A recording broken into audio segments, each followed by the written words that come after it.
We are live. We are live. Join us here at the H-Town Vet. We are live.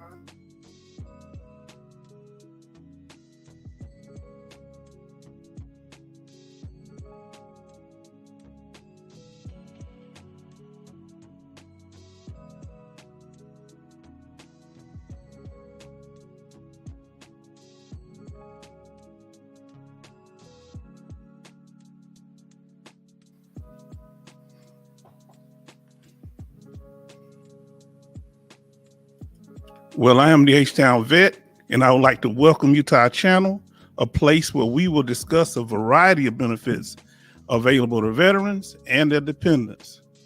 As you come into this live stream, family, let us know that you're here. If you're new to the channel, let us know your branch of service or whether you're dependent and the state or country that you're living in. We would appreciate it. Like we've been doing lately, we're going to get started. We're going to move rather quickly because we have a lot of information to cover. So come on into the room, family. The topic that we're going to be discussing for the night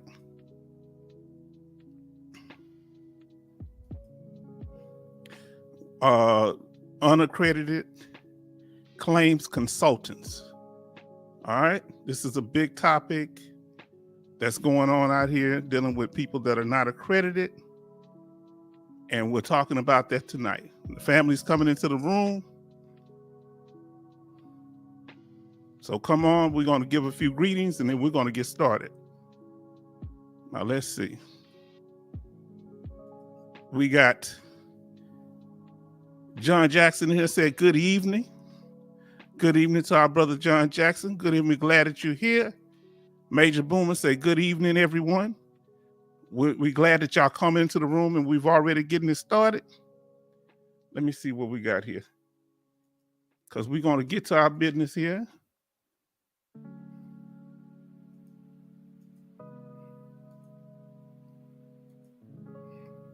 Okay, I got what I need there. All right. We're going to see how it works because we're using this new technology. So we got our brother Major Boomer say, how's it going, John and H-Town? I'm doing quite well. I don't have any Halloween candy out because, I had to keep my light off because I don't want nobody to ring the bell while we're doing this live stream. And John Jackson say, hey, Major Boomer. We got a Major Boomer coming out of the Mobile, Alabama area. I don't know the actual town he's in. And we got our brother, I forget what John Jackson, I think he's here in Texas, might even be in the Houston area. Now, let us continue, my brothers and sisters, if you're here. We appreciate all of you. Like I said, we're going to be covering. Let me know how the sound is. Let me know if you can hear me clearly. Let me know if the music is too loud. Let us know. Now, we're going to be covering tonight the controversy over unaccredited claims consultants. They call themselves sometimes unaccredited. Some people say representative. So we're going to be talking about that tonight. And some of the veteran agencies, VSOs, refer to them as claim sharks. I'm not saying that. We're going to leave everybody to make their own decision on that. We just going off the facts, okay? Now, Major Boomer say, hand them cashews out tonight if they ring the doorbell. Nah, I ate them all up. I got sweet potato pie though. We got Major Boomer saying, here you fine, great. That's what we need to know because the quality of the sound and the presentation is very important. We got Joseph Jackson here. Our brother say, what's up, H-Town? What's up, Vet? It's all good on this end, brother. We glad that y'all here. And we glad that y'all letting us know that you're here. Now let us get started. I'm very excited about what we're doing. So we're going to do something. We're going to attempt something tonight that we've never done. And hopefully it's John Jackson say, hey, Price, hopefully it's beneficial. And we all learn something. Because I haven't watched the whole video that I'm going to be showing tonight. I've only watched enough of it to, do the presentation. So this is going to be a reaction video. All right. Now, first, we want to thank y'all for showing up. We want to thank you for being here. We want to thank y'all for your continued support. We want to thank our first-time viewers and listeners here at this live stream, and we appreciate you. Let us know how you found out about our channel. Thank you. And if you want to continue to come to our live streams, for those that don't know, we have them every Sunday and Thursday at 7 p.m. Central Time.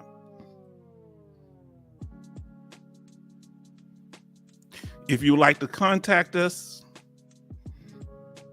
here's our information. Like I say, we have information out here. You want to contact us, our email address, htownvetnorthside@gmail.com. And we also have the handle where you can go to our channel, and you can also put information in the channel, our YouTube channel at the handle is at HTownVet Northside. And we also have our donation information. If you would like to donate, make sure that those likes are up, y'all. Make sure those likes are up, because family, if everybody in here, I should have at least as many as the people that's commenting. All right. Make sure you hit that like button. Now, if you would like to donate, we have PayPal, htownvetnorthside@gmail.com.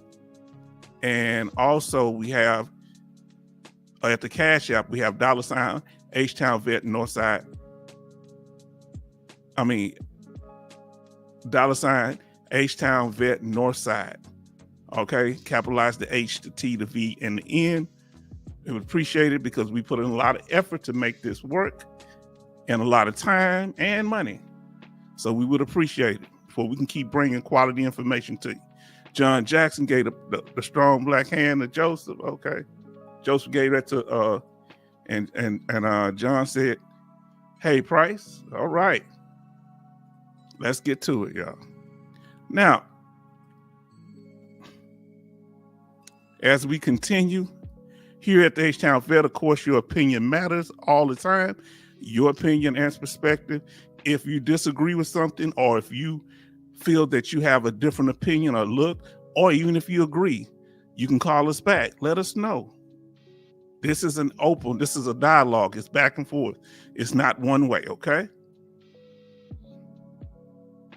Now, here we break down the key, the way to unlock the VA claims process, step by step. And what makes us different from others, we go over the whole VA claim process. We did it in a live stream where we did one disability and went from step 1 to step 9, 9 phases. All right, start to finish. And we also have several YouTube videos where we cover the process, and we break it down into smaller videos for those that need, don't have the time to watch the full live stream at one time. Now, don't forget that Veterans Day is on November the 11th, okay, of 2024, of course. And here in the Houston area, I want to pay special thanks to Just Oxtails, because they give wonderful food. This is not a paid endorsement. I'm doing this because they serve good food and been doing it consistently for decades. And the food is quality. I've been there. It's veteran owned. And that's what I like about it. Now let us continue. Now we're going to do it in 2 chapters. We're going to see how it goes, whether we cover both chapters tonight, but we're going to start off with the video, and we're going to show clips of the video. I'm going to give my reaction, then y'all can give y'all comments on it, and we're going to go from there. Okay. So this is the first time I've done this, so please be patient with us. He said, just oxtails. That's right. Yes, indeed. Now, we're going to go over it, and we're going to break it down into different, I think we have about 15 segments. All right. So we're going to go over as much as we can.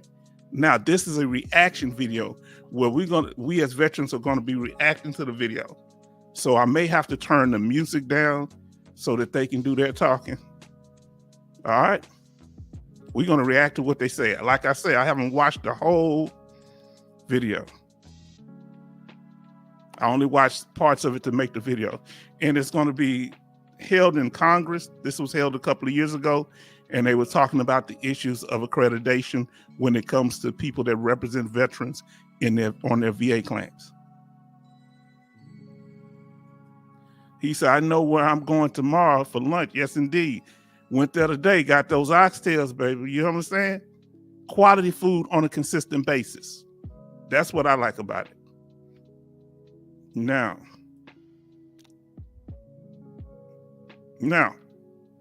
here we go. They had this meeting. They got together and they want to discuss this issue, okay, in Congress. So the committee was the Committee on Veteran Affairs, all right? HVC 210. And the topic that they put under, the name they put it under was at what cost, ensuring quality representation in the veterans benefits claims process. Now, even though they're saying that, they really kind of focused on who? They really focused on the unaccredited claims agents. All right, so they kind of was trying to call it, I guess, keep it balanced, but that was the main issue, people that work outside the system. Now, so that to be clear to y'all, the accredited claims agents are the ones that are accredited with the VA. So we're dealing with accredited and unaccredited agents. Now, they can get between, if they represent you, they can get between 20 to 33% of your back pay. The same for accredited lawyers. Now, understand, there are some unaccredited lawyers that they don't even talk about in this video, that I find that I haven't seen. It took, the information that I've looked over so far. Then you have veteran service officers who are accredited, but they don't charge. You have state and county governments that does it also, that represent veterans, but they don't charge. You also have, here we go. Like I say, the ones we call them what the bad boys in the room, the outlaws, they're calling them the unaccredited claims consultants. And we're going to get to hear from them tonight. We're going to see at the end, they're going to question, they're going to make their statements, and then they're going to have a question period. All right. So hopefully this goes smoothly, and we're going to get into it. Now, remember, we're going to be watching this video. So fair use. This is a video from the government, website and everything. So fair use. We're going to be using this for educational purposes.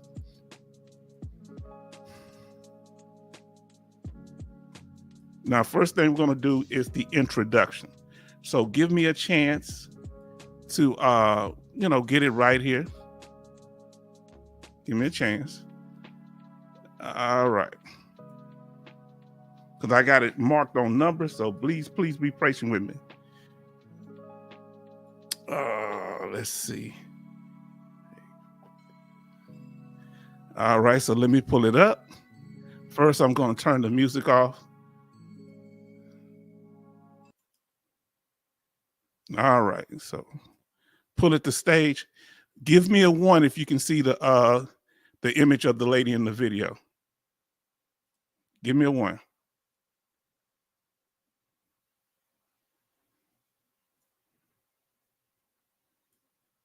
If you see the lady in the on the video screen, give me a 1. All right, good. Now, good job. So you want to make sure everything goes smoothly, because people are going to be watching this recorded also. So that's why we take time to make sure everything is going right. Now, give me, once I start playing it, and I'm about to do that, let me know if you can hear her. If you can hear her, put a 2 in the chat, okay? Put a 2. Here we go. Well, good afternoon, everyone, and welcome to this afternoon's Joint Disability Assistance and Memorial Affairs and Oversight Investigations Subcommittee Oversight Hearing on VA Office of General Counsel's OGC Accreditation, Discipline, and Fees Program. Let me know if you heard that. If you heard her speak, put a 2 in the chat. All right. Major say, was it clear? Okay. See how we handling this, right? Come on in, family. We about to cook tonight. Now, see, we be talking about stuff. We talk about stuff, but now we gonna delve into it. H-Town is gonna break it down. All right. We not playing with this thing. We real about this. Great job. All right, y'all can hear. Good job. Good job. We're gonna continue. We're gonna play the segment, and once we get through playing the segment, we're gonna talk about it a little bit. This is the introduction. Today, we are taking an in-depth look at some of the VA's accreditation programs and the activities of VSOs and accredited attorneys and agents in assisting veterans applying for disability benefits. We will also closely examine similar activities taking place outside the reach of the accreditation certification. Since ensuring competent representation is of the utmost importance to veterans as they pursue access to benefits for which they are eligible. Today will give us a chance to hear from VA, VSOs, and others on the current realities of disability claims services, as well as highlight areas that may need to be better addressed. For background, the VA Office of General Counsel, OGC, runs an accreditation, discipline, and fees program for individuals and organizations that seek to assist veterans in applying for VA benefits. The accreditation program was created to ensure veterans' claims representatives are of good moral character and have a basic understanding of the veterans' claims process. The program also gives OGC the ability to review any fees that claims representatives charge. Importantly, accredited agents and attorneys are only allowed to charge fees after VA has issued an initial decision on benefit claims. VSOs, on the other hand, are not permitted to charge fees at any point in the process, nor are unaccredited individuals or companies. Accordingly, the accreditation program provides some degree of oversight and vetting of the people who assist veterans with their benefit claims. However, the program lacks resources and certain policies and procedures could be improved. OGC is limited in its ability to pursue complaints about unaccredited individuals and companies that operate in a legal gray area. These companies often charge veterans hundreds, if not thousands of dollars to assist with a VA benefit claim, something VSOs must do for free, constituting a major loophole in current law. Unaccredited for-profit companies argue that veterans should have the right to choose how to best navigate a bureaucratic and confusing disability claims process at VA, regardless of cost. VSOs counter that veterans are being preyed upon by for-profit claim sharks and vultures who operate outside the accreditation program and charge a fee for their services, work that the VSO community does for free. It should be noted that the Federal Trade Commission, FTC, VA Office of Inspector General, VA OIG, and Department of Justice, DOJ, also have some authority to respond to complaints about unaccredited companies. However, it is unclear how many of these complaints result in actual investigations and/or prosecution. For decades, federal law penalized unaccredited individuals who directly or indirectly charged or solicited a fee from veterans for VA claims assistance. However, this penalty was stripped from statute in 2006. In recent Congresses, there have been several attempts to reinstate the penalty for charging a fee to assist veterans without accreditation, or otherwise to regulate the for-profit claims consulting industry. But to date, none of these efforts have been successful. This hearing presents an opportunity to hear from the VA, OGC, from VSOs, and unaccredited companies themselves, and could inform future legislative efforts. As reported in Military Times last week, the Wounded Warrior Project's last annual Warrior Survey reported that 42% of veterans registered with the nonprofit reported in the summer of 2021 not having enough money to make ends meet in the past 12 months. In addition, 13% of Wounded Warrior Project warriors reported being unemployed at this time, compared to 5% in the general population.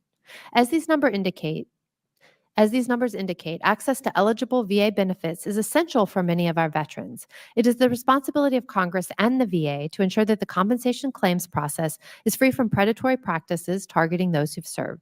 I look forward to hearing from our witnesses today and appreciate your candor and feedback as we look for ways to better meet the needs of our veterans and all claimants seeking rightful compensation. With that, Okay, now get back on the screen here. Now, so family, I got two things that I want to say that I see so far in the video. Number one, apparently they used to have it where if somebody tried to get paid for helping a veteran with their claim, there was a law that you could be penalized and prosecuted. But stopped the law in 2006. I would like to know why. Now, that's what I'm interested in. Number two, these agencies may advertise, but the veterans are the ones that are going out there looking for them. Let me ask you a question. Why do you think veterans go out and seek help from other agencies? Why do you think that is? What isn't the VA doing, or some of these VSOs that veterans see they are frustrated, or what is it that make them go out and seek other unaccredited people to help them? What's your opinion on that? Let us know. Hold on, let's see. Now, we're going to go on. We're going to go to the opening comments. Most of the individuals on here are veterans, okay? She's a veteran, the Congress lady here. I believe she's a Congress lady. She is a veteran herself. Uh-oh, I didn't mean for that to keep going. So let me move that from the stage. Move that back. Y'all be patient with me here. Now we're going to go. We did the introduction. Now we're going to talk about what the main issue is, okay? The next individual, oh boy, this thing keeps moving. Give me a second, if I be patient with me. I'm trying to work this thing. We're going to talk about the main issue. All right, the next representative that comes up is going to talk about, when I say representative, as far as in the government, congressman that come up is going to talk about what the main issue is. So let us continue. If you have any statements, let us know between the video clips. Hopefully the information is informative so you'll learn where you won't get burnt dealing with anybody. What we did learn is what? That VSOs cannot charge you, like the American Legion, Veteran of Foreign Wars, the DAV, Disabled American Veteran. They can't charge you. Lawyers can, whether they're accredited or not. Now let's see what Boomer says. He say, because they have difficulty doing the paperwork by themselves for the claim process. So I had trouble doing the paperwork by myself on the claim process. So that's right. That's why a lot of veterans seek. Let me ask you this here. Is the VA helpful in getting us the information that we need to do to complete our claim? They're not very informative. Mr. International's in the house. Everybody give a salute out to our brother, Mr. International. Why are people seeking? And the question is, for those that just came in the room, I'm asking the question, why are so many people looking outside the VA system, outside veteran service officers, and going to these private companies that are not accredited for help? There must be a need for it. All right. He said, Major Boomer, say hi, Mr. International. Yes, indeed. Yes, indeed. Everybody say show love to him. Now, let us continue. We're going to talk about the main issue. I feel like this individual comes with the main issue, this next congressman. And you're going to hear their names and everything. So let's get to it. All right.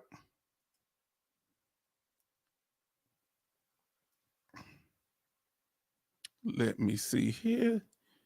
All right. So let me get my face off the thing. Let's continue. Now we're talking about the main issue of why they're there. I would like to recognize the ranking member of the Disability Assistance and Memorial Affairs Subcommittee, Representative Nels, for 5 minutes to give opening comments. Thank you, Chair Lori and Chairman Pappas. Good to see you. And thank you all for being with us today. And as a veteran myself, I know firsthand just how confusing and cumbersome the VA claims process is. As a congressman for Texas 22nd District, I constantly receive requests from my veterans constituents for assistance with their VA claim. And as a lifetime member of the VFW, I have seen veterans help each other navigate the benefit system. And I hope one day veterans will be able to receive their earned benefits the first time they file a claim without additional help. Until then, it is essential that veterans receive qualified assistance with their benefits claim. VA's accreditation program is responsible for ensuring that veterans receive fair and effective representation with their claim. And under this program, VA's Office of General Counsel, or OGC, determines who can represent veterans. OGC also has broad authority to investigate concerns raised against accredited representatives and discipline the bad actors. According to VA, in the past 3 years, VA has removed or suspended the accreditation of over 15,000 representatives.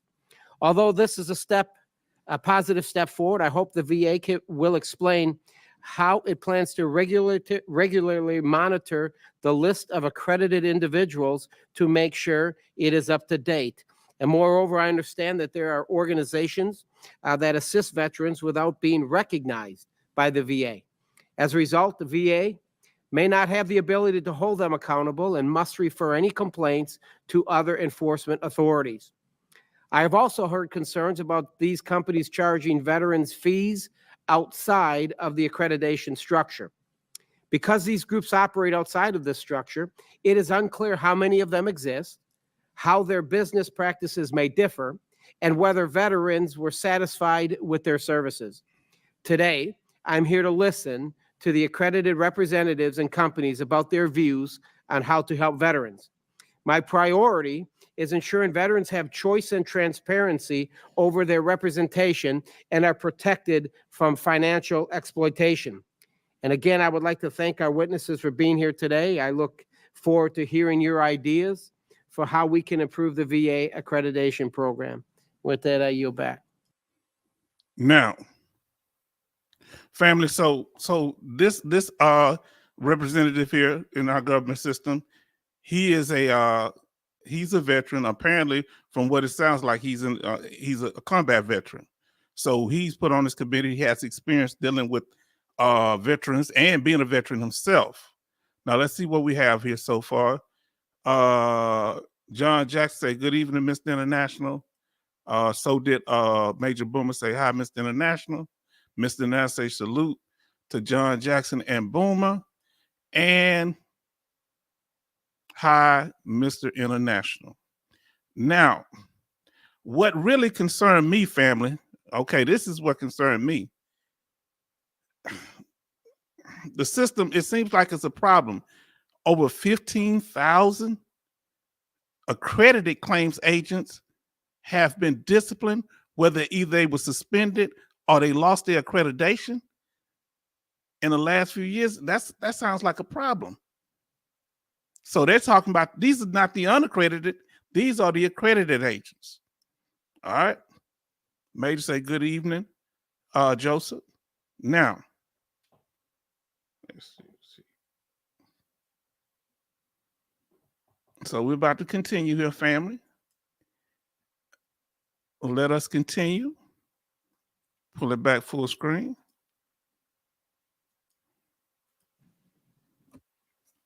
Well, thank you to Ranking Member Nels. I will now call on Chairman Pappas, who is the chair of the Oversight and Investigations Subcommittee. Thank you very much, Madam Chair. And today's hearing addresses an important issue that affects thousands of veterans who apply for critically needed benefits. Unfortunately, for many veterans, filing a VA disability claim can be a daunting task. There are often multiple records that need to be requested and various forms that must be filled out. All of this can be overwhelming for someone who's adjusting to civilian life or dealing with an underlying medical issue. That's why the federal government long ago recognized the need for competent, credible individuals and organizations who can help veterans and their families access the benefits that they deserve. However, all too often I hear stories of veterans, including veterans in my state of New Hampshire, who think they're getting help at a reasonable price, only to realize months later that they're on the hook for thousands of dollars in fees for subpar claims assistance. The accreditation program run by the Office of General Counsel at the Department of Veterans Affairs was created to prevent this from happening. The program ensures that VA-recognized agents, attorneys, and representatives of veteran service organizations are of sound character and have the knowledge they need to help veterans file benefit claims. The accreditation program also gives VA officials the ability to review any fees that agents or attorneys charge and step in when a veteran is being taken advantage of. For decades, federal law has prohibited anyone from helping a veteran prepare or present a VA benefit claim without accreditation. Accredited agents and attorneys may only charge a fee once an initial claim has been denied. And Now I want to stop it there for a minute.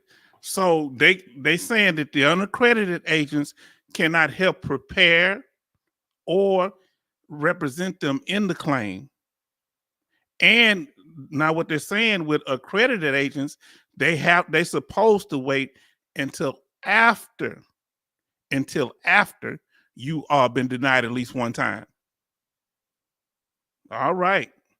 Now we're about to talk about this tonight. Now, I got to pull this up because I didn't get to pull this up. Oh shoot, this thing gets on my nerve. Give me a second, fam. Because we're on the section dealing with this representative Pappas. He's head of the investigation aspects of it. All right. So he's over the investigation. Now let's see what Major Boomer is saying. I mean, Mr. International said that accredited representatives, including lawyers. Now let's see what he say. They get including lawyers, or some lawyers unaccredited, Mr. International. Now, Major Boomer said, I don't know that many people. I didn't know that many people lost their accreditation. Yes, when it's dealing with, isn't that amazing? I did myself. Now,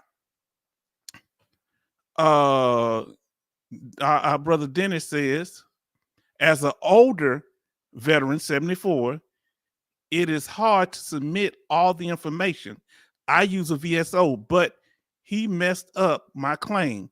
And several of us it happened. Now, I happen to be blessed with a good VSO, but there are several people that I know.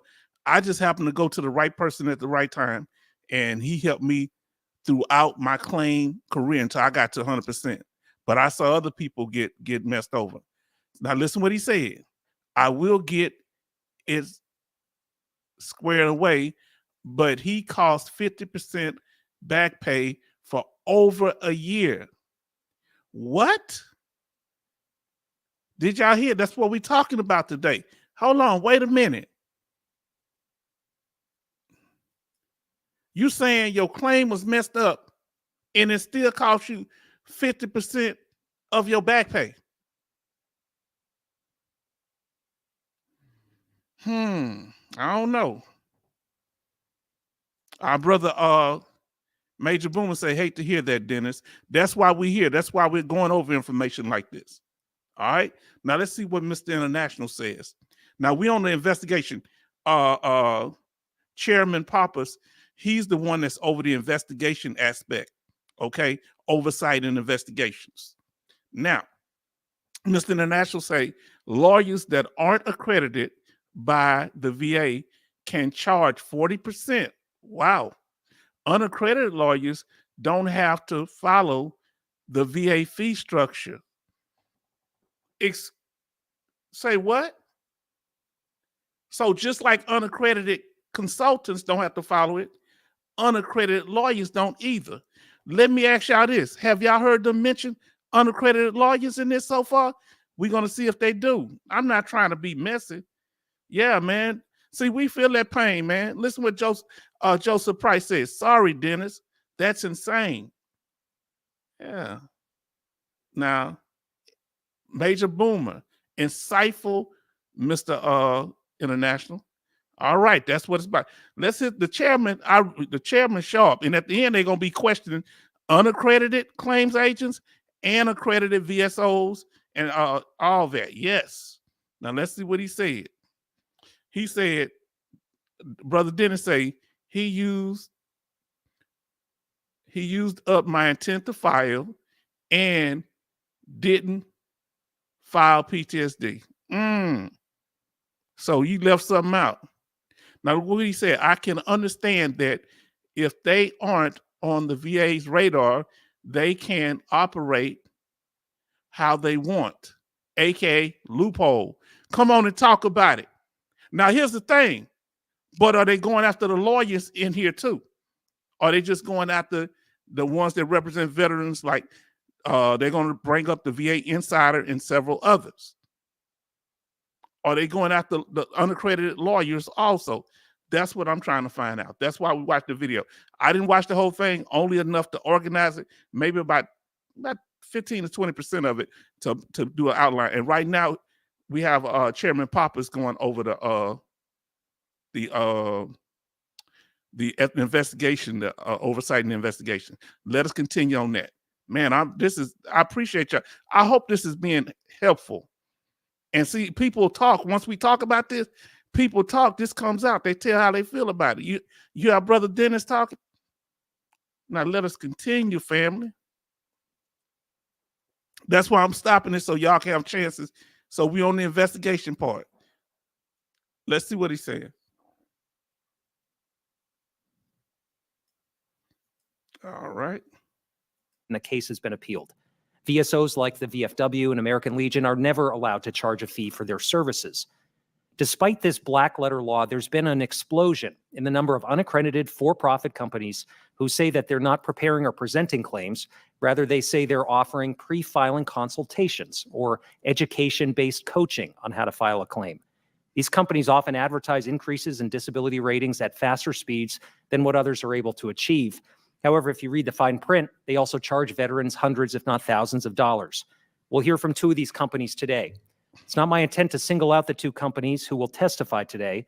They're not the only ones who operate in this space, and I have no doubt that some veterans are satisfied with the services that they provide. But there are many other veterans who have complained about exorbitant costs, hidden fees, difficulties canceling a contract, aggressive marketing emails, rampant collection calls, and other predatory practices that many unaccredited companies employ.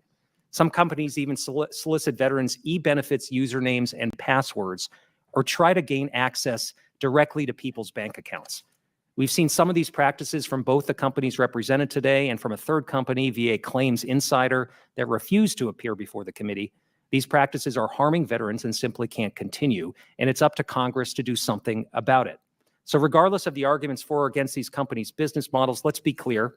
They're charging a fee for claims assistance, and by doing so without accreditation, they're evading government oversight.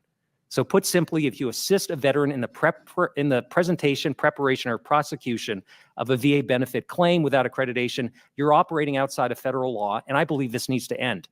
VA's accreditation program isn't perfect, but it's served veterans well for many years. It provides some assurance that those who have answered the call of duty are not being bilked out of the benefits that they earn through their service and sacrifice. As far as I can tell, the only reason a company would choose not to seek accreditation is that they stand to make more money outside the reach of VA. Let's take a look at Trajector. On October 18th, in a filing with the SEC, Trajector reported $58 million in annual revenue from its veteran services segment, a 35% increase from the prior year. That's $58 million that... Uh-oh. Oh, they counting, they pocket watching, y'all. Whoa, wait a minute. Did they say 58 million? Did I hear that correctly? Family, talk to me. Excuse me. Hold on. I need to know. Is this thing on? Is this thing on? 58 million unaccredited claims consulting agency made 58 million. Am I in the wrong business or what? Huh? You saying they might be somebody giving out secrets or what? These secrets are worth $58 million. Huh? You see why the Congress is upset. Now we're going to go over a few of the comments. We got in Mr. International. Okay. Wow. Did you? Now you see why they going to Congress about this. Because these companies making that money. But if they're giving the veterans what they're asking for, is there a problem? Joseph say, me and you both in the wrong business. You understand? $58 million just giving consultations.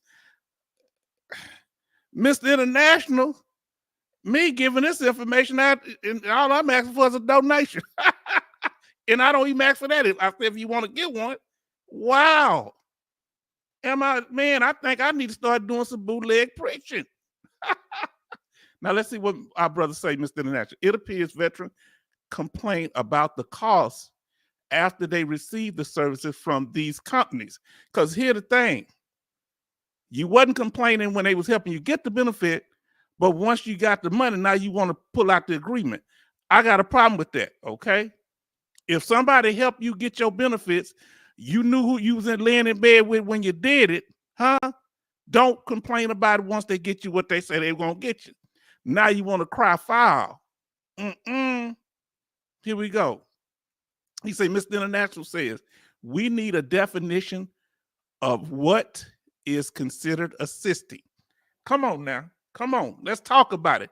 What is considered? Because see, they say you can't prepare, you can't help them prepare it, or you can't help them present it. But what they're saying they're doing, they're assisting veterans. They're consulting veterans. They're giving them educational information. Now, I don't think all of them are bad. There are some good ones. All right. But when people start making $58 million, radars go up, partner antennas go up, right? And there's going to be some hustlers that come out there too. Huh? My old folks used to say, if it wasn't for money, it wouldn't be no preachers. Apparently, if it wasn't for money, it wouldn't be no claims representative. Look at Mr. International say, follow the money. Because Boomer said, wow, 58 million. He said, we're in the wrong business. He laughing, that's right. And then Joe say, how many vets does it take to get $58 million? That's the question of the night. Let's close up shop on that one. Let's stop the presses right now. Listen. Now think about what I'm saying. They not representing the veteran.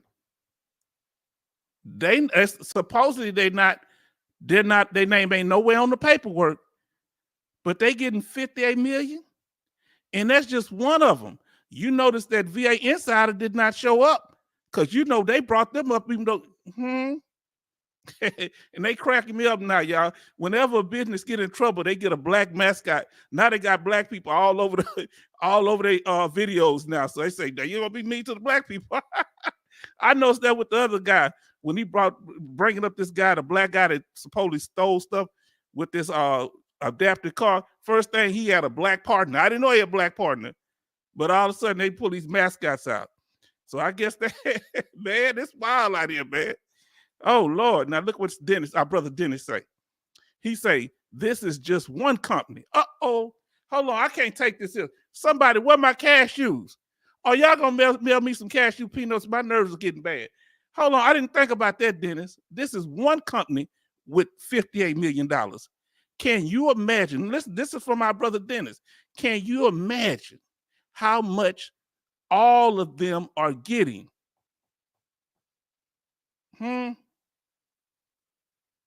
So $58 million, do you think it could be $500 million? Because they don't know how many groups are out there. Because the veterans don't trust the VA, so they're not always telling them. The only way they finding out about these groups is when it's time to get their back pay and the people want to renege on the contract. The veteran want to renege on the contract, or they had some shady information in there where they was hustling the veteran with them huh? Boy, are we getting messy here tonight? Are we getting messy? Now look what he said, Mr. National. The VA created this industry. Oh, hold on. So you saying, now listen to me. Anybody that ever seen the movie Frankenstein, you will know that Frankenstein was not the monster. In the book, the monster was named the monster. Frankenstein was actually the scientist that created the monster. Huh? So are you saying, Mr. International, that the VA created a situation where this came about? Huh? What they said in the wild, your boy set you up and I didn't have to pressure him to do it. Wow. Huh? So while you out there burning bridges, won't you burn one for me when you get tired? So if veterans had proper way to get their benefits through the VA, why would they need to go to another claims agent or unaccredited claims agent? If they were getting what they need from their VSO, would they be going to these other organizations? I'm just asking for a friend. All right, now look what he said. Joe say, I went through a nonprofit to handle my paperwork, but they only ask for a voluntary donation after you get your money. That's respect. But I have no problem with nobody asking for part of your money. I ain't got no problem with that. But if you agree to it, I just don't want to see no hidden fees. See, the Bible say consider the end of a person's conversation. You know what that means? Look at the end of the document, the fine print. Look at the document, the fine print. You understand what I'm saying? That's what the Bible, because hey, you walk up, you know, George Strait had a song, she'll leave you with a smile. He say, first she'll come on strong, like she'll love you all night long, like it's going out of style, but then she'll leave you with a smile. You'll give her all your heart, and then she'll tear your world apart. Oh yeah, she's gonna love you and then leave you with a smile. Come on now. Huh? Y'all thought I was joking with this? Y'all thought I was playing? I grew up in the streets of Fifth Ward, Houston, Texas.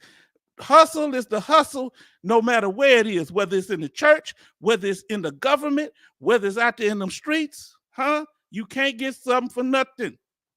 And when you try to do it, whoo, man. He say, preach, H-Town.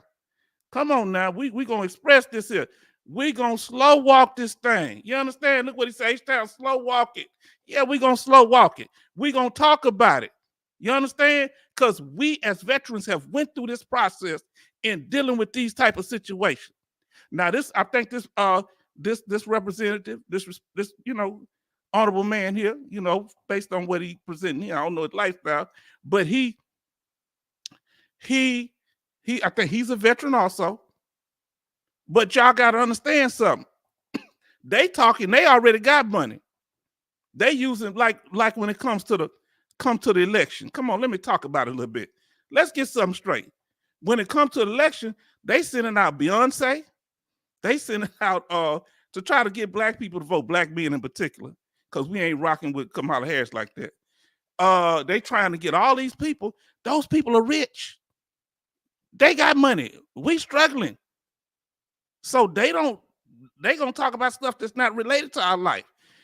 These congressmen, I understand what they're saying, but it's a reason why the veterans are giving $58 million to one company. And they didn't say that was the one that get the most. You heard they mentioned, before they mentioned any of these, who did they mention? VA Insider. They really wanted them there, didn't they? Now let's see what he say. John Jackson say, I think these organizations offer fast results, timelines is a huge part of the claim process. Then go back and forth to get things rated that are in your records with a diagnosis. And we're going to ask y'all opinion, okay? He said John is right. I'm going to come back to that question because I don't fully understand it, but we don't want to slow it down, but it making plenty of sense, but I want to be clear. I'm going to get some clarification. Now, let's see what he's saying here, man. Look what Mr. Nash say. It's bold that the company that made $58 million showed up, defended themselves against the VA. They in the building. Huh? You're going to see him, and he's unapologetic with that thing. You understand? I didn't know that part. I'm just learning this. That's why I'm reacting the way I did. I didn't know it's $58 million. I told you I only watched parts of it. $58 million? I'm in the wrong business. Huh? I got this knowledge. I need to spread some secrets. man. God, dog. I'm going to tell you something. The VSOs are kind of mad. The lawyers are mad. But I'm going to tell you, like the man down here who made a song, he didn't take your woman. She was just ready to go. Ain't nobody took the veterans from you. You wasn't treating them right. You understand? And if if veterans are confused about the claim process and the VA don't give us no knowledge, do they? We go over there. The last thing they giving us is knowledge. But you got people out here selling knowledge to the vet. They use knowledge as bait to get you in there. Some of them will help you. Some of them may not. Let's talk about it. Let's continue the video. We on the investigation part of the game. Okay, we still dealing with the. Oh Lord. Okay, give me a second here, y'all. This thing getting on my nerve. Let me see. All right, let me see. We on the investigation part of the game. Let us continue. All right.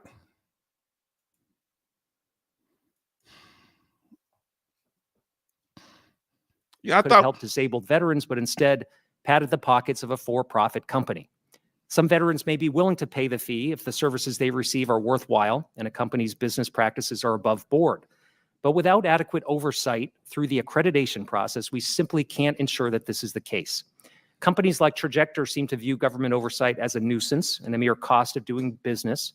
In this SEC filing, Trajector listed the following as a risk to potential investors. Quote, "We may be subject to complaints, allegations, and related inquiries and investigations by the offices of Attorney General, the VA Inspector General, or state enforcement agencies," end quote. It turns out these comments were prescient. The VA Office of General Counsel has in fact advised Trajector to cease all unauthorized claims assistance. Referrals have been made to the FTC, to the Office of Inspector General, Department of Justice, as well as the Florida Attorney General's office.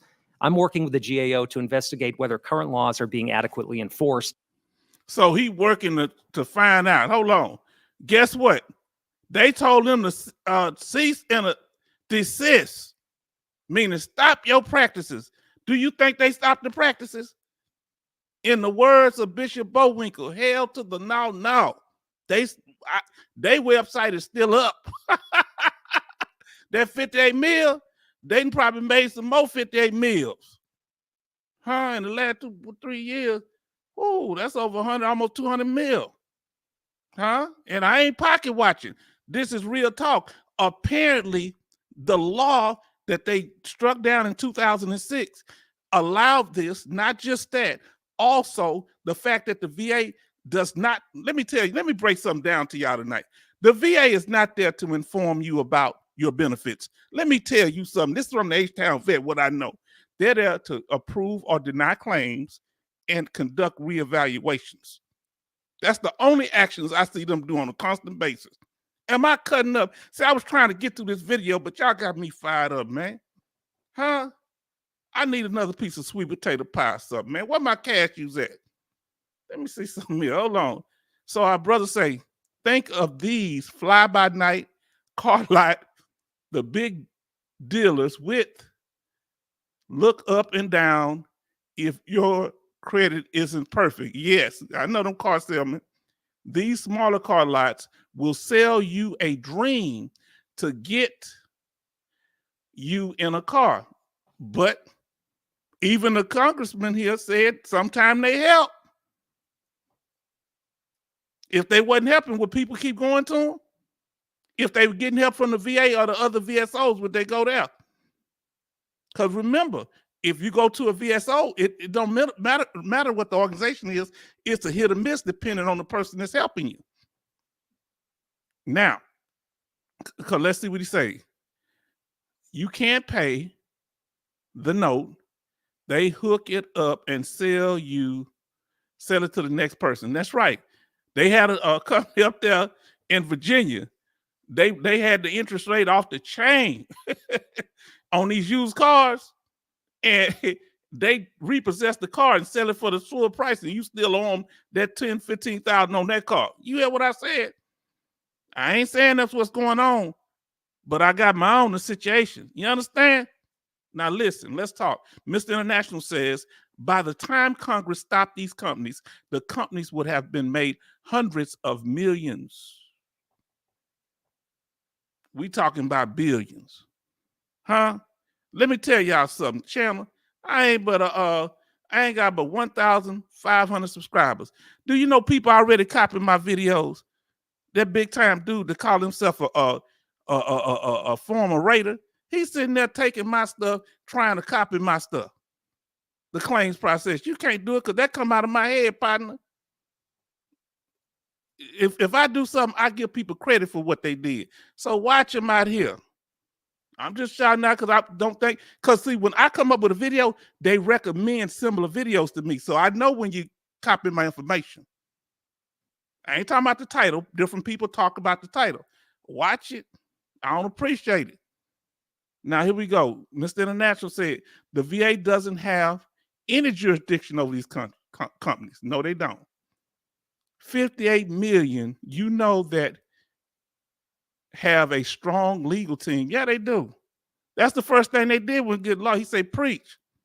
Now he say, look what he said, Mr. International said, H-Town is fired up. Yeah, because I'm going to tell you something. I'm going to tell y'all something. I'm sorry, see, this should be a live, serious reaction. Yeah, we might have to cover a few of them. It is a live series. We're going to cover part of it, and then we're going to have to, we probably have to call it quit, because I didn't know we were going to have to stop it like this here. Man, that's what we're going to have to break this up into parts. Now, let's see what our brother Dennis say. I wonder how much money these companies donate to congressional campaign funds. And talking about the other accredited consultants. They rubbing them pockets, huh? Hold on. Y'all go ahead. We coming back to it. Hold on. I'm gonna go there. Okay. We gonna see. Let's see. Now you already peeping game, so y'all know I created this before y'all before we came up with this, right? Now y'all know that I created this the video. I couldn't do it. So you on the same thing that I'm talking about. Look what I got here. Hold on. So this is part 2 of it. But look what I got right there. Huh? What I'm talking about. How they what the justice system, they might be getting their little money under the table. Huh? Come on now. Huh? Come on now. I'm just saying. I already got it right there. Look at them. You never know. Everybody you free and you got enough money, they say what they say. They all got a price. Let me tell y'all something. Let me tell you something. Can I speak? Family, can we talk? Because when it comes to taking advantage of veterans, that really gets in my craw. You understand what I'm saying? Everybody got a price that's living on that hustle side of the game. You understand? I know somebody, they kept wanting to borrow money from me, and I got it. Time they called me, I gave them $20. You know why I gave them $20? Because I knew they wasn't gonna ever pay me back. I bought them with that $20. I ain't never have to deal with them again. Whenever they come up to me, I say, yeah, give me that $20 you owe me first. What you asked me for some more money for? They would never do nothing to help me. You understand? And like you say, what money are they putting to the campaigns? And I got another question. What money are they doing to help veteran organizations once they get the money? And I'm not saying that they're not helping them, but if you taking money, do you have programs to help veterans that can't afford to pay you because they homeless on a bad financial situation? I'm asking for a friend. Now, let us continue, family. Let's do this here. Y'all cutting up in here, man. I'm trying to be on my best Christian behavior, but stuff like this is what I do. Huh? And I believe that Congress should do more. I support efforts to reinstate the provision that existed for decades in federal law that imposes criminal penalties on anyone who charges veterans fees to assist with their benefit claims without accreditation. So I welcome the opportunity, Chairwoman Lauria, to work with you, to work with Ranking Member Mann and Ranking Member Nels on these efforts. And at the end of the day, this is about helping veterans access the benefits that they've earned. And I believe that will be the focus of today's hearing. So I thank you, Madam Chair, and I yield back the balance of my time. Now, family, I took myself off the stage. Let me pull that up there. Now, family, what we're going to do, we're going into the next segment. We're going to go as much as we can tonight. But I hope if y'all enjoying it, to give me a thumbs up in the chat. If we enjoying it, and make sure that those likes up. How them likes looking, Brother John? If them likes, all the people commenting And y'all bet y'all need to be subscribed, because one day I'm gonna have it. The only people that can comment are subscribers. Oh, okay. All right, let's see. We ain't got but 6 likes. All of a sudden, somebody hit a like when I said that. We ain't got but 6 likes on this thing. Come on now. We had more than 6 people respond in the chat. So we need to get them likes up. Huh? I forgot what my question for was. What did I ask y'all? Y'all know I'm crazy. What did I ask y'all? What I asked you about giving me a thumbs up about something? Y'all know my memory, that PTSD got me. I'm sorry. Yeah, man. I'm sorry, man. I don't forgot what I'm talking about. Now we're gonna go into the next section, okay? All right. So what y'all think about that? They been out of shape. Let me see what we got here. Now we done the intro. We done the get those likes up. If you're in here, get them likes up. Get a thumbs up on that video.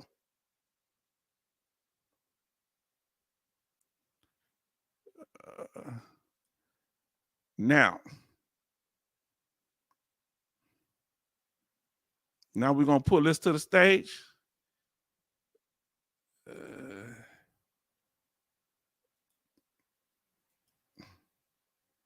Now we're going to talk about the ineffectiveness or effectiveness of the VA claims process. That's the next topic they're going to talk about. But I got a question for you on that. Okay? Yeah, you got people out there talking about this 8 steps to the VA claims process. No, the H-Town vet told you how many steps it is. And I walk you through it step by step. It's 9. Because if you don't focus and make the right decision, you're going to be with the wrong. See, they leaving out the first step. You notice they leave out the hustle step. The hustle step is the first step. That's when these people get you and get your money in step 1. So the first thing I focus on is the focus step, making decisions who's going to represent you. That's where you get beat at. Huh? You lost out the gates. You understand? We had a horse that could run like crazy back in the day. You know, my family raced horses. But that joker wasn't worth the quarter in the gates. He was kicking around, moving around.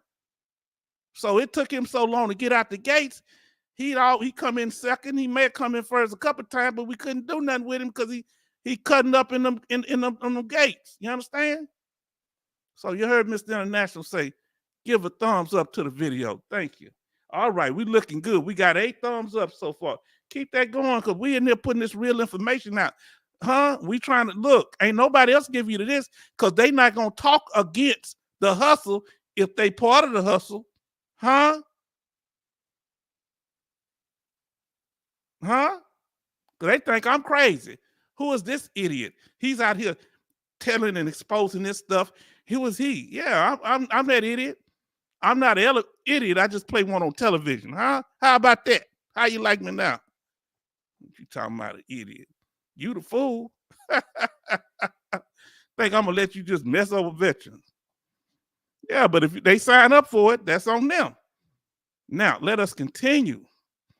So now we're going to talk about how ineffective the VA claim process is in most cases. Here, let me ask y'all this here. If your experience in the VA claim process went smooth, for almost all of your claim, put a 1 in the chat. All right. If it didn't, put a 2. Now, I ain't saying the whole process was smooth, but let's say you got your benefits it took you less than 5 years, you got your benefits.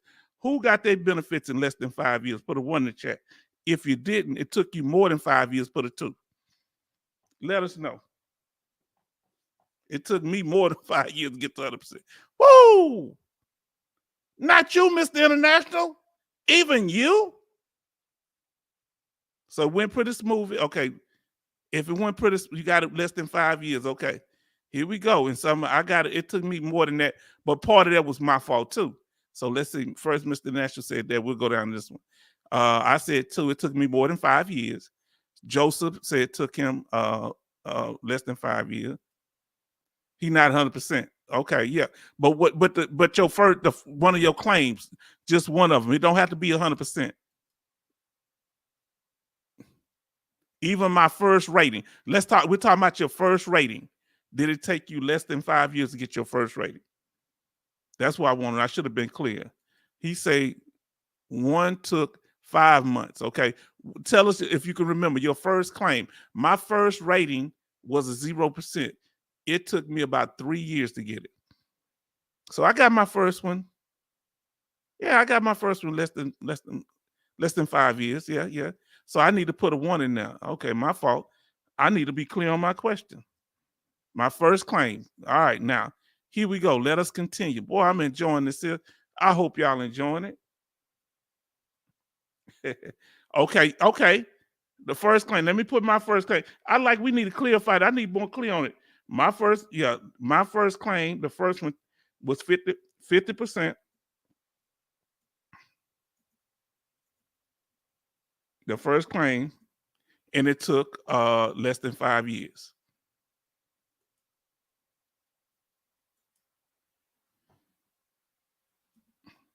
I like how you did that, Major Boomer.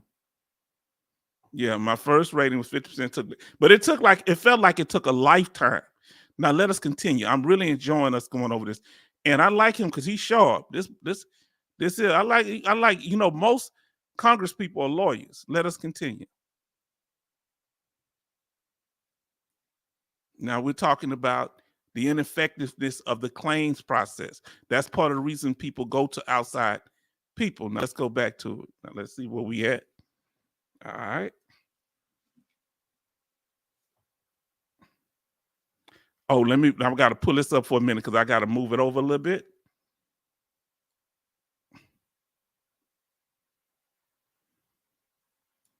That's just getting on my nerves. Hold on, y'all.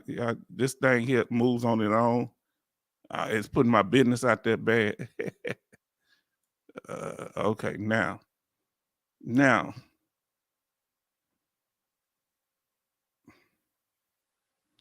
Let me see why he doing it. He said something. Our brother John Jackson say, my first claim was done in less than 5 years, but I'm still fighting for what's in my records with diagnosis to get everything rated correctly. So I guess I have put in a 1. So yeah, the first claim, insert eye roll. This man said insert eye roll. He out of control. Our brother John is something else, man. Man, we got to laugh to keep from crying. You understand? Now let me see. I want to make sure I start this next one at the right place. They're going to have the first panel come on. Hold on. I think I missed something. Now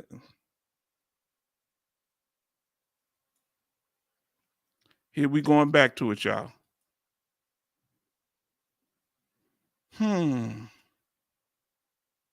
Great. Well, Chair Laurie and Pappas and Ranking Member Nels, I appear to be batting cleanup today, so I'll keep my remarks brief so we can get into the discussion. I also have another hearing I've got to run to here in a few minutes, so I'll be in and out for just a little bit. Filing a claim for disability benefits can be confusing. So he's talking about the claim process. I didn't get it, but I think they're gonna get close to him so we can see his name tag, so you'll know who he congressman, because one of them was from Texas. And I gotta give it. I don't really go Republican, Democrat, but a lot of Republican people down here, they done a lot for veterans. I gotta respect that. Our governor back in the day, the one, I forget his name, he the one gave we can ride the tollways for free. But we had some Democrats that did some good things too. But the Republicans usually ain't no pushback. He said mine took 5 months, the first one. Okay. Now. In a difficult process. VA's bureaucracy makes it difficult for a veteran to successfully navigate it on their own. If the process was more efficient and more straightforward, we might not be discussing this issue because veterans could succeed on. So that's Representative Mann. He's the ranking member in this committee. Their own. Unfortunately, the process is complicated and burdensome, which is why there are 17,565 accredited agents, lawyers, and VSO representatives who can help a veteran with the preparation, presentation, and prosecution of their claim. Yet, despite these accredited individuals, there are groups that are not accredited that offer services to veterans during the claims process. I'm aware that there are questions about whether the work these groups perform is classified as preparation, presentation, and prosecutions of the claim. I do wonder if one possible step towards addressing these issues is increased transparency from all parties about the business practices and the services that they provide. I have many questions of my own about the accreditation process, the statute governing accreditation, and the groups that chose not to be accredited. Fortunately, we have witnesses who will cover all of the nuances of this topic today. We'll hear VA's perspective, we'll hear the VSO's perspectives, we'll hear the accredited lawyers' perspectives, and we will hear the unaccredited organization's perspectives. This topic is an emotional one.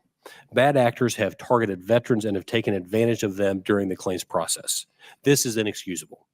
Veterans are some of the finest among us, and to target them when they are looking for assistance with an overly complicated process is despicable and in some cases already illegal. Having said that, my goal is to keep my emotions out of it and to hear everyone's perspective so that I can flesh out the issues and understand all the angles. Only then, I believe, can we as legislators and stakeholders make informed decisions about this issue and how best to address it. I thank our witnesses for being here and look forward to our discussion. With that, I yield back. So now, family, so they're going to pull the panels up. They're going to have the people come in. What y'all say about it so far? You know, what y'all thinking of this here? What do you think going on with the process? So now the first people on the panel going to speak is the Department of Veteran Affairs. He going to talk for a while, and I want y'all to give me your opinion of what you think of what he's saying, okay? Because and they're gonna have some lawyers, they don't identify themselves. I believe the lady is a lawyer. There's a couple of lawyers that are going to speak that are accredited. The woman kind of speak around the time he speak. So I want y'all to hear it, and we're gonna get into it. You understand? Now, who created this problem in your opinion? Mr. International say the VA may have created the beast. Who you think created the problem? What's the blame? Is anybody to blame? Is it just the system the way it is? What do you think the issue is that makes it where veterans will go to other people and the VA's mad about it? What are they really fighting over? Money? What are they fighting over, y'all? While y'all doing that, I'm gonna pull it up and get it to where we need it to be.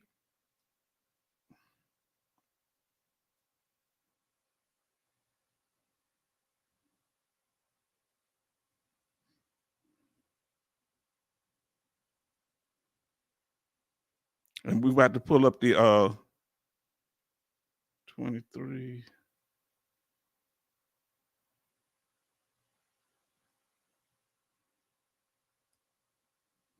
Now let's see what y'all saying. We about to hear the VA. Now it's funny, the VA, they doing a lot of talking here. He say the VA is definitely the Frankenstein of this monster. Woo! Did y'all hear that? You make me want to keep this up the whole screen. Oh man. So you saying they're the Frankenstein that created the monster? It's alive, huh? So wow, what happened to the Frankenstein that was created? I mean, the monster that was created by Frankenstein. I think that the monster turned on Frankenstein. Am I right? Come on, let's talk about it. Now, I want to see who got some. Is there some blame to share in here, though? Can we just put it on the VA? Because at some point we do get our benefits, some of us, but some don't. So it's inconsistent. It's hit or miss. Now let's see what the VA had to say about all this here. You understand? Now we're going to go to the panels. You ready?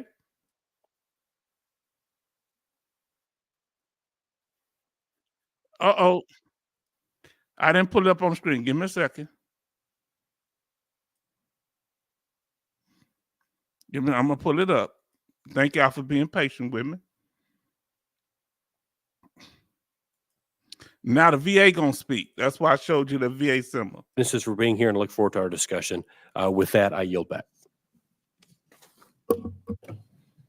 Well, thank you to both committees remotely. Your written statement in full will be included in the hearing. Hold on, 23. remotely.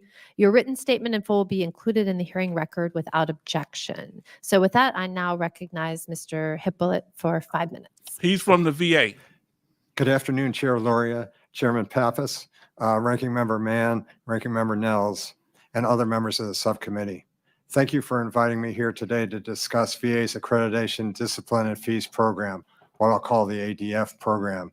I am accompanied today by Deputy Chief Counsel Krista Schreiber. I want to stress at the outset that no one may lawfully assist claimants in the preparation, presentation, and prosecution of claims before VA without being accredited by VA.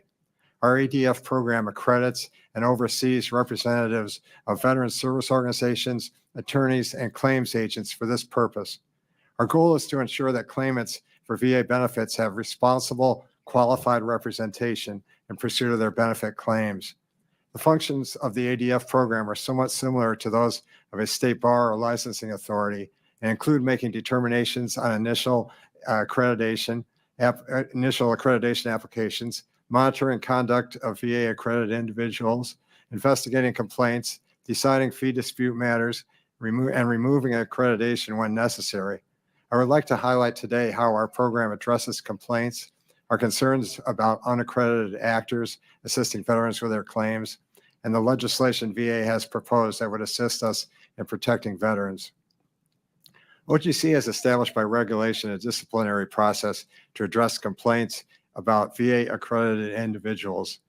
If VA determines that an accredited attorney, claims agent, or VSO representative has engaged in misconduct or demonstrated incompetence, VA may suspend or cancel the individual's accreditation. Another important safeguard tied to accreditation is the opportunity for claimants to request or for VA to initiate review of a fee agreement. Generally, this involves reviewing the agreement to determine whether the fee being charged in a particular case is reasonable. VA is statutorily authorized to order reduction of an unreasonable fee charged by an accredited individual. In fact, this past week marks the return of more than $1 million in benefit payments to veterans in fiscal year 2022 that were initially withheld for the payment of fees. Wait a minute, family. Stop the cap. Hold on. $1 million returned to veterans, excuse me? They're not saying from unaccredited claims agents. They're talking about the accredited claims agents was sticking their hand deep into the veteran pocket. What's going on, family? I thought the reason, the purpose of the accreditation process is to protect veterans. Excuse me? They got people that overcharge the veteran that they can prove a meal. Huh? No. He said yes. No. So is the accreditation process broken? If they hustling veterans just as much as the unaccredited agents, what's up with that?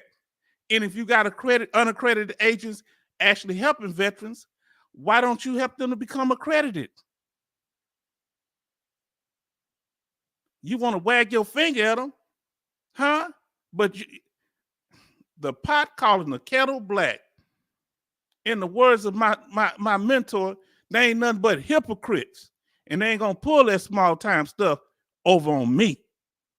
You understand? Now D said it took him less than 5 years to get 80%. Respect. Whew. Now that's you can get 80% in 5 years? Yes. Now let's see what they're saying here. Mr. Nash say some people take 20% from the veteran and then take 20% from the direct fee agreement. Hold on. Whoa. So they double dipping, and you saying they double dipping, Mr. International? Are you saying that they get 20% from the veteran out their hand and take 20% of the back pay money? Is that what you're saying? Please excuse me for my southern accent, huh? Stop the cap. Payment withheld. What the F?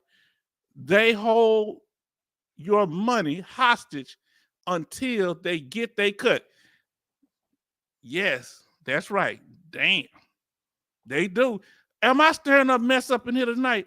Huh? Look, I'm going to stir this up. Then I'm going to go in there and watch basic cable. I'm sorry, y'all. I'm sorry.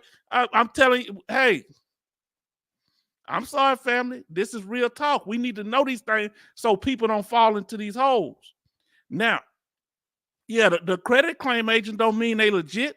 They got the certification of the VA, but they doing just as much dirt.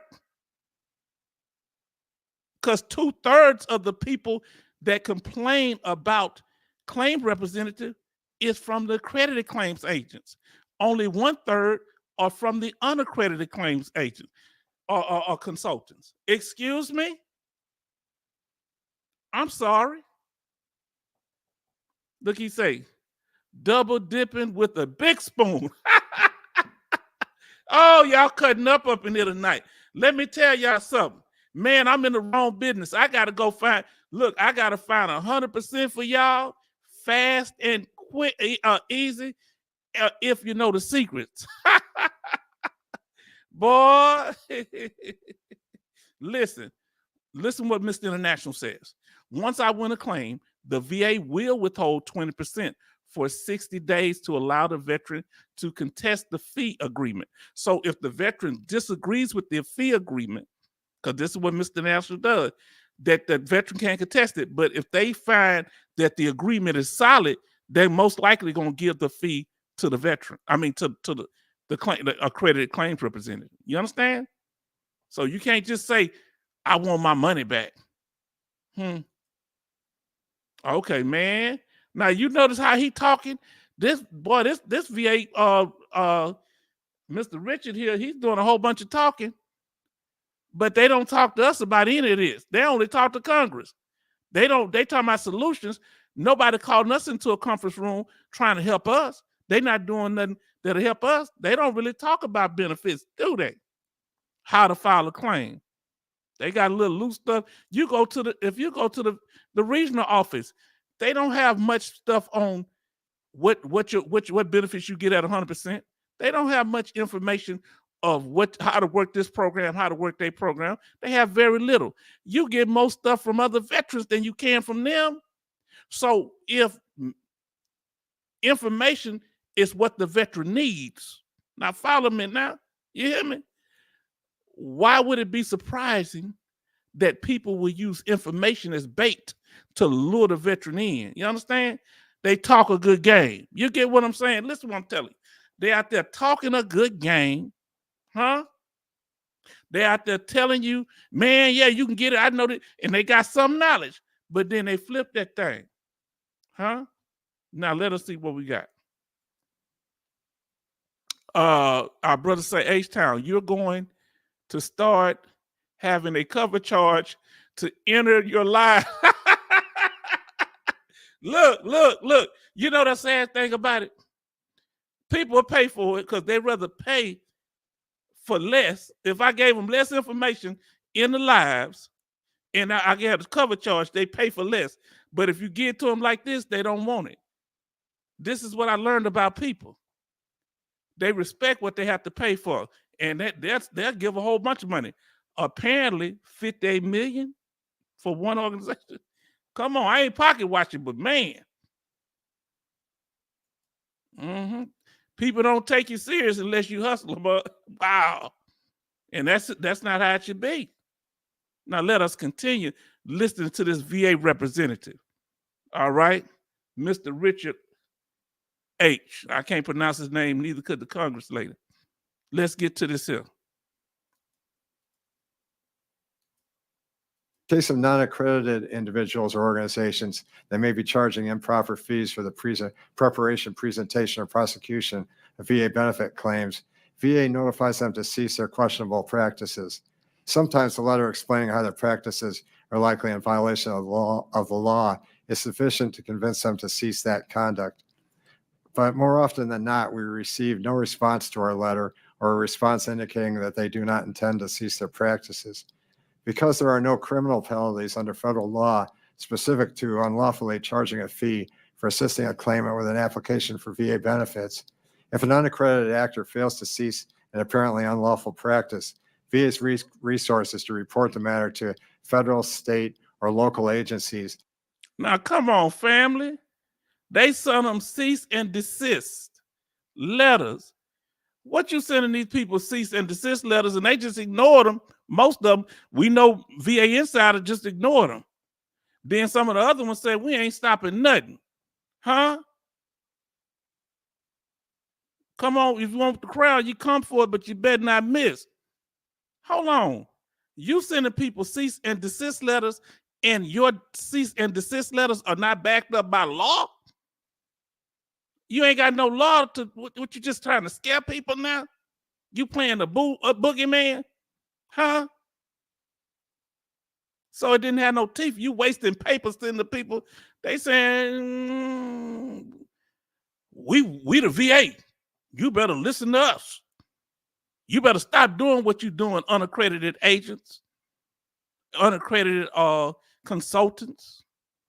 They say, man, move on around with this. Is it like that, y'all? He just, Mr. International laugh. Hell, if there aren't any penalties, then why would they stop? Huh? Is it time to turn the light off? I got to put my little light on because I got to get all my ugly in the thing.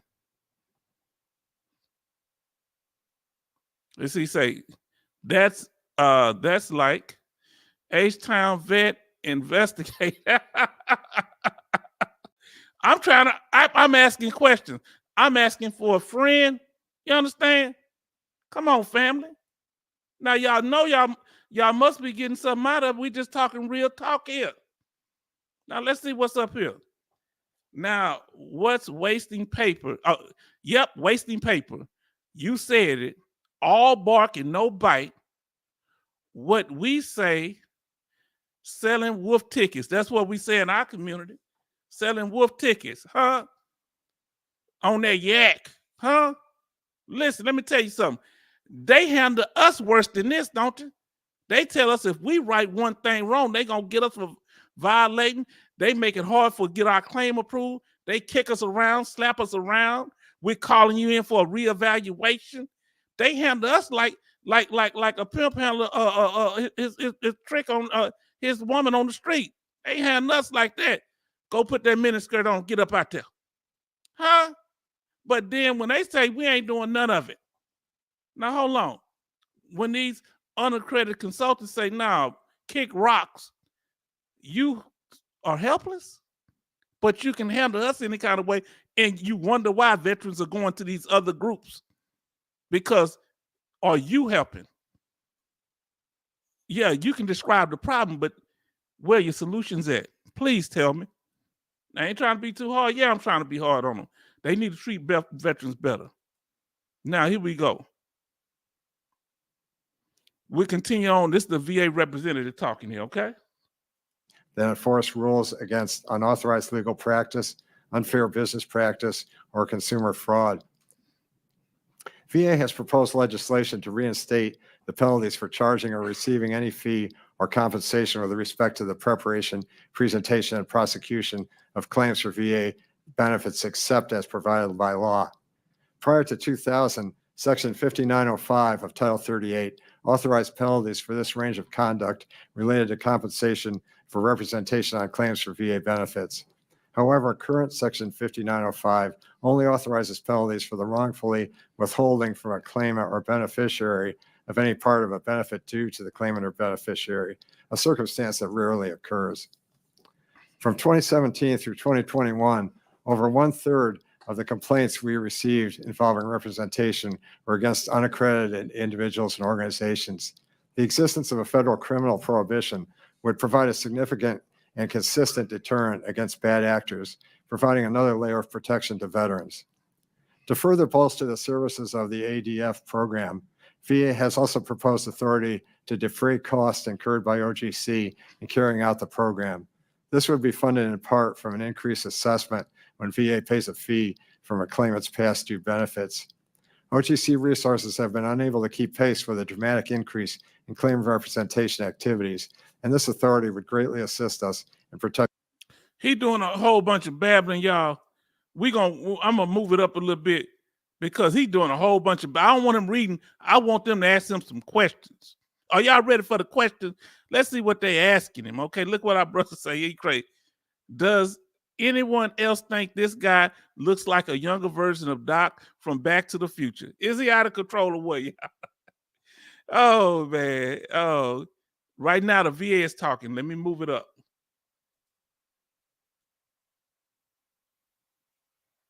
Oh, okay. Hold on.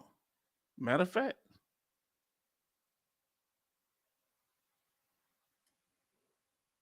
Now let's see. We want to hear some talk here. Oh Lord, y'all, like this thing keeps moving on its own.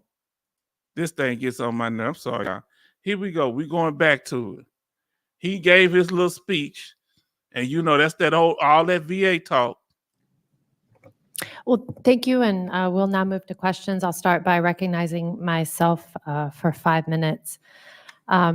So according to the VA, the department has collaborated with state attorneys general, several federal agencies, including the Federal Trade Commission and the VA Office of Inspector General, and the Department of Justice in investigating misconduct related to veteran representation.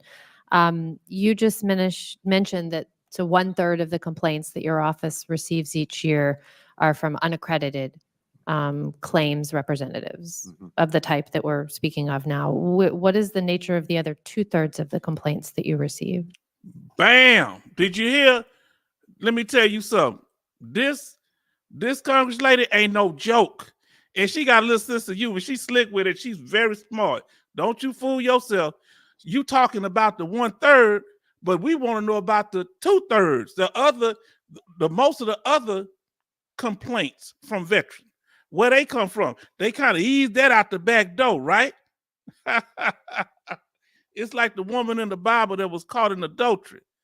They talked about her. They want to stone her, but they didn't bring the man up that she was messing with. She was sleeping with. They eased him out the back door. Huh? Eased him out the back door. And Jesus went and stooped and wrote on the ground. Huh? Yeah, that's what happened. So you want to talk about, don't tell me, let me tell you something. Don't tell me about what the little small problem. The 2/3 is the big problem, huh? Come on now. She checkmate. This is why I want to get past that little written statement. Now let's get to it. Let's see what he's saying. Look at her looking at it. She eyeballing him. She want to know. She's a veteran too. Here we go, family. Let's get back into this here. There are also complaints against accredited representatives, which would include attorneys, claims agents, and VSO representatives, Veteran Service Organization representatives. So that Hold on. Wait a minute. You telling me there's also complaints against lawyers, accredited lawyers, VSOs accredited, and also there's ones against just regular people that are accredited claims agents. So hold on. So even lawyers out there doing some shaky business? I thought these people are accredited, opposed to have good standing. But they doing most of the cases. They gonna try to explain a little later, say, well, we don't know how many people are out there that are unaccredited that's doing wrong because we don't have no way to monitor them. Now, you see what our brother say? John Jack say she look at him like food. This woman is sharp. I know people that own that. She own that. That's why it's good to have a woman in things like this. If we had only men, we'd just be fighting and beating each other up all day. A woman, she's sharp. She's sitting there paying attention. And see, that's why, yeah. I'd be like, shut up, man. What you talking about?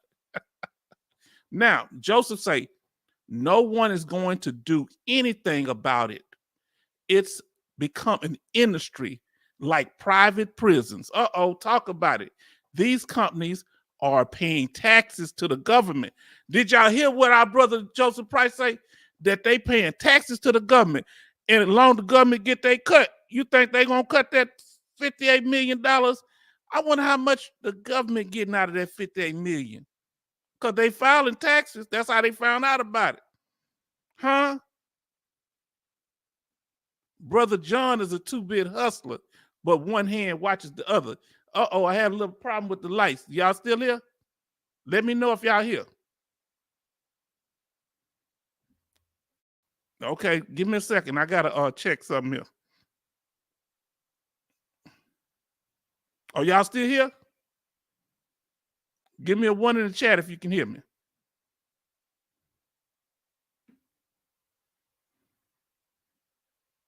Can you hear me? If you can hear me. Okay, y'all here. All right. Let me know if you can hear me. Put a 1 in the chat. Okay, good. Because the power almost went out. I got to pay that light bill. Hey, y'all. Look, I'm trying to run a hustle now. Look, I got to pay the light bills, guys. I've been spending so much money keeping the YouTube channel. I forgot to pay the light bill. Now I paid. I'm just messing with y'all.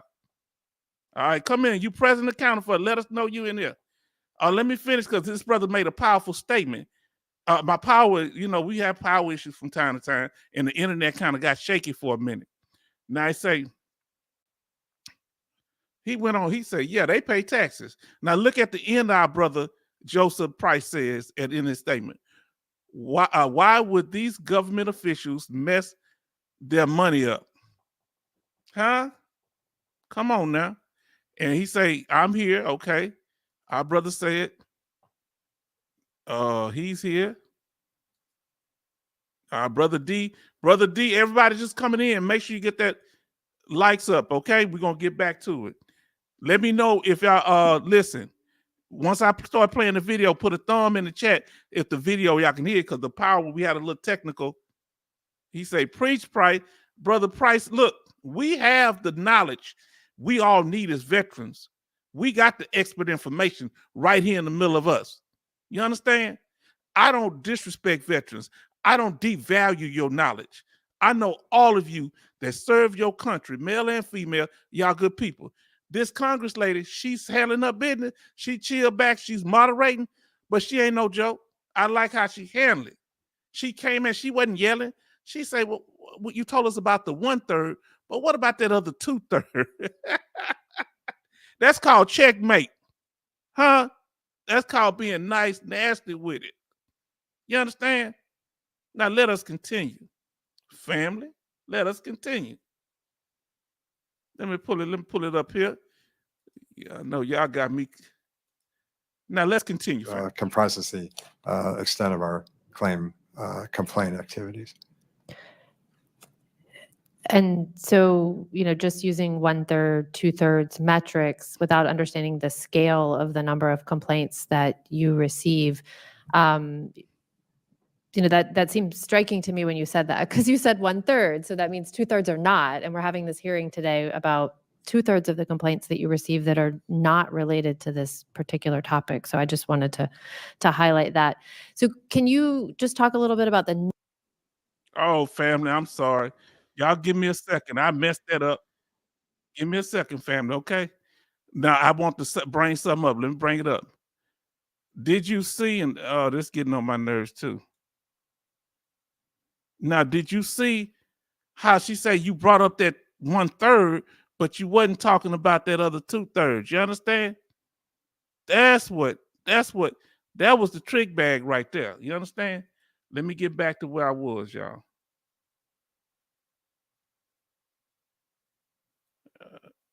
Now let's see what she said. Let me see, y'all.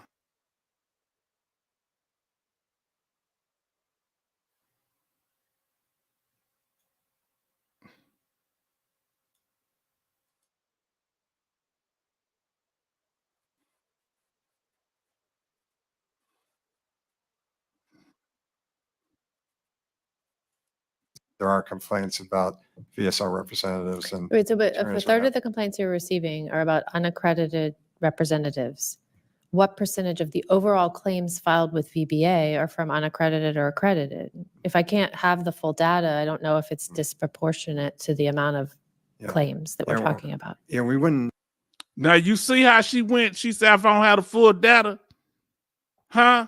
So you saying even the VA got secrets? Huh? Now look what our brother say. D said, "Sup, John? Okay, yeah. Now let us continue. Let me know if y'all have any problem hearing, okay? We're going back to it. See, this is how you supposed to you supposed to squeeze them in the corner because they not used to being questioned over at the VA or most of these government agencies. See, this is a veteran talking to him. So she know the game. She might apply for her benefits. Let us continue. Know about unaccredited representatives because they would keep their name off the Oh, I had to stop it. I'm sorry, y'all. Oh, Lord. Oh, boy. I'm sorry I had to stop it, brother. Look what our brother said. Look at a key thing that our brother John Jackson said. You hear how his tone changed? That's why I tell you, it's always good to have, see, because when guys talk, most of us tend to have a more of aggressive way of handling business or, kind of defensive. I love when a very intelligent woman walk in the room, she breaking it down. He changed his tone and she ain't never changed hers, did she? She never changed her tone, but she getting them answers, ain't she? This is what we need. Now let us continue, family. And if y'all gotta go, let us know. It's good. We gonna keep this going though. claim, if it's filed through a VSO or whatever, would, have a power of attorney to the VSO or a power of attorney to an attorney if they're assisting. But unaccredited representatives, they won't have their name on the claim. So it looks like the veteran's proceeding per se. So we wouldn't have data on unaccredited representation. Okay, well, I appreciate the interchange. It seems that this has given me several data points of things where there could be improvements in this process, and the fact that there really is no indication of whether the veteran has been assisted in the claim. So there's no way of determining what type of assistance they receive. So I mean, these I think are all points that we can incorporate into a discussion about ways to improve the process. So I know that I have gone well past my time, so I'll recognize Mr. Nels for 9 minutes. Thank you, Chair Loria. Mr. Hippolyte, thank you for being here. I'm a pretty simple guy, so I'm just going to kind of look at this and in your written. Let me ask y'all something. Okay, let me know if y'all. I hope y'all can hear me good. Let me ask y'all something. What do y'all think of the way that the Congress lady approached it? Do you think she was disarming? Why did he change his tone, even though she was just very straight up and very casual with it? Now let's talk about it. Let's see what our brother John say. When he was pointing the finger at everybody else, he was like a peacock. When she asked him about what is his yard, what's in his yard, he started sounding like mumble rappers today. One of the mumble rappers. What's say? Damn near starting sweating buckets. Now, my question to you is this here. Why her approach, and it's very effective to me, but y'all give me your opinion on it. You say she approached it from a non-biased view. That's right, Mr. International. Y'all putting out hot knowledge. Y'all spitting hot fire tonight. You understand? Yes. She saying she talked like Socrates, right? Remember Socrates, the philosopher, he just wanted to understand. He said, if you're the smartest person, let me know what makes you the smartest. Instead of being accusatory, she said, okay, you told me. See, use a person information to paint them in a corner. Let them talk. You understand what my brother Jason say? Let them talk. Give them enough rope to hang themselves. You understand? That's right. That's right. Now, let's see let's continue on here. 37. Testimony, it talks that you have 7,650 VSO reps, 6,325 accredited attorneys, 473 claims agents. All that adds up to 14,448 to help. I believe in 2021, there was 1.2 million veterans that filed claims. They say almost 15,000 people to help veterans in claims. Accredited agents, lawyers, VS. How long? Tell me what's going on. If it's all this help, why veterans, all y'all keep telling me y'all have trouble finding help? Huh? What's going on here? What do y'all think the issues is with that? And I'm gonna continue. I like the way this congressman, the ranking member comes. I love they all handling their business. And I looked at the website today. There's 228,000 claims that are older than 125 days. So I'm thinking to myself, as a veteran and somebody just filing a claim for the first time, they're thinking the veteran community is relatively small. I mean, they know what the experience is like at the VA. So I believe that you have these companies that are exploiting that failure, so to speak, you know? Oh, Lord. Did he go? You think did he go too far, y'all? Family, tell me, did the congressman go too far? Did the ranking House member, he said that the unaccredited claims agents are exploiting the VA's failure. Was his words too harsh? Talk to me. Oh, boy. And isn't he a meanie? Let us continue, family. Oh, I mean, how do these companies flourish? Because it appears to me it's because there's a need. I mean, the average veteran, I mean, I've gone through the process. There's some pain involved. And so I think these veterans are just saying, don't go through here or go through there. Let's just try to find somebody that has a financial interest in it, and they'll work harder for me. Now, how y'all feel about that? Hold on. I'm confused now, family. Family, let's show some love to Chester. Just come in. He family, you know we love him. Is the congressman wrong? He the head of the brother. He come in, he say, "Hey guys, Chester life insurance broker." Say, "Hey guys," and then Major Boomer say, "Hello, Chester."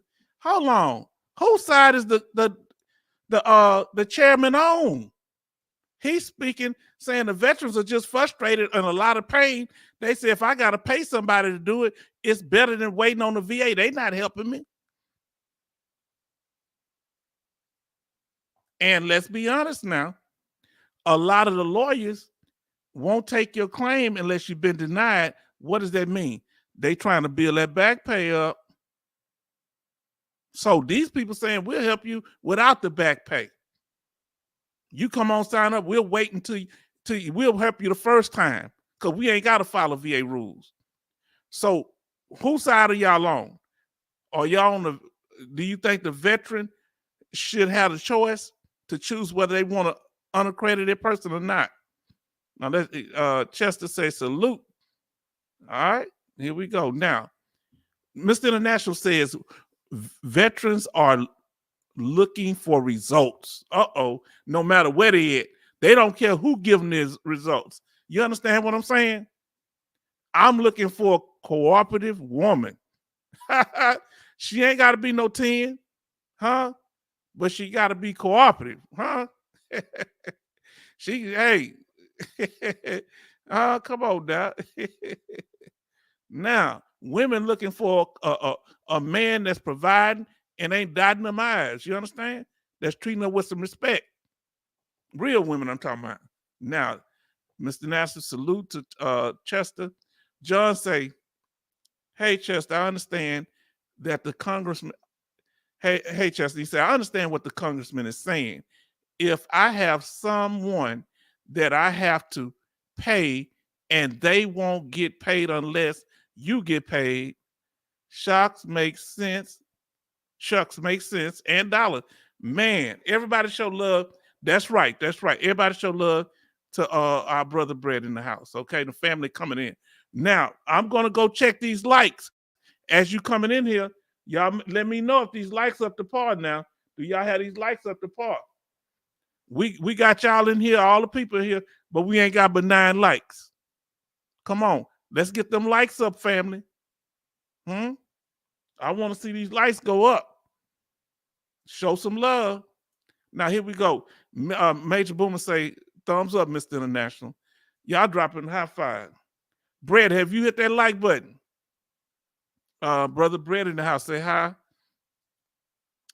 And then our brother Joseph says, H-Town said he wants a Houston. I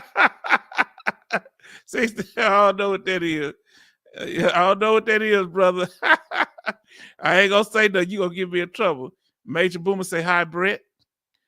Joseph Price says, hey, Brett. Chester, the life insurance broker, says, hey, Brett. And John Jackson say, hey, Brett, we are still going to Checkers, right? No. Going no Checkers on Veterans Day. You going to one of them big time high-end restaurants. Joseph Price says, hey, Chester. And check places that are fancy restaurants that are not chain stores to see if they're offering something on Veterans Day. Do your homework ahead of time. We're going to do one more thing on Veterans Day. John Jackson say, hey, Joseph. Laugh out loud.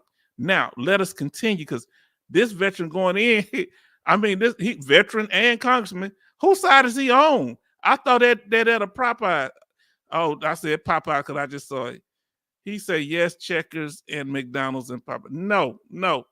Y'all go there. I'm going to put y'all in timeout when y'all get back. John said, you don't do all the go to them cheap places off of Veteran Day. These are free meals, man. Get full on some of that fancy food. John, then y'all can't go to Popeyes after that. Oh, Lord. He say, Chester, life insurance broker said, hey, Joseph. Joseph said, you said you don't want a 10 for a female, so you must want a Houston 6. Yeah, give me a Houston 6. I'm good. Houston or 6'8". Yeah, I'm cool. Yeah, give me. Yeah, I'm good. I'm good with a 6. I need somebody clean it. I don't need no trophy wife. Now here we go. Thanks, Mr. Boomer, for Popeye. No. We're gonna talk you out of there. No, Popeye. Now let us get back. We're talking tonight about this hearing they did on unaccredited and accredited claims agents. They really did it on unaccredited claims consultants, not really on the accredited people. It was kind of a ruse. Now let's see this conference he's speaking of what the problem is with the process, okay?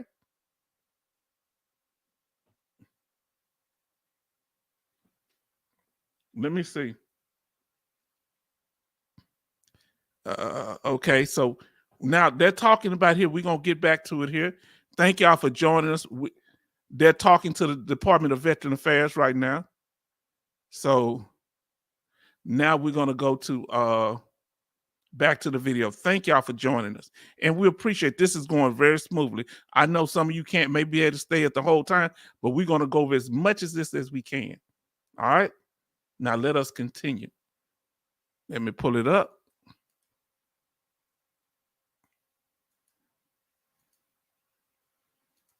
Does that make sense, or am I getting this all wrong? Yeah, I definitely see where you're coming from. I mean, the claims system is complicated. And I've worked in the VA for years, and there's still things I'm finding out about it. It's a complicated system for sure. And I think it's really to the veterans' benefit to have representation. The thing is that in order to really help them get what they need through the system, there should be some oversight of people that are providing representation. And there are opportunities to get representation. Even at the initial claim process, the VSOs can provide representation. I want to ask y'all, fellow veterans, how easy was it for you to get representation? He's saying it's easy to get representation. Well, representation and competent representation is two different things, right? Come on now. And we got our brother say hi. Brother Brett say hi to Chester and D. And Brett say hi, Mr. Price and love. Love if you in the building. Let's get those likes up. Y'all did good. Y'all got us up to 11. Come on, keep them likes going. When I said something, 2 people hit them like button. Brett, have you hit it? Anybody just in the room, hit that like button and make sure you subscribe. Because one person, when I say I ain't gonna let number subscribers in, they've been here for a while and they hurry up and subscribe. I say, boy, people be cutting up. Let us continue because we gotta get the message out so veterans don't get taken advantage of. Am I right? Claimant wants paid representation. Once they get their initial decision from VA, then they can have a paid representative. And there's been a very strong veterans bar that's developed over the years. That there's a lot of, I think, really good, experienced attorneys out there who handle a lot of veterans cases and can provide their outstanding representation. Thank you. What step has the VA taken through the TAP, that Transition Assistance Program, to educate veterans about their options for representation and assistance in filing them?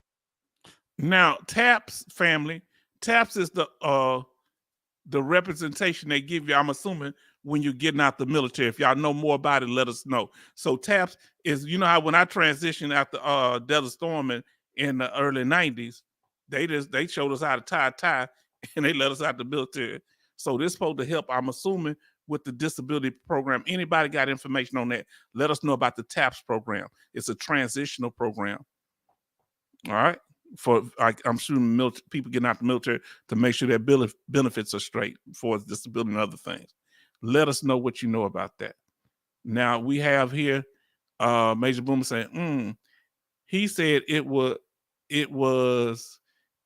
he said it is to the advantage to have representation.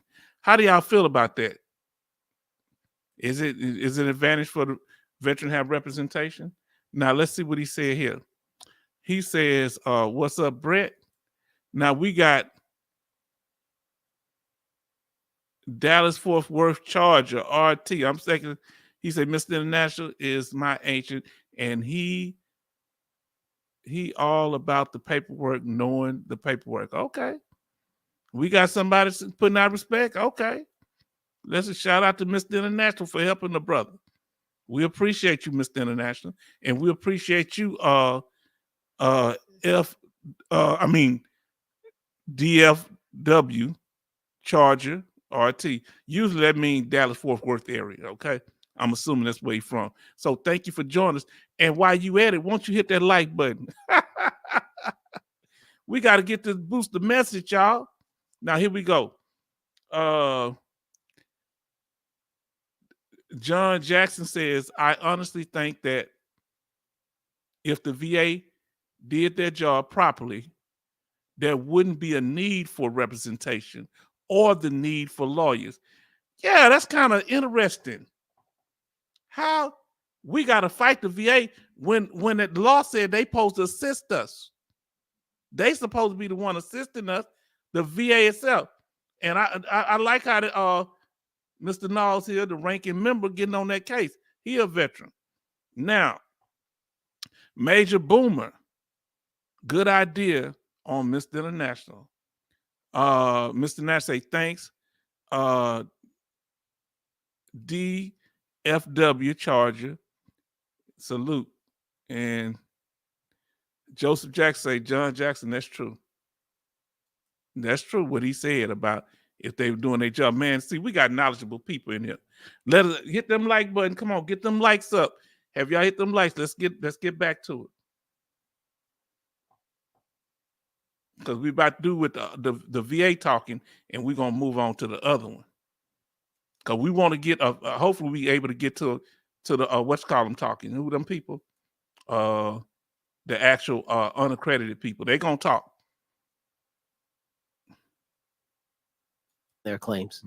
Yeah, we have been in contact with Veterans Benefits Administration. I think there is some information in the TAP program about assistance. That's something I think we can do more of, though. We were just talking about that recently, that we want to try to do more outreach to make veterans available, make veterans aware of the representation that's available out there, and also the limitations on fees, that they make sure they don't get overcharged, and also to warn them about that there may be.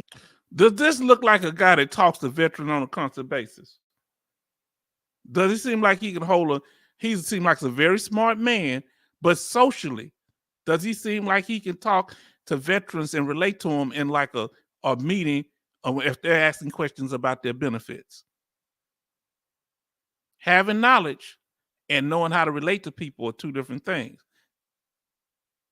All right, let's see what our brothers say here.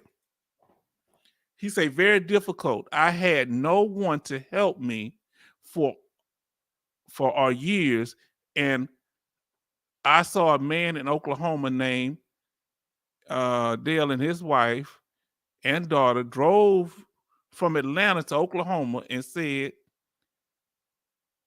in line overnight. Lord. Now, I sent and shared on Facebook. I appreciate you, Brett, always doing that. Just stay away from Popeye. Look, y'all share this with other people right now. Share the live. I appreciate you for bringing it up. Okay, family? Let's get this message out there. Share the message on live, Twitter, Facebook. I'm not good with all that technology. I'm trying to get that other stuff. So y'all help me out here, okay? Share it so somebody can be blessed by this. Share it on Facebook, Twitter, all that. And what's that other called? TikTok and Tickety Talk, all that. Okay, well, so I'll be to cut up. Not say benefits on date of discharge process. Okay. Talk about it. Let's get back to it. He almost done here.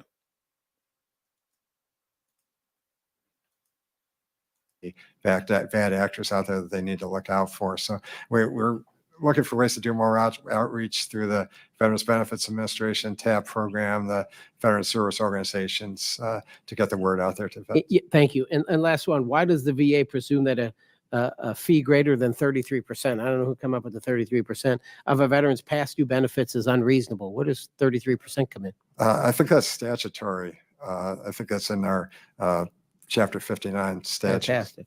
That's my tax bracket. Mhm. The congressman got jokes.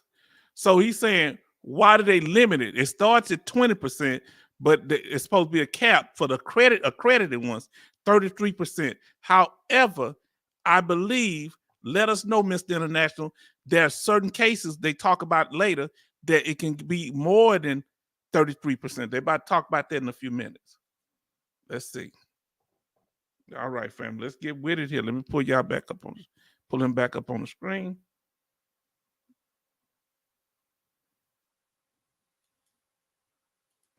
Did you want to add something there, Christina? That is actually implemented through regulation. Oh. And I'm assuming she is a lawyer. I'm not for sure, but I assume she's a lawyer. Okay. we did put a cap on it. It's presumed unreasonable. If there were a fee that did exceed that amount, it could still be reviewed by our office and that amount could be paid. There could be a case in which a fee that is greater than 33 1/3 would be considered to be a reasonable fee depending on the circumstances of the case, but it is unlikely. Now, what they're talking about, 33% of your back pay that accumulate. So let's say you get $100,000. Now, what's 33% of $100,000? They can get that back pay, huh? This is for the accredited claims agents, accredited lawyers, VSOs that are accredited, like the American Legion and DAV.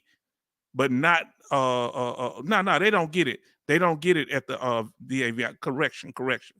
The VSOs don't get it. I apologize. Just the accredited claims agents and the accredited lawyers. Now, some unaccredited lawyers can charge more than that. Yeah, they got unaccredited lawyers that do it too. Now, see what Brother John Jack say. I know someone that went to the VA years ago, but I think they didn't use the correct verbiage, and they were told that they would be better off not going through the VA. Oh, who told them that? Somebody else told them that? Now, woo, Mr. International say it can be 40%. They can charge you 40%. So let's say you get I know people that got $300,000 from the VA. I've known people got probably about close to $500,000. I ain't gonna talk about the other cases. I know there was more. Sometimes when they give you that much money, they kind of break it up, send it to you over months. All tax-free money, right? We don't want to put everything out there because people start hating on the veterans. Now listen, he said it could be up to 40%. If you got $100,000, that means 40 G's will go to them. But that's just of your back pay. You're going to get your money the rest of the month. Some people don't want to part with that back pay. Huh?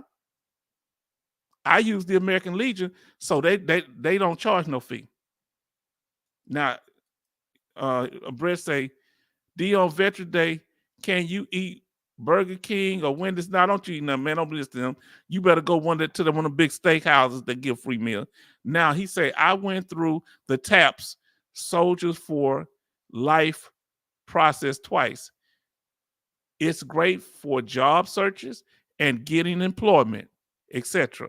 I honestly think I was misinformed by the BDD process. What's the BDD process?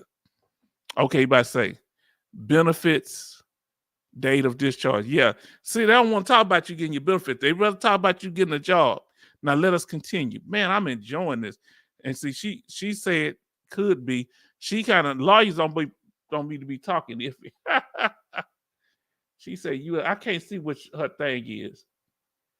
I think she may work for the Department of Veteran Affairs. She's some lawyer or something. I think she's legal team for maybe the VA. Let us continue. Okay, family. Let me see what we have. 41, 43. Now, then they're gonna talk about this one lady come up. I don't know if she's a lawyer, work for the VA. She come up with some real good information. Now let's she gonna come via Skype or something. Let us continue. Okay, thank you both. I yield back. Thank you. And I will now recognize my colleague and the chair of the O&I subcommittee, Mr. Pappas. Thank you very much, Madam Chair. Thank you very much for your responses here. And I just want to drill down on one issue that's been brought to my attention. It's about some cease and desist letters that have been sent to two parties that will be represented on the second panel here today, Veterans Guardian, VA Claim Consulting, and Trajector. And with regard, so those are the two that's going to be speaking: Trajector, and Claim Guardian. These are the two unaccredited. They showed up. Two unaccredited consultants that showed up. They came up, huh? I bet they had their lawyer. And they gonna get, some people gonna get a little tested with them, a little hostile. But let's see what goes down. regard to Trajector and two of its legacy brands, VetComp and Penn and VA Claims Pro, your office has taken the additional step of making referrals to the FTC, the Office of Inspector General, the Department of Justice, and the Florida AG. So I'm wondering if you can comment on the status of these referrals and if you believe that these companies are providing unauthorized claims assistance and why their activities have been allowed to continue. Okay. Yeah, we've either through, being alerted by sources or in one case through a SEC filing that we became aware of, we took a look at, what seemed to be going on out there with some of these organizations. We're very concerned that, there may be activities that's, outside the bounds of the law that are going on. In the case of the one organization, Trajector, some of the things that, caught our eye from looking at their SEC filing, it appeared that they were involved in claim preparation by unaccredited individuals, that they were charging fees for claim preparation prior to a VA decision on the claim, that they were charging fees for the services of non-accredited individuals. Okay. All right. So here go the charges. They're charging fees for claim preparation. Okay, I hear you. They're charging fees before the person is denied one time. Remember, they're not accredited, so they don't have to go by the rules that an accredited individual have to go by. Okay?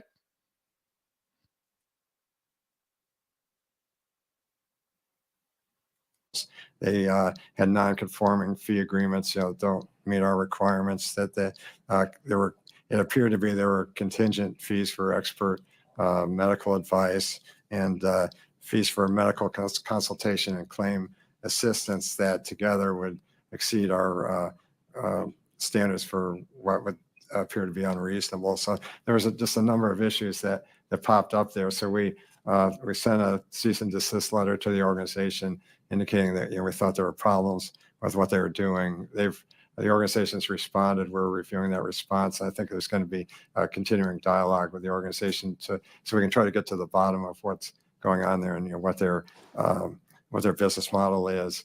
There's other organizations too that have been involved in activities that look to us like unaccredited representation by unaccredited individuals, fees that were not authorized under the law. So those are some of the common things that we see. So as I mentioned, our practice is to send a cease and desist letter. Then if we get a response, we'll engage with the organization, try to get to the bottom of what's going on. But ultimately, because of the lack of penalties for non-accredited representation or whatever, we need to try to bring other agencies involved, either at the state or federal level, to help in that situation. So you've made Okay.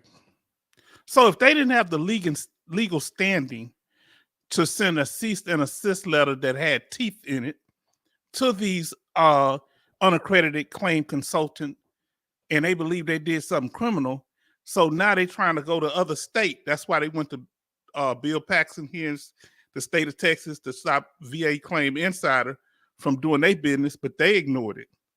Because unless you can store, the law was done away with in 2006, remember? But even though the law was taken away, the only thing that's illegal is to help them prepare claims. They say they're not helping them prepare claims. They just consultants. So remember I told you about the word game, word confusion? That's how they do it. Now let's see what it say. Mr. National says, Chester, I'm familiar with Dale Graham. I don't know Dale Graham. Now he say, it's illegal to assist. Now listen what Mr. International say. It's illegal to assist, prepare, and prosecute.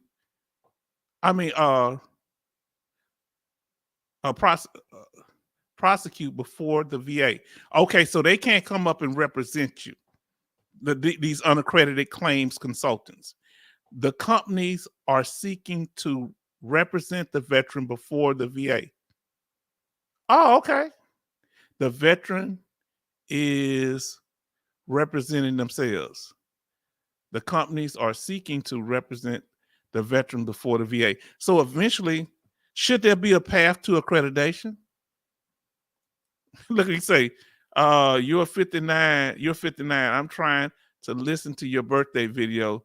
Major Boomer talking about cashews. How you looking at two videos? You better be watching this one. This man crazy. He watching my birthday. Shoes cracking and cheesecake. Yeah, I had that cheesecake. I love the cheesecake. Now, all right, that's off topic. You in timeout, Britt. All right. Wow, man. You meant to say they're not able to represent younger. Let's see. Trajectory took a page from Goldie playbook from the Mac. You remember Goldie and the Mac? What you know about that? You veterans choose me, huh? Goldie, one of the players in the Mac. What Goldie say? Y'all chose me. Let them choose you, huh? Now we can handle this player, or we can get into some gangster-ish. Yeah, the pimps were fighting over the women. He said he chose me. Now listen, he say, Judge, I say the veterans choose me. There you go. Yeah, huh? He didn't take your woman. She was just ready to go, huh? Now Chester Life Insurance says he is great. He is great. He is so booked up. I had to find someone else.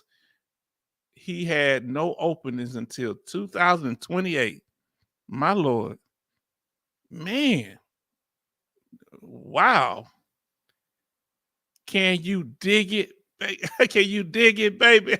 I had to laugh because, that's our hustler talk. Can you dig it?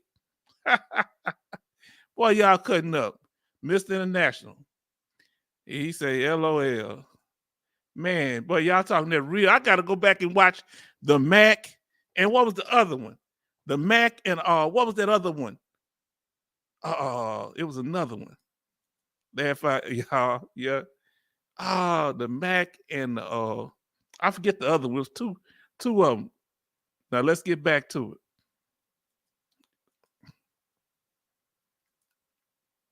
Clear in your testimony, and your office makes clear that advising a claimant on a specific benefit claim or directing a veteran how to fill out an application, even if that advisor never puts pen to paper, is that something that is beyond the bounds of the law if these organizations are unaccredited? Yeah, there's issues about what constitutes preparation of a claim, and we're getting back and forth sometimes with these organizations about what they're doing. We think if you provide advice to a prospective claimant on what they need to do to obtain benefits on a particular claim, or if you help them prepare evidence to support the claim, that's preparation of a claim, and that falls within the legal requirements, and they need to be accredited to do that. A couple of tests we look at: has the veteran expressed interest in filing a claim? Okay, now I'm confused. We do that here every day. We give veterans information on how to what things. I got a whole video. Okay, he said providing advice. Okay, that's the key word, providing advice. Are you saying, Mr. International, that them providing advice is illegal? Let us know what your position is on that. Man, I'm enjoying this here. And I know some of you may not be able to stay the whole time, but that's it. We almost halfway through, but this is enjoyable. I'm enjoying it. Approach a representative, if they answer an advertisement that says we provide claim service, and the veteran reaches out, they're interested in filing, and then the assistance at that point seems generally to us to be helping them prepare the claim. Also, are the services being provided, do they serve any other purpose other than supporting the claim? And if they don't, then it looks like they're helping to prepare the claim. Mr. International clarified. He said, I'm not saying anything. He said Richard said providing advice is illegal, and Richards is one of the head people over at the VA at the time. Huh? Maybe still is. I don't know. I hear you say, that's what he said. I got you. And so there's a couple of things that we look at where I think we could do more in this area. I was talking to my staff recently about, do we need to better define in our regulations what is meant by preparation of a claim, and kind of put some boundaries down there and allow the public to comment on that in the rulemaking proceeding. And okay, let me tell you something. Some of you were leaders in the military. Some of you are leaders in life. If you don't have your stuff together, how can you lead somebody else, tell them what to do? Okay, this is confusing. They not clear on what advice actually is, so they trying to clear it up. Well, how you gonna give somebody some cease and desist and you don't know what it is? Get your business, get your house in order. You can't lead nobody if you don't know which way to go. Huh? That's my opinion now. Now let's see what Brett say. He said, I am in timeout, Evan Almighty, by Bitcoin. You out of timeout right now. We let you go. Hi, Tariq and Chaplain Davis. You good. Okay, John says, can we count how many times he said claim? This guy is very underprepared for this part of the meeting. You know what part of the meeting he's unprepared for? The one he ain't reading off a script. You know what part of the meeting he ain't prepared for? The one when they ask them questions. Huh? And when we go into these evaluations, they're asking us all kind of questions. And many of us have mental disorder, physical disabilities, but they expect us to answer the questions. Why can't this man that's in charge getting that big check can't do it? Sounds like to it. I don't know what that says. Y'all know them terms better than me. You know, I'm kind of slow. I hear you. Now, let us continue.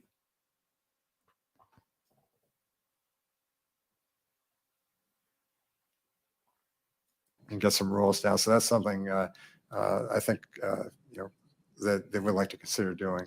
So trying to settle that issue. Okay, I appreciate that. And in the interest of time, I just want to move on to the penalty issue that you raised as well. Can you expound upon why you think reinstating this criminal penalty would help enforce the law in a more optimal way? Yeah, I think it would. First of all, a lot of times. And what he's talking about is the law that they took away in 2006. Remember, there was a law you couldn't help veterans prepare. If you wasn't accredited, you couldn't help veterans prepare their paperwork and all this, and it had more teeth, and you get prosecuted. But they dropped it in 2006. So they saying, should it be reinstated? We're dependent on referring things to state authorities, state attorney generals or whatever. But the laws in various states are differ, and what's allowable in one state might not be in another, and we don't have a really national standard there. So, so I think it would be important to have a consistent national standard in what's allowed and what's not. Also, I think it would act as a strong deterrent. If there's potential criminal penalties involved, people will take notice of that, and they would, I think, deter a lot of people from getting involved in things they shouldn't be. Or if we reach out to organizations that say we question what you're doing, the fact that there's criminal penalties on the books would give us a lot more weight in doing that. So Ranking Member Nels addressed the transition program and working to educate and get the word out to veterans about accreditation. I'm wondering if you could talk about the list that you maintain of accredited organizations and how that's publicized, and what thoughts you have on how to make sure more folks understand where they can go to look at the list of individuals that are available in their area or organizations in the area that can assist. Now, that's the key word, deterrent. Deterrent. He's LT. Okay. Yeah. Second LT. The second lieutenant. My fault. Yes, a deterrent. Is it a deterrent? A deterrent is not actually punishment, is it?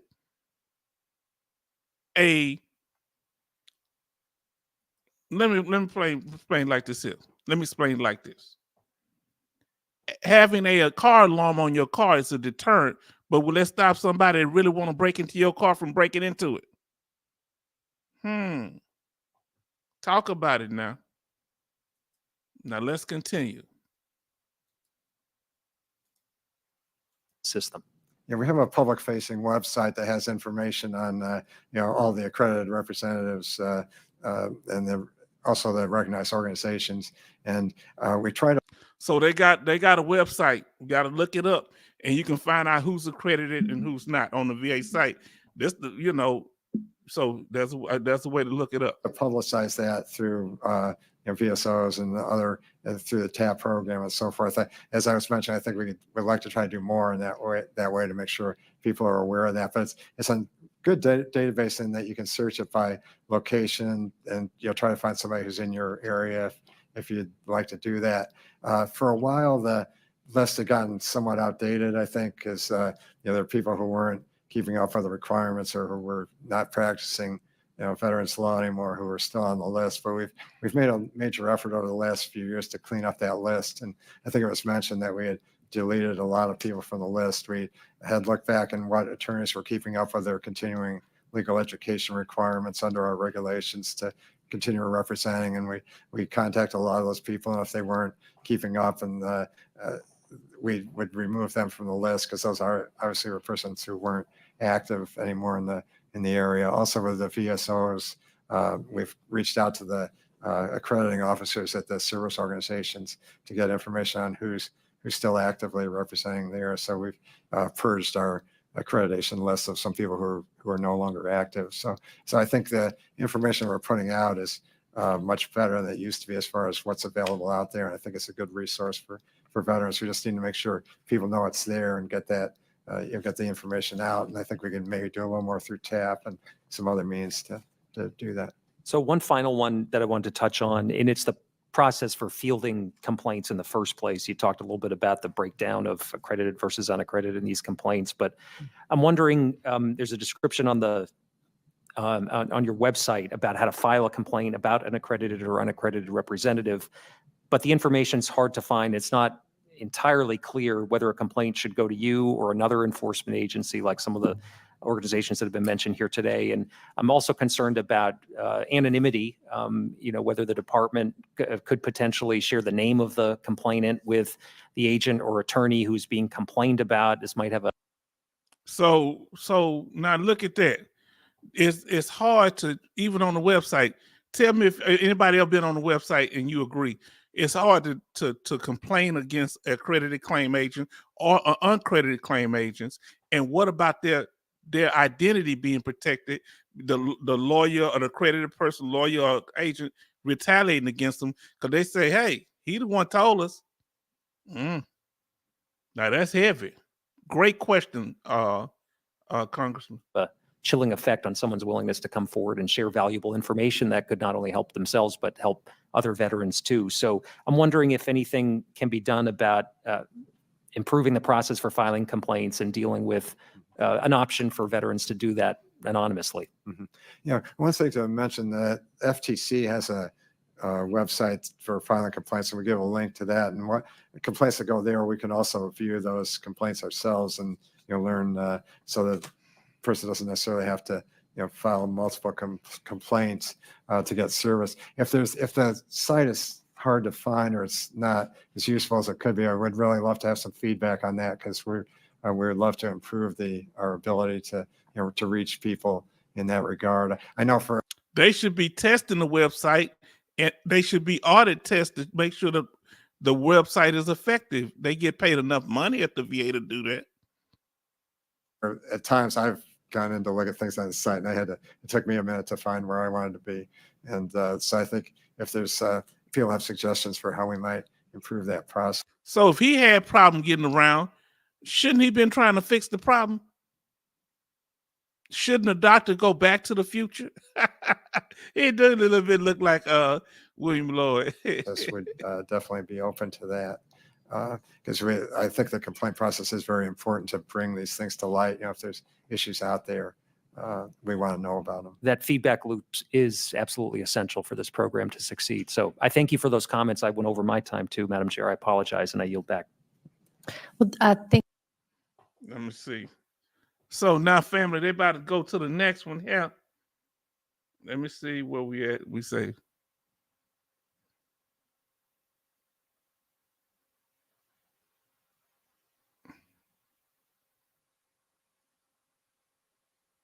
So now we're about to go on to the next part. This lady, I don't know if she's a lawyer or she works for the VA, but they give companies that get some very good information.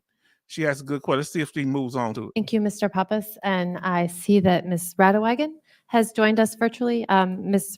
So she joins virtually. So she's going to ask questions. This is a big problem we have as veterans. Now follow this here. Our private information, right? So give me a second here. So I forgot to put, we just covered the cease and assist part. Unaccredited claims agent will send a cease and desist, and they just ignored it, right? Sorry, I didn't cover that part. Now let's see where. Now we're going to talk about the personal information that in particular they're talking about the accredited agents handling your information and the VA people handling it. But it's also an issue dealing with the unaccredited people having your personal information too. So let's talk about it. Radewagen, I think we all care a lot about this topic, and we've been taking more than the standard 5 minutes. So I'll recognize you for 9 minutes or whatever time is necessary to ask your questions. Thank you for joining us. Now, Thank you, Madam Chair Luria, Chair Pappas, and ranking members Nels and Mann. My question is for Mr. Hippolyte.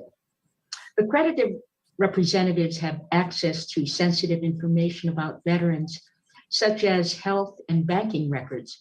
What information security requirements does VA require accredited representatives to abide by?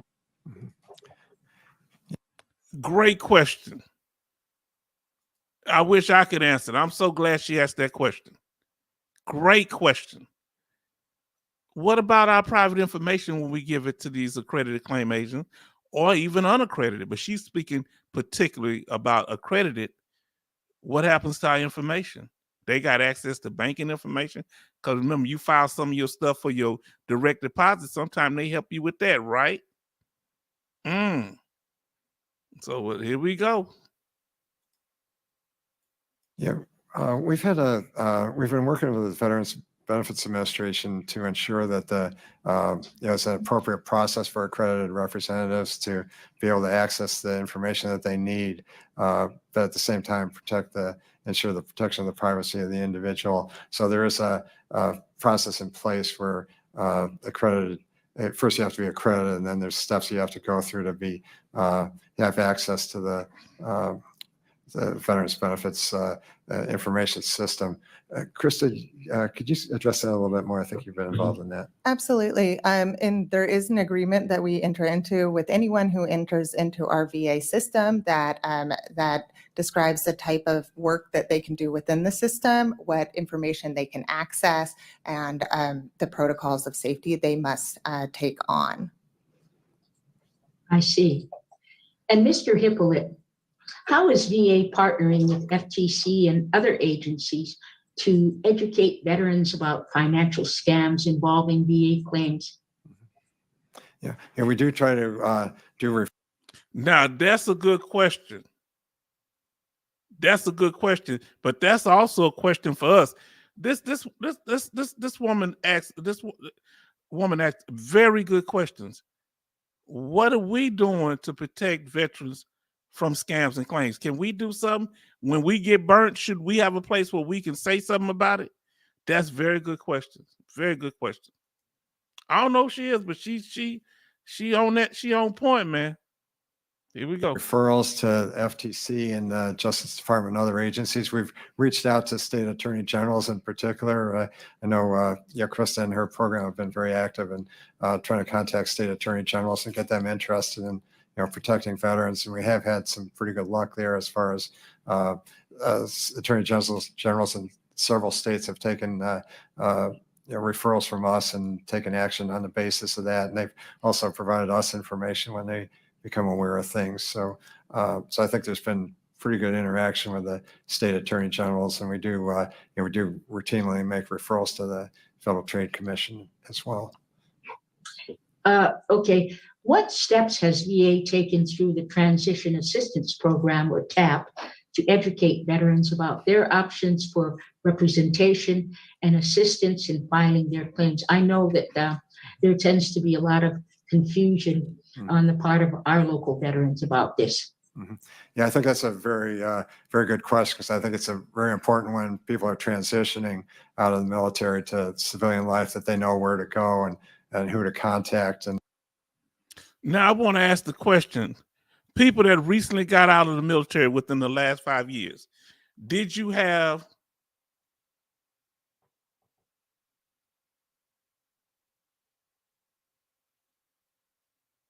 H-Town, you and her a date? No, I'm good, man. I'm good. Now look, D say, oh, I don't know what that means. Now he threw me off. But what was I saying? I shouldn't have read that. Now I forgot all about what I'm about to say. What was her second question? Man, I forgot. I can't be Brett. You going back to timeout. You don't quit it. Let's continue. Lord, I forgot what I was about to say. Okay, one. Here we go. if there's help out there for them. So we do have. Oh, I know what I was going to ask. If you're transitioning out of the military in the last 5 years, how easy was the transition? Did this TAP program help you? Were there other programs that helped you get your benefits? How smooth was it? How informative was these programs? Let us know. Have, I think, a component now in the TAP program that provide some information, but I think that could be improved. I know in TAF, a lot of things are thrown at people all at once, and we want to make sure that the veteran or the service member transitioning comes away with something that they can hold on to and know where to go. So we're looking at right now at the best way we can participate in TAF to get the word out to veterans. I think we could probably do a better job to make sure at least they know where they have a link that they can go and get information or contact someone. So that's something we are very interested in doing. I think it's important. Thank you, chairs. I yield back the balance of my time.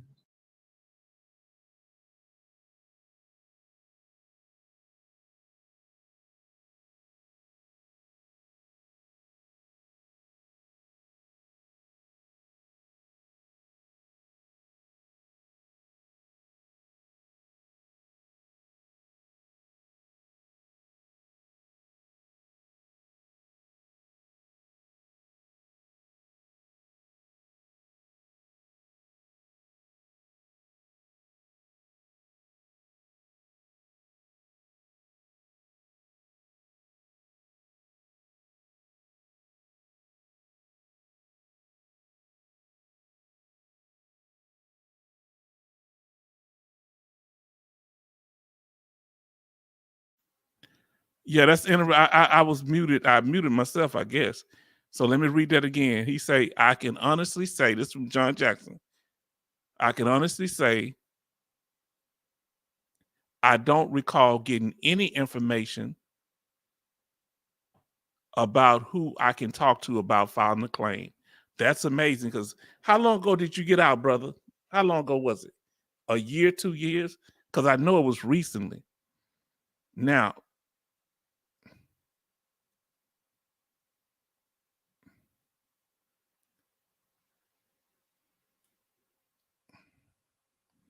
we're about to move on. Oh, Lord. This thing, I got to pull this down. The next one we're going to talk about is the federal accreditation versus the state accreditation. So I didn't know that you have different type of accreditations. They're about to talk about that now. Okay. Let me see here.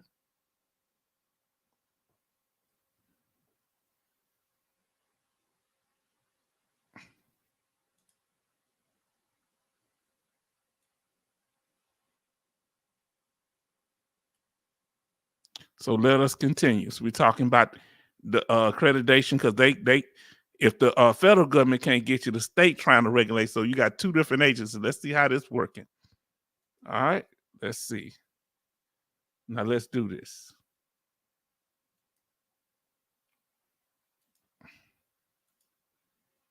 Very well. I'll yield back. Thank you, Mr. Nels. I believe Ms. Miller Meeks just joined us. Do you have questions? Thank you, Chair Luria. And yes, Mr. Hippolyte, can you explain why the VA requires an attorney to self-certify their good standing with their respective state bar rather than requesting this information from the bar directly? I think we find it more efficient to go directly to the attorney for that information. They may be recognized in more than one state. They may be a member of more than one state bar, and then they can just make a single certification to us to do that. We are attempting to make our process a little more efficient in that regard too, that we're trying to automate our process better so that it will send up flags when it's time for somebody to certify if they haven't, so we can track it a little bit better. And so I'm a former member of my counties. So I'm from Iowa. We have 99 counties. We have both a state process and then other funding for which every county has their own Veterans Affairs, County Veterans Affair. And I was on that the board for our county's Veteran Affair. So I'm familiar with the process of both accreditation in the state and the national accreditation. And I also was a state senator, and we had the opportunity to speak with people who were concerned about individuals charging fees, but they themselves, as either a member of a VSO or a county director of a Veterans Affair, did not charge a fee. However, all of those individuals were paid. So as members of VSOs who do claims for benefits, are these individuals paid? And is their certification paid for? Who pays for that? Or is that done out of their own pocket? This is in the case of the county representatives or In the, the county representatives, we as the county pay for that. Mhm. So there's state funding for that. On the VSO side, Mhm. is Yeah. that a paid position for people to do benefits claims, Yeah, in that regard. preparation, Yes, analysis? my understanding that for the veteran service organizations, it's a mix of for people who are paid or, they're doing it full time for the organization. And then there's also volunteers who do it, just on a voluntary basis and don't get paid for their services. So it depends on the organization, I think. And even some organizations may have a mix of volunteers and paid. And then is there accreditation process? Does the volunteer pay for that themselves, or are they accredited by being a member of the organization? Yeah, they're accredited through the organization. So when a VSO representative wants to be accredited, the organization will send us the certification that the person has, is qualified to be accredited, and we rely heavily on the organizations to do that. So the individual service organizations don't contact us directly; they work through the organization. Do they have any training or course or education process? Yes, when we recognize organizations, we ensure that they have a adequate training program and process. That's in our regulations. They have to show us that they have an adequate training program, and we do. So they say they got a training program. So listen. So let's see what our brother said here. He says I went through SFLT TAP in December 2023, retired March 2024. Okay, he breaking the game. So he recently retired, so he can tell us how that system is working. Thank you, Brother John Jackson. There was one guy that gave his speech. He was so thrown off, asking him a question was pointless. His demeanor reminded you of DMX. Oh, Lord. Y'all gonna make me lose my mind up in here. Y'all don't know the late DMX, our foundational black man. He was rough with it.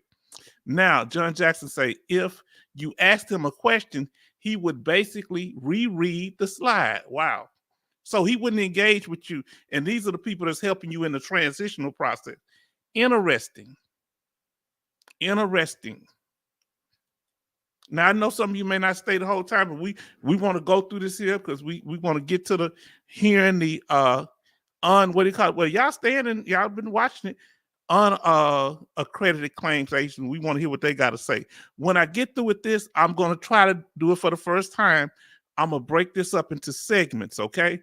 For each thing that we cover, all right? Because I know it's going to be a little long, but y'all keep me here 3 and 4 hours sometimes. So what y'all talking about? Let us continue.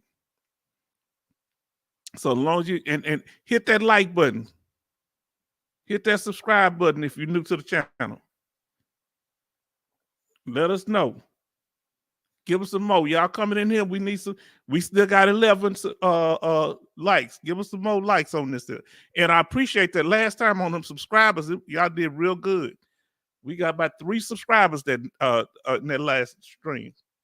Thank y'all for that. I appreciate you. Now let us continue. Real good information, John Jackson. Real good information. Now let us continue. He's about done. And then they're going to get on to the American Legion. They're going to talk to who else are they going to talk to? They're going to talk to the Veteran of Foreign Wars and the 2 unaccredited claims consulting companies. Now let us continue, but we want to hear what our brother's saying here. He says, DFW Charger says, John Jackson, it was time to leave that meeting. Yes. Brett says, freaked out, also cold, also cool. I don't know what you're saying, but I get you. I'm with you. I hope. Now let us continue. Do go back and monitor those periodically and contact the organizations to follow up. I think we do about 9 organizations or so a year. I think that we ask them to send their training information. He's about done because he's just as dry as all that. Though the other guy's going to be a little bit animated. It's going to be more excitement. Okay, so we're about done with him from the VA. This is the VA representative. To us to make sure they still have a good training program. And we've had, I think, pretty good luck on that. I think the organizations generally are doing a Yeah, good so job on that. You mentioned that you were monitoring, so can you explain how the VA plans to improve the monitoring of the representatives to ensure that they're maintaining the requirements for accreditation? It sounds like the process is different for VSOs than it is for our county officials who have a course that they have to attend. They have to be recertified. They can either do that statewide or they can do that nationally. There's both of those levels, and that's a pretty regulated process, if you will. Mhm. So how are you monitoring and maintaining? And So that you're not confused, you got to understand. Remember, we got when it comes to the VSOs, you got the ones that work for the American Legion, and you got state and county that also have people that help veterans with claims that work for the state and the county. then is that certification or accreditation process standardized among the VSOs, among the states? Krista, would you want to take that one? Absolutely. So every 5 years, a VSO representative has to be recertified, and this is across the board. If it's a county veteran service officer, a tribal veteran service officer, a state employee, a national service officer, all of them have to be recertified every 5 years. This is also something that we have been paying a lot of attention to and focusing on to. I learned something new. They got tribal veteran service officers because there's a lot of that's Native Americans going to the military. And I saw one. He was I think from the Navajo tribe. He had a little pouch. He's my roommate. And I said, "What's that pouch?" He says, "My Native American pouch." He kept around his neck. He had it, kept it inside his thing, but he was part of his culture. Now here we go. John Jackson say it's true when you're going through SLF TAP, there's a lot of information that comes at you for a week or two. Wow. Should they make it at least a month when you're transitioning out the military? That's my question. Now, let's continue with your statement. The great thing about it is you get to keep the book they hand out. You don't have to pay for it, do you? Now, let us continue. Let's see. I think this is about 2 or 3 more minutes. Ensure that these individuals are being recertified and that the certifying official for each of the organizations is going ahead and recertifying to their character and fitness every single time. It's been really effective. Our compliance check on this for the last few years, I'm going to tell you that this was a requirement that wasn't heavily followed for in the past. But once we started providing a list of everyone who was due and working with the certifying official, we got really great results with the VSOs. And so you have an individual in the VSO, and then are they accrediting other individuals to be representatives? That's the part I'm trying to get at. So there's a certifying official for each of the veteran service organizations that's recognized by VA, and that could be a national, state, tribal, Okay. local, or regional. And all of those, each of those organizations, that's the main person we have contact with and in constant communication, honestly. I mean, some of these organizations send thousands of applications per year. And you mentioned character and fitness. Correct. So, How do we know that they know how to properly process claims and benefits and get information from HRC so that they know how to process for a benefit or disability for a veteran? Are you accrediting other than character and fitness? So each of the organization is required to have a training program or to have access to a training program that they're using and have some sense of oversight or ability to assess it. And so the representatives go through that.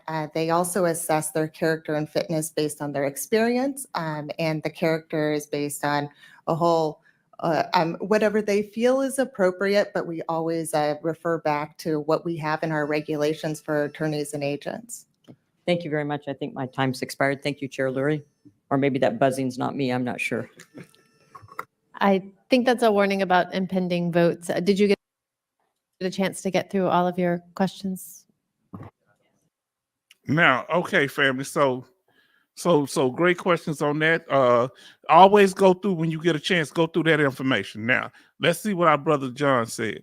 He say, I know that I have been getting emails, retirement meetings where they will go over claims and other vital information for veterans.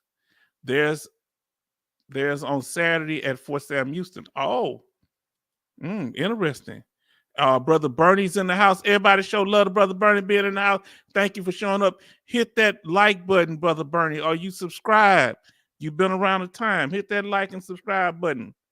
Because we want to know that you in here, brother. Let us know now. Hit that subscribe and like button. Because we still at 11 likes. So we want to get that up. Let's do this here. All right, let me know. Now, let's see what else he's saying here. Our brother John, see, he's recently got out, so he's telling us he know more about what's going on with people that just recently got out of the military. Let me see. I can turn this down. All right. Okay, we got 10 likes. Good job. Good job. We're getting it up there. Let's keep this thing going. All right, let's do it.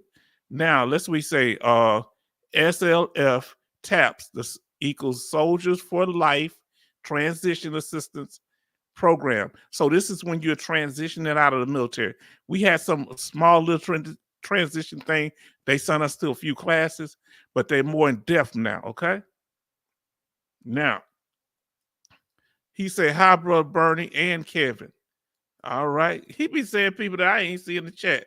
Well, Kevin, you in here, brother? He be bringing up me. Brad, don't forget nobody. Now we go, oh, Lord, my thing fell to the ground. Give me a second here. We're going to go to the next one.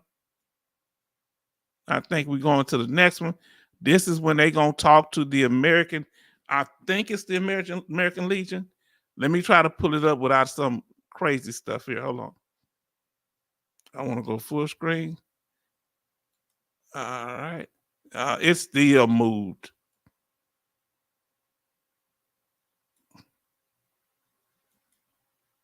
Now, American Legion, okay? So now we at the American Legion. They're going to speak now. So I believe that's what we are. Let me make sure. We just got through talking about the national and state accreditation. Nah, we ain't going to the American Legion. We're going to the DOG. Hold on. Give me a second here. We're going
primarily, I think it's important that veterans, and I myself am a veteran, have an option or a menu of opportunities that they should choose from, whether the individual is being paid for by an organization that assists veterans or the individual is assessing a fee that the veteran pays for. As long as there's transparency and appropriate knowledge that a veteran can make that decision, then I think the access to more information, more help for the veteran is appropriate.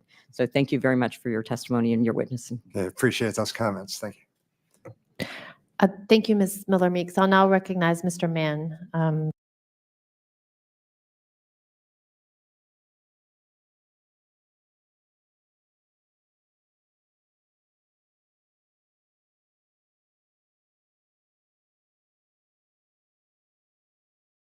We've been doing 9 minutes since we had quite a few questions. Great. Well, I would assure you this will not take 9 minutes. I just have a couple of questions for you, Mr. Hippolyte. What can the Department of Justice do to enforce laws related to non-accredited representatives? Okay. I think, we have made some referrals to the Department of Justice.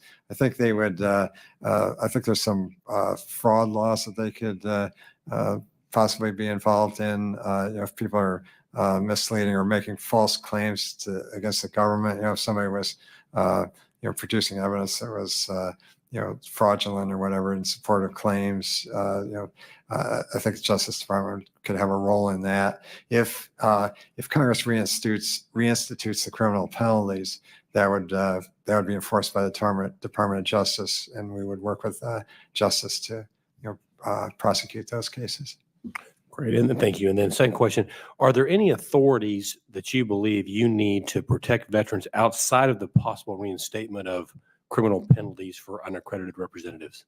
Okay, we don't have, we have, the only other legislative proposal that we have right now from OGC is one that would just create some additional resources for OGC that would help us, oversee this process. We don't have other proposals at this time, but we would really welcome the opportunity to work with the committee, and if there's ideas out there that could improve the process, would be very open to having a discussion about that and working together to strengthen the system. Great, thank you. Chairman, with that, I yield back. Thank you. And I think that concludes the questions that we have for this panel. So I want to say thank you for appearing today and sharing information with our committee. And we'll give the witnesses a couple minutes to swap out so that our second panel can come to the table. And I think we have at least one of our upcoming witnesses who will be joining us virtually. So thank you again for your participation. Thank you, Madam Chair.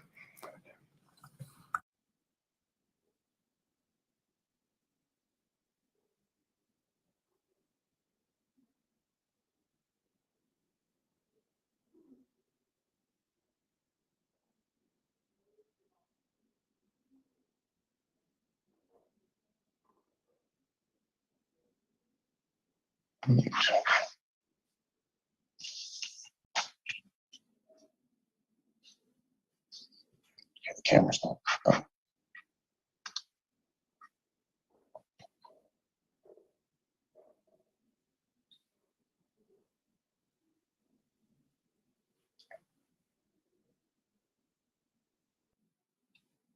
Come over to the.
Can y'all hear me?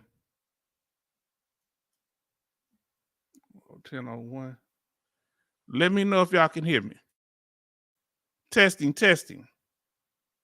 Let me know if you can hear me. It's doing one of these crazy things. Oh man, what be going on with my thing here? All right. Okay, you hear me now? Okay. I hear you now. Thank y'all. So sometimes I don't know what's been going on with my audio, so I do apologize. Thank y'all. Because I wouldn't want to have to stop it now. So let us know what I was asking you, Mr. International. Fraud and false claims against the government. We get prosecuted by the federal government because it's a federal offense, I'm assuming, because it's the federal government. I'm pretty sure that. My thing is, who strips us of our benefits? Is it the federal government or the VA? Is it who actually is over that part of it? Do they have lawyers at the VA that strip us of our benefits? Now, let us continue. Thank you, family. Let's see. Now, we're going to go to the second part where they're going to start talking to the unaccredited. First, the American Legion is going to talk. Then it's going to be, they're going to talk about the importance of accreditation. Then they're going to talk to Veteran Guardian. All right, I know some of you may not be able to stay, but it seems like y'all been hanging in there to me. So let me see where we at. All right, so I got to move it because it take them a minute to transition, so I'm gonna move it up. I'm gonna change it out. So now the American Legion is about to speak. Okay. I'm dealing with like 2 or 3 screens at one time, so I have to learn this. You know what I'm saying, family? All right. So now they back at it. Let's go to it. And like I say, those you can't watch the whole thing, you can watch it on the replay, but I want to get it out there. He said, I can hear you now. Okay. Thank you. I'm sorry that I had it muted for a minute, but I don't know, even after I unmuted it. So I'm going to be careful with that. Now, John Jackson say, well, at least the VA didn't create laws and try to make people felons like the sorry aka the I don't know, the pistol brace BS. I don't know, but I hear you. So you can hear me now. Okay, now let's go and see the American Legion, and we're gonna hear these other groups talk to the American Legion and the unaccredited claims agent, and you get to hear their side of the story. So that's we say the best for last. You understand? So let's get into it. Okay, I got him up there. So let me get myself off the screen. Hold on. What is this here? Oh, no, I mean, I'm going to leave that there. I mean, to put this up. I'm going to have to learn doing all these screens at one time. So thank y'all. Let us get back into it. Tell me if you can hear. Chair Luria, Chair Pappas, Ranking Member Nels, Ranking Member Mann, and distinguished members of these subcommittees. On behalf of our National Commander, Paul E. Dillard, and our nearly 2 million dues-paying members, we thank you for inviting the American Legion to testify today.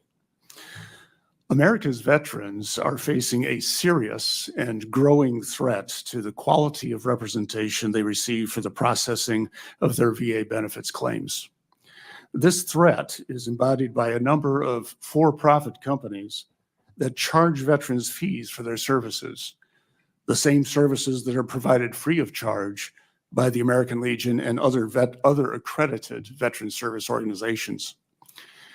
These companies often charge veterans 5 or 6 times the amount of whatever future increase in monthly benefits they receive, violating the intent of federal regulation, which prohibits the payment of fees based on future benefits compensation.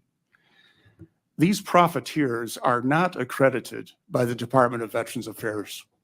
Thus, their activities cannot be monitored by VA's Office of General Counsel. They most decidedly do not operate in the best interest of our veterans.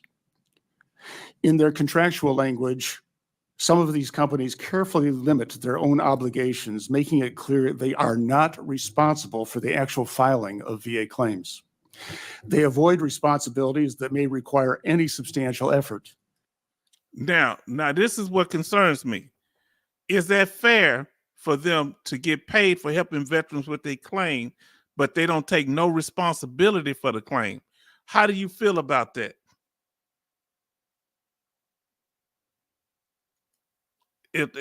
But if they're not getting paid until afterward, unless they win, the veteran win, doesn't really matter. I don't know, it's just interesting. But they can't represent, because why they can't? The unaccredited claims agents can't represent, because if they do, they breaking the law. Interesting. They do not like to involve themselves with pending claims because, as one contract stated, pending claims add a, quote, substantial additional workload. These cases are typically a mess and extremely time-consuming, and we prefer to avoid them at all costs, end quote. These unaccredited companies have made it abundantly clear through their contracts, their business operations, and their behavior that they want to make as much money as they can while doing a minimal amount of work. Veterans suffer far too often from the behavior of these for-profit firms. The American Legion receives frequent complaints from veterans and surviving spouses about the unreasonable fees and the unprofessional treatment they receive from these predators. Now, I got to come up on the screen for that one, y'all. Did y'all know that they were actually helping spouses, surviving spouses, with their claims too? How y'all feel about that? Now, that's an interesting thing. These unaccredited agents not just helping veterans or assisting veterans, or whatever you want to term it, they're also doing it for the dependents. How y'all feel about that?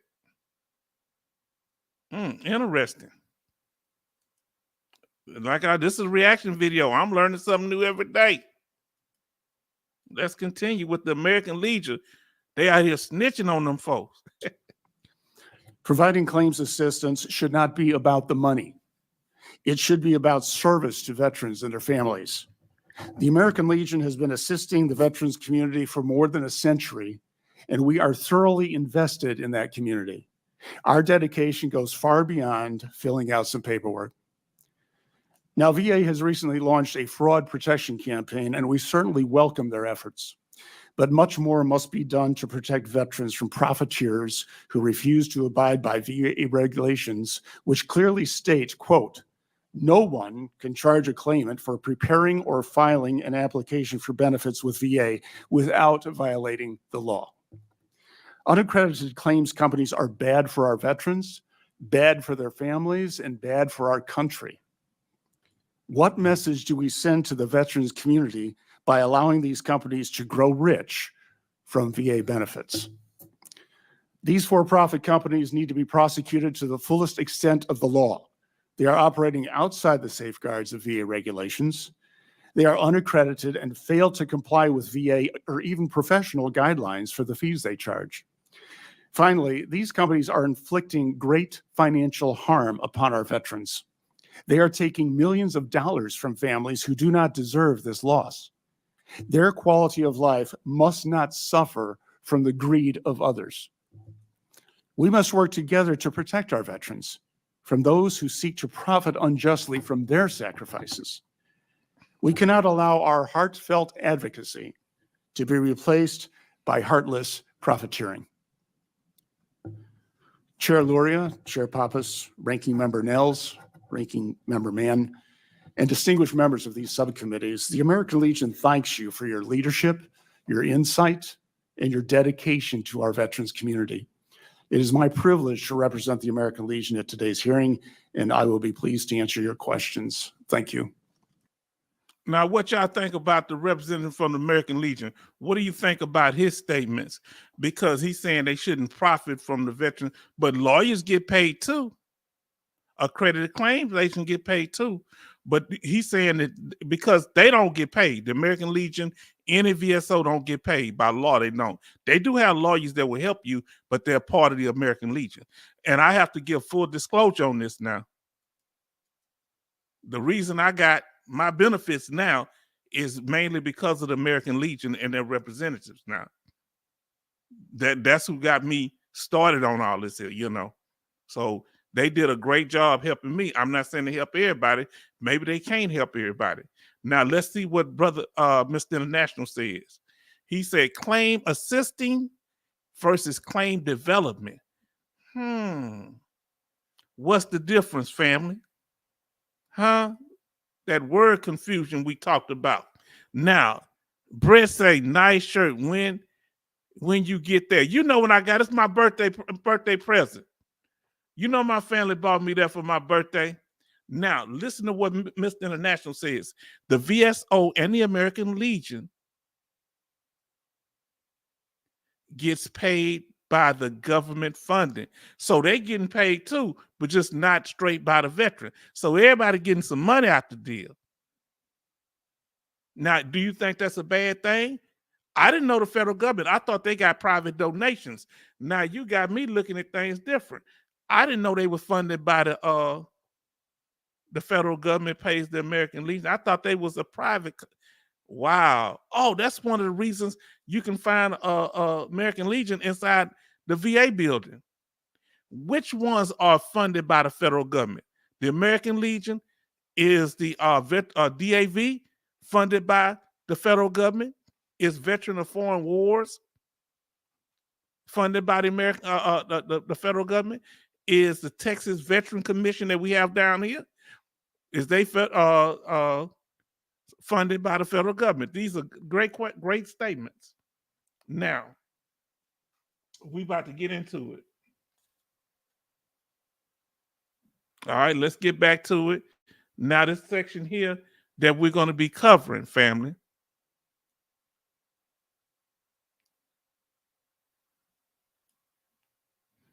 Here's when they kind of get into the business about why accreditation is important, okay? So accreditation, no accreditation is what I call it, all right? So we need this, and let's talk about it. So let me pull this up. This is some I've developed, made it stronger to look at. Now, I mean, easy to look at. Now, understand, let's go through this real quick. Remember,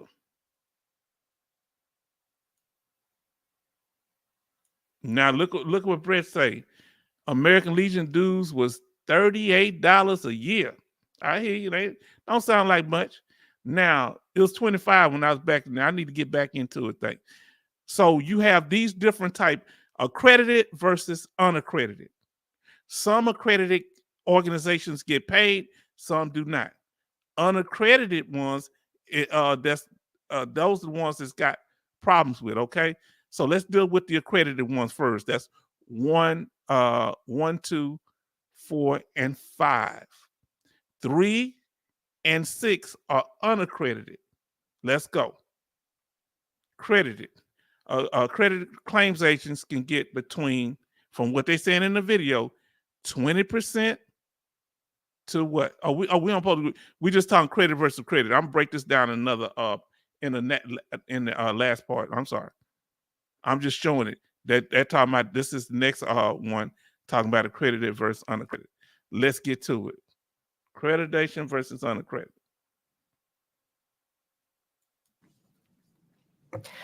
Thank you, Mr. Callahan. I would now like to recognize Ms. Robber for 5 minutes. Chairman Luria and Pappas, Ranking Member Nels and Mann, and members of the subcommittees. Thank you for the opportunity to testify today. We refer you to our written statement for extensive details on Congress's approved model for accreditation and fees and the logistics of how VA accredits and regulates our members. Now, I don't know if she's with the American Legion or she's just a lawyer. I'm not for sure. Or independent lawyer. Now, let's see. Somebody said something. Let me see. Since I stopped it, DFW Charger says the American Legion came ready and prepared. Did they not? But guess what? It's gonna get a little ugly when the Veteran of Foreign Wars get in there. Uh-oh. They start. I I ain't gonna tell too much. Here we go. John Jay is in the house. Hello, all. Are there any members of the DAV in here tonight? I received an email about joining. Now, look, I'm gonna tell you why I used to be with everybody. Put in the chat what they used to be a part of, or if they help you get your benefits, or you a member of that organization. Let us know. Mine was the American Legion.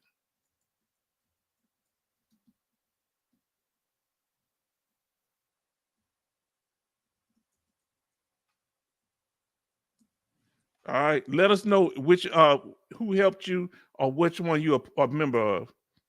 All right, let us know. Now he say, on the business side, I understand that people and bills have to be paid. I understand that people and bills have to be paid. This reminds me of the predatory lenders we warn our soldiers about. Yeah. Now, I'm saying the American Legion. Who's been affiliated with the American Legion, the VFW, or the DAV, the Disabled American Veterans? That's the DAV, and VFW is Veteran of Foreign Wars. Now he said, look what Mr. Nash. He said, I'm a member of all of them, the DAV and the Veteran of Foreign Wars. He like Eddie Murphy brother. Eddie Murphy said his brother, he said when they were growing up, his brother was in all the gangs. How can you be in all of them at one time? He said his brother was in all of them. Now, let us continue. Now, thank you. Let us know. That's what Eddie Murphy said. Yeah, his brother Charlie, rest in peace, Charlie Murphy. But he was in all the gangs. So you both, he everything. Mr. International and all of them. Major says, I'm a member of the American Legion, but they did not help me. I went to the county VSO for assistance with my claim. Okay. Now let's say when Mr. International, why did you join? I joined because they were the one that helped me get my benefits. A great man helped me. Mr. Ray is a very kind and powerful man who I'm still connected to this day. He helped me with all type of stuff. Now let's see what Mr. International say. I joined all of them because I like to talk. Wounded War program and everything. This man is in all of them. Does he say he like to talk? Major Boom International got them all covered. That's wild, man. That's wild. I don't know what I'm gonna do with y'all. Now, here we go. Now let's see. Finish up. Let's keep going with the American Legion here. They all got about 5 minutes to speak. We'll focus on why accredited representation best serves veterans and why the reform agenda being pushed by claims and medical consulting firms is really a guise for charging illegal fees. First, accredited representation provides the best outcomes. When a veteran signs a power of attorney with an accredited agent, attorney, or VSO, that individual obtains access to the veteran's claims file and important VA databases. The advocate can request medical and service records. The advocate can call or email a VA employee and seek information on the veteran's behalf. The advocate can appear at a hearing before the agency or the Board of Veterans Appeals. In concert with the veteran, an accredited representative can develop a comprehensive, coordinated plan for representation at all levels of the process through the federal courts. Most importantly, veterans have peace of mind knowing their interests are being fully represented. When a veteran chooses to hire an accredited agent or attorney, he or she knows VA will enforce reasonable fees and allow for due process. NOVA fully supports these protections. You are now hearing from claims and medical consulting firms about the broken accreditation process.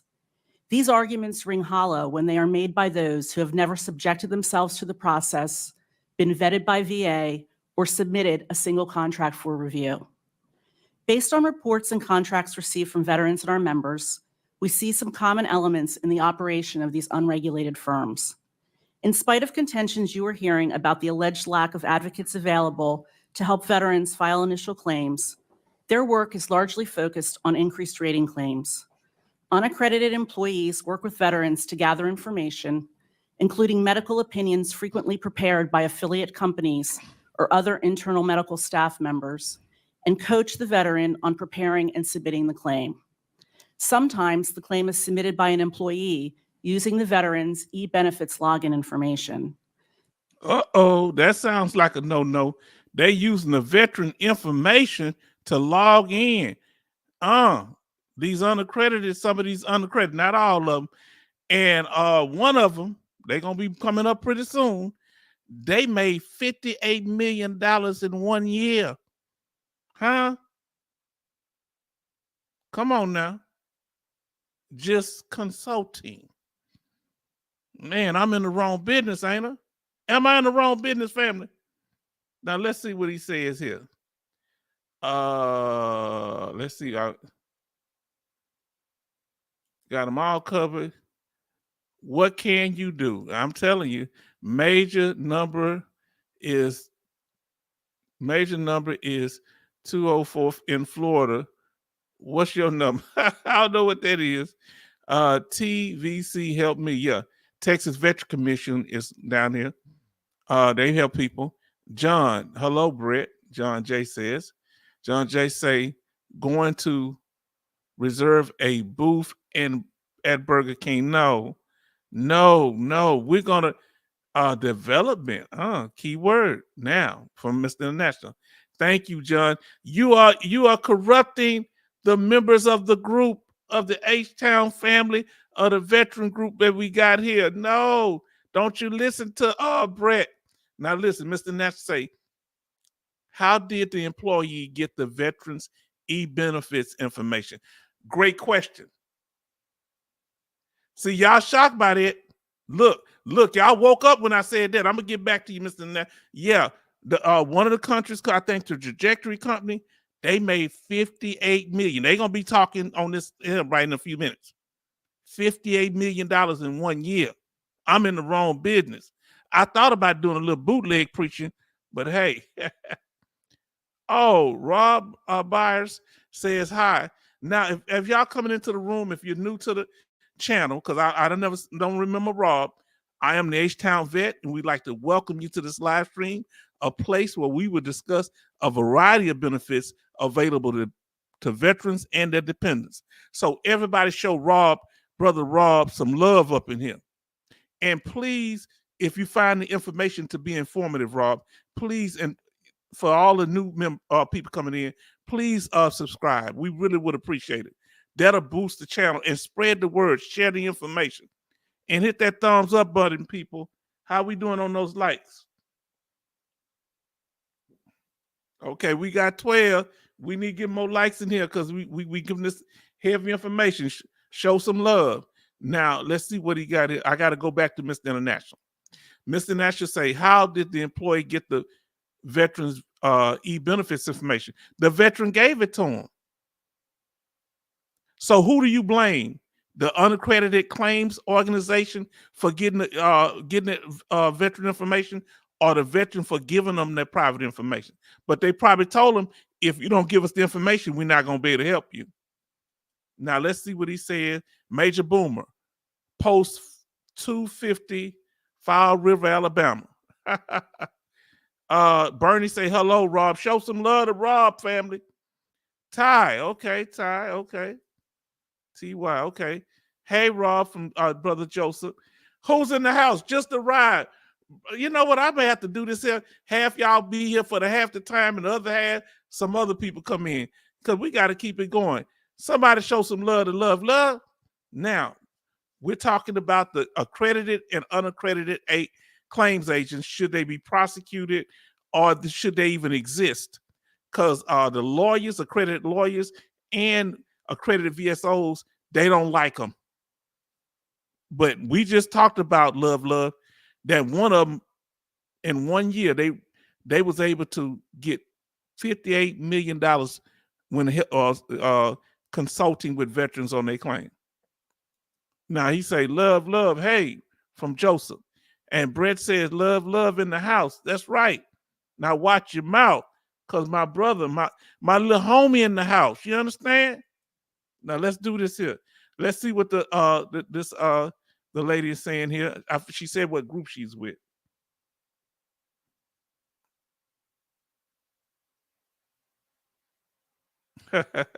He said Judge Jay said he gonna reserve a booth.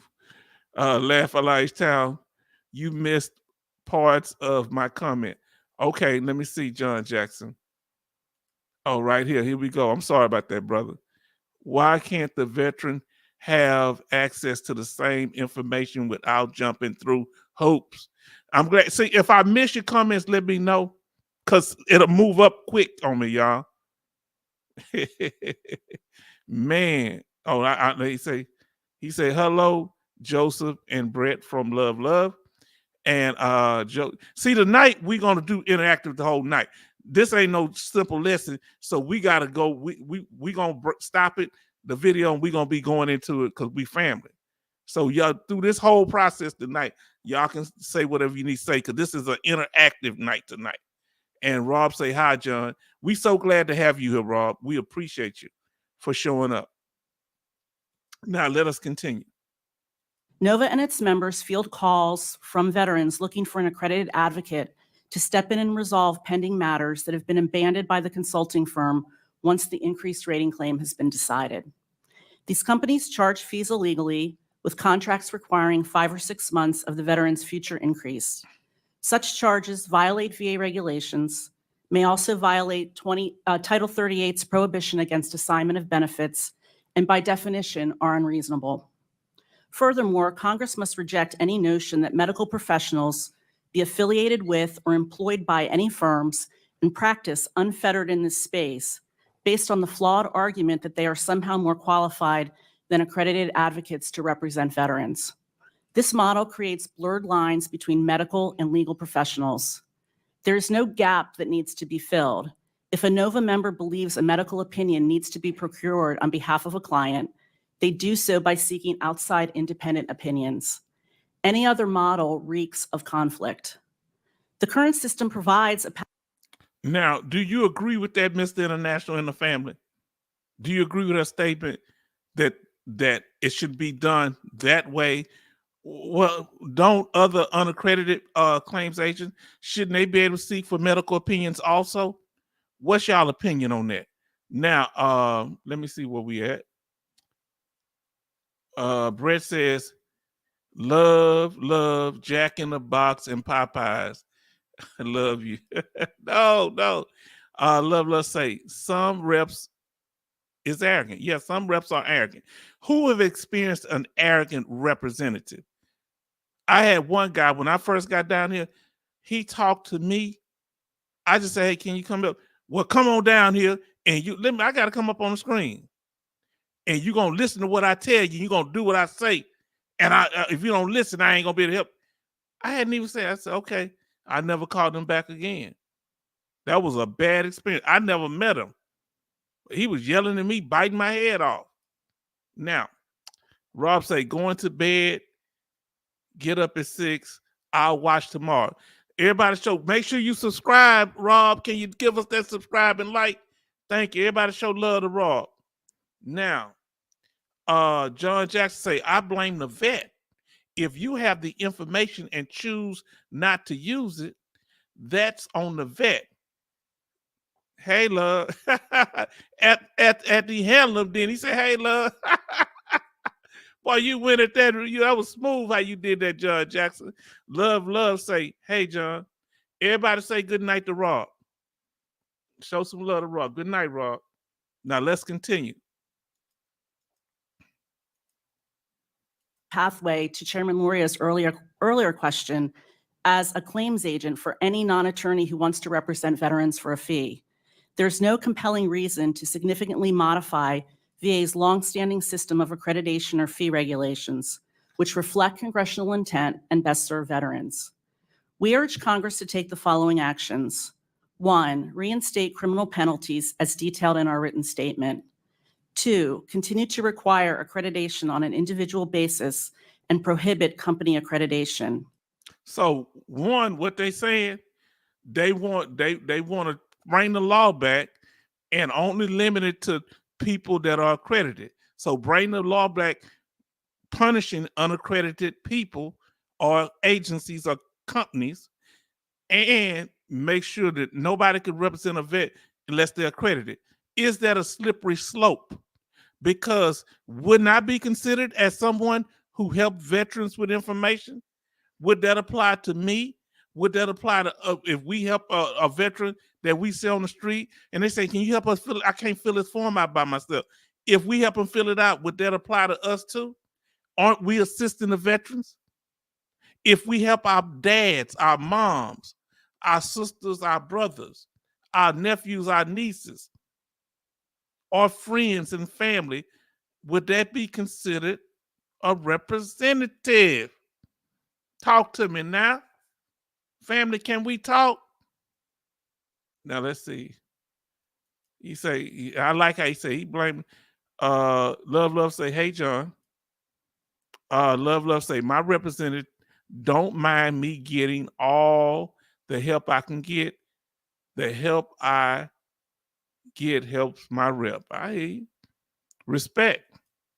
That's why you got to always get support. Yeah, I'm not against that. You get information, not just from your rep. You supposed to get informed. Yes. Now, here we go. It's limiting veterans' access to help. Now, what he's saying, if you just keep it to the accredited ones, it's limiting veterans have access to help. How many of you, come on now, I need family to tell me, who was in here, give me a thumbs up or hand up if you were helped by somebody that wasn't an accredited claims agent, that they helped you in the claim process and they wasn't accredited to do that. May have been a friend, a family member, somebody at the VA. Who gave you some good advice that led to you getting your VA disability or other benefits dealing with the, I'm one of them. Brett says it's a slippery slope. You know what's more slippery? That greasy chicken at Popeyes on Veterans Day. Yeah, back at you. Yeah, I thought I'm gonna get you. Now here we go. Let's see where we at.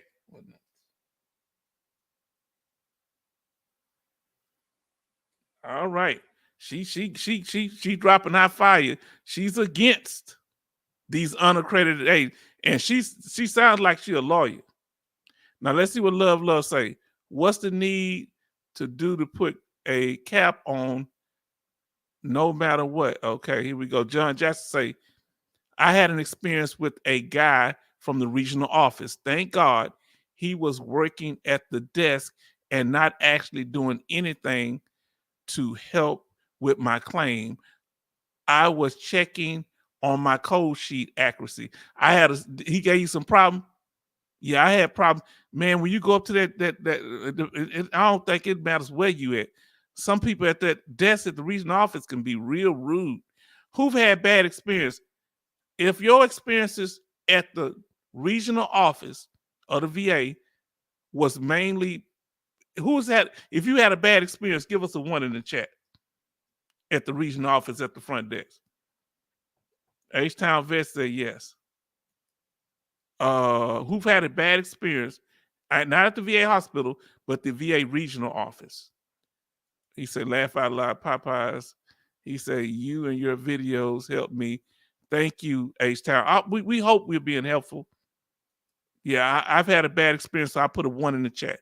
If you have a bad experience at the VA regional office, I've had several, and I'm pretty knowledgeable, and they still try to give me a hard time. At first, I wasn't knowledgeable, but they beat me up. I think they were trying to discourage me from coming back, but I'm stubborn, huh? Now let's continue.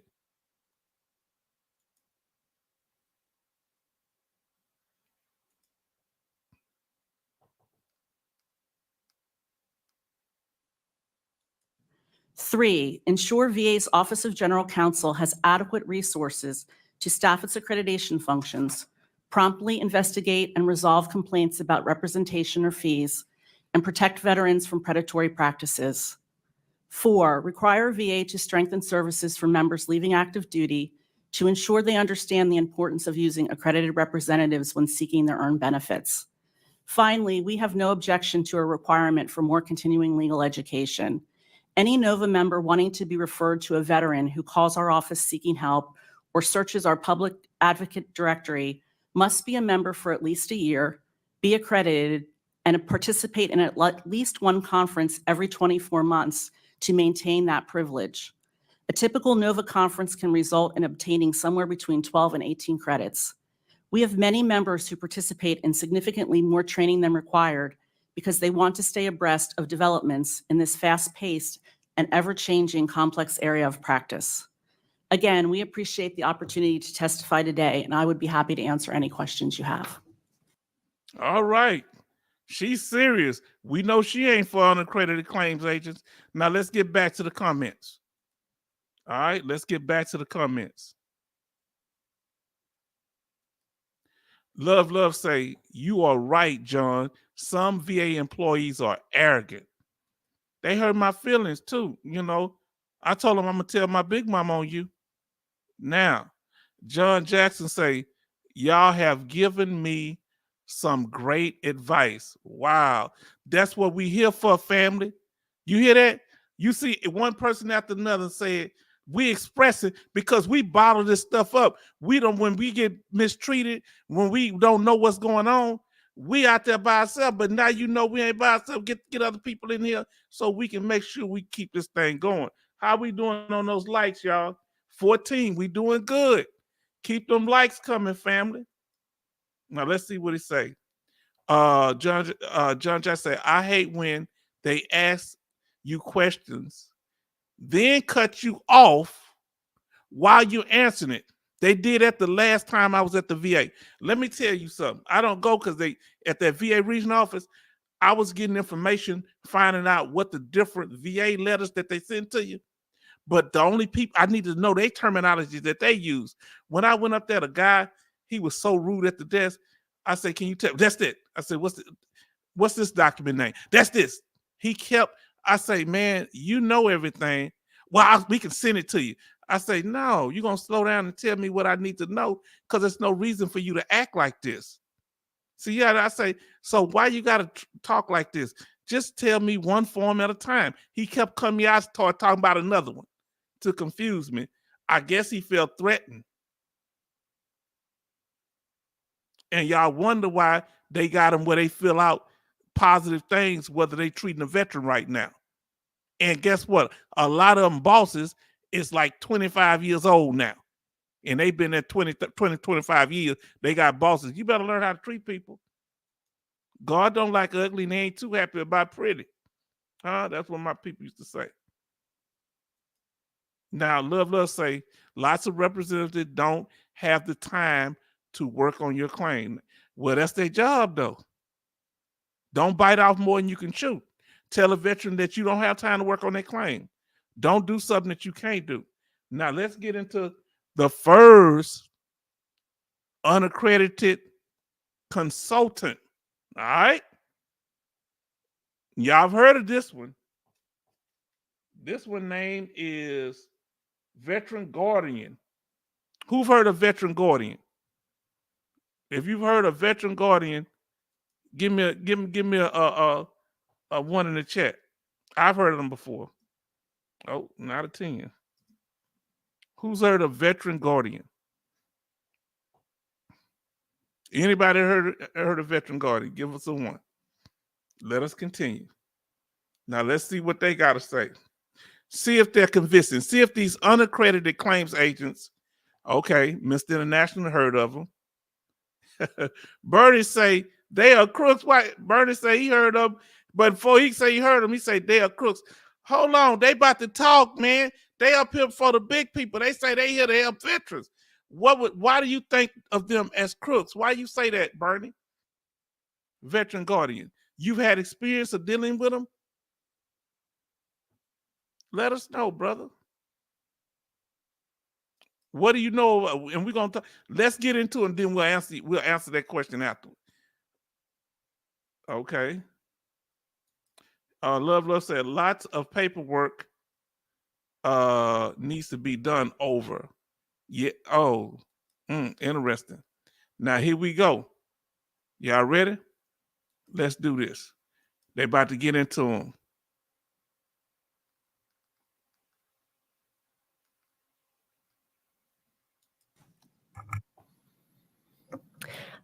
Thank you for your testimony. I would now like to recognize Mr. Taylor, who's joining us remotely. Now this is the first unaccredited claims agency. He's the co-founder of it, and y'all might change the fact the way how you feel about him, because he's he gonna tell you about his background. Y'all might change the way you feel about him. Now here we go. Was it a big guy that you dealt with? Oh boy, now that's interesting. We're gonna see. Now here we go. Let's see what the first unaccredited claims agent that have to say. Now, was it which one? Trajectory that made the 58 million? Which one made that 58 million, y'all? Was it Guardian or Trajectory? Let's see. Good afternoon, Chairman Pappas, Chairwoman Loria, Ranking Member Mann, Ranking Member Nels, and members of the committee. My name is William Taylor, and I'm a co-founder of Veterans Guardian VA Claims Consulting and a veteran of the U.S. Army. I'm a proud graduate of West Point and retired in 2018 as a lieutenant colonel after 23 years and 6 deployments. In 2015, I started to consider retiring from the Army, and one of the questions that came up was VA disability benefits. I knew little more than they existed and that I felt healthy and probably did not qualify, which I now know was wrong. Information about VA disability benefits was difficult to find. Fortunately, I was able to successfully submit my own claim. Unfortunately, I was the exception and not the norm. The VA disability process is a bureaucratic and difficult system that challenges most veterans, and I am proud of the work Veterans Guardian has done to ensure veterans receive all of the benefits that they have earned. Do you agree with him that the disability process is very hard for veterans to maneuver through? What do y'all think? Do you agree with his statement? I'm pleased to be here today to lend our voice to this important discussion. Based on my personal experience and that of others, we saw a serious gap in the system. We are proud to be veteran-owned, with over 75% of our employees being veterans, spouses of veterans, or spouses of active duty personnel. We are part of the military community. We are mission-driven, and we are focused on providing the best possible service to our veteran clients. We appreciate the statements from all of the stakeholders here today, and we share many of the same concerns that you've raised. We have structured our business practices to address many of these concerns and are supporting accreditation reform to further address these issues and to provide greater support to our veterans.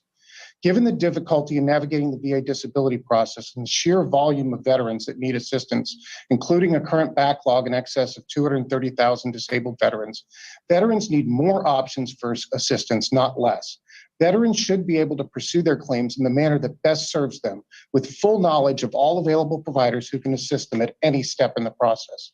Veterans make a fully informed choice to use our services for a multitude of reasons: easy access and responsiveness, our experience and knowledge developed and refined over tens of thousands of claims, our expertise utilizing a team method, our ability to help develop medical and lay evidence, and our competence in developing claims for secondary conditions.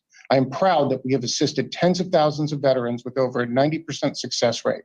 And the veterans themselves have made clear that we are providing an important and necessary service, as we have thousands of positive reviews.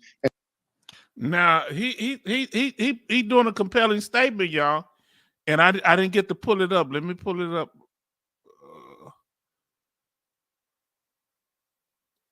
Who they with? Okay. All right. Now. Oh Lord. Give me a second. I'm just as y'all give me a second. But we're gonna get y'all statements here in a second because we want to okay.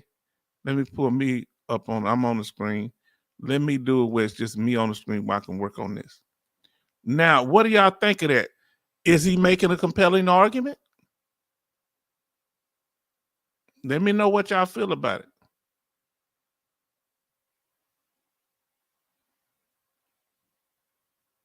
What's y'all think on that? Okay.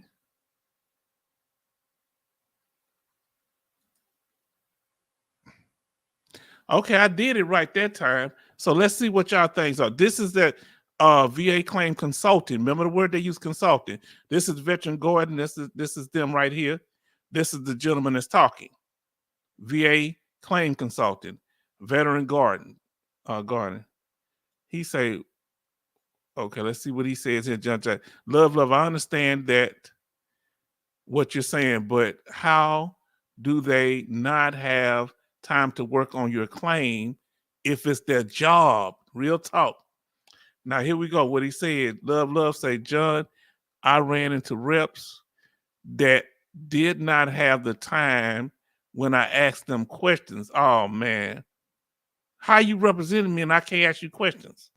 That's like a lawyer that I can't talk to. That's why claim sharks charge for things they should be for free. Oh, because they can't get it from other people.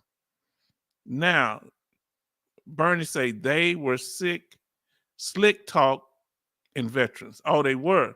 Where did you hear about them, Bernie? Where did you hear about them? That's your opinion. This is all opinion. Okay, now let's go back to the gentleman's statement that that's one of the co-founders. And many personal referrals from our clients that are a direct testament to our client care. In fact, over 50% of our new clients each month are referred from previous or current clients. We have also received extensive recognition for our work and business practices. Veterans Guardian prides itself on being a transparent and ethical company. From our first interaction with our clients, we have designed our system so that no veteran chooses our services without fully understanding their options and how our business works. For example, we identified boldly on the front page of our website the availability of the free services and the VA OGC link to find them. Each veteran also affirmatively indicates in a simple, easy to understand one-page document that they understand that there are free services available, that they can pursue a claim on their own, that these options can be successful, and that they are choosing to use Veterans Guardian as an unaccredited fee-based service. We do recognize that there are bad actors out there, particularly with companies that are focused on pensions, aid and attendance, and loans. But these are the outliers. The vast majorities of companies in this industry are honest and ethical companies, and Veterans Guardian prides itself as being one of those companies. Our fee structure itself is wholly aligned with our veterans throughout each step of the process. We do not collect any fee unless the veteran achieves an increase in their VA benefits, and any fee that a veteran pays us comes from new benefits we have helped them secure. What y'all think of that? Is he selling y'all on it? Sounds like kind of legit to me. Bernie, what's your issue with him?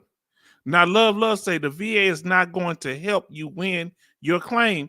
So if they're not going to help you win your claim, why can I go to a unaccredited people? He seems like an educated man. He's a lieutenant colonel, so you know he educated, huh? Come on now. And what's that? But we don't know that success rate. That's my concern. Now let us continue.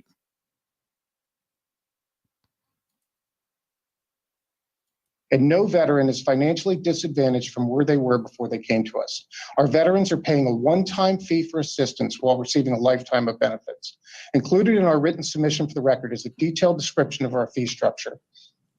In order to achieve the goal of ensuring that all veterans entitled to disability benefits receive them, we strongly support accreditation reform. We should open the tent to allow companies like Veterans Guardian to become accredited. Reform should increase knowledge requirements and scrutiny of applicants for accreditation, increase VA oversight of accredited agents, provide for regular audits of claims agent performance, establish more detailed standards of conduct, and provide the VA with the enforcement tools necessary to pursue bad actors. Our goal should be to expand good options for our veterans, improve oversight, ensure veterans are receiving competent assistance, and provide our veterans the freedom to make an informed decision on how they want to pursue their claim. Not too long ago, attorneys were prohibited from assisting veterans in the claims process. They fought for the best interest of the veterans to be included in the system and now fill an important void. Oh, he makes a point. At one time, lawyers couldn't help, but now they helping out veterans. Though they saying, let us in the game, coach. Coach, let us in the game. He's saying, you got us on the bench. We on the sideline, but we got the talent to get this thing done. Huh? What y'all think now? Now we got Jay Jackson, second junior in here said it makes sense that a lieutenant colonel would start a business to help veterans get their benefits if he had issues navigating the murky waters of the VA claims. Look, when they got to speak for themselves, we seeing a different picture on this thing. Now, where y'all at on this here? Come on and talk to me about it. Where y'all at on this? He talk a good game. Now he say the cat is going to be let out of the bag soon. You say everything. What Johnny Taylor say? Everything out in the open, huh? He was slipping. You know how when you slipping with somebody on the side and somebody catch y'all at the park and you trying to tell them, oh, that's your cousin. You hug your cousin like that. Huh? Oh Lord. Say, no, that's my nanny. Come on now, everything, they about to bust this open. Do you think these unaccredited claims agents, they don't seem to be, they sharp. You think they gonna let the government shut them down? How do you see this thing going? Talk to me. Listen to that, Jay Jackson. Let's talk about this here. The cat about to be out the bag. Huh? The roof is on fire. Now let's see what he's saying over here. We are also fighting to be included in the system because ultimately we want veterans to have more options, not less. I look forward to a constructive discussion on how we can work together to address these issues, accreditation reform, and to responsibly serve veterans who have dedicated themselves to the service of our nation. I welcome the committee's questions. Okay, they're going to say the questions for the end, but now they're going to go to the next group. Okay, oh, I didn't mean to do that. Okay, that's it. That's what it trajectory. I would say trajectory medical. Now look what they say. They say we never charge any fees unless you receive a benefit from our service. I think this is the one making them big G's, but that sounds reasonable. Now, have y'all heard of this group? Now we about to get into that. Now they're gonna talk to the other unaccredited group and let them make their statements, and then they're gonna question all of them. And I haven't seen that part. We're gonna be reaction. He say let me say trajectory. Ah, thank you, English teacher. English teacher, thank you. Trajectory. Thank you. Can I get a snack now? Thank you, man. Oh man. Oh, if you do, I don't know. Jay Jackson, respect. Cause I don't know you, Jen. Is this the same Jay Jackson or another one?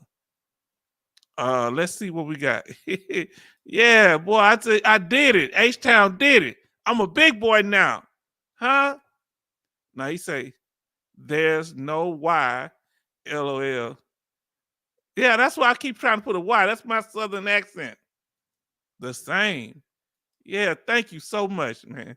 I appreciate y'all because I need y'all help, man. That's why we here together. Let's see what he said. I'm on my laptop. Now let's get to it. Jay Jackson, we having fun here tonight. It's like people just keep coming in. Man, y'all something else. Let me get to this here. Now,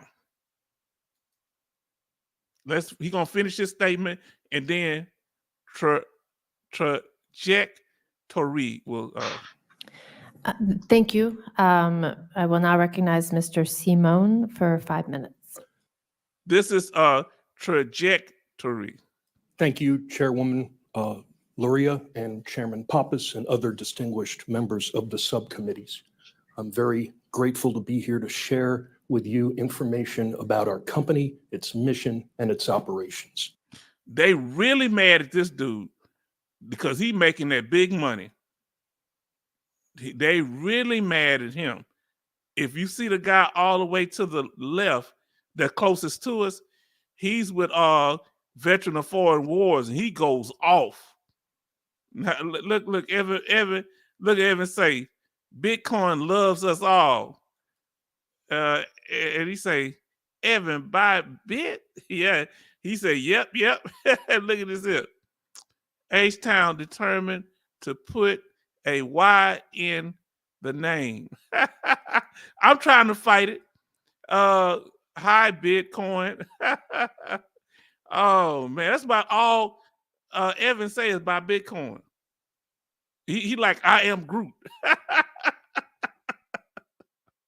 Now listen to this the one that's hooking them up with medical now.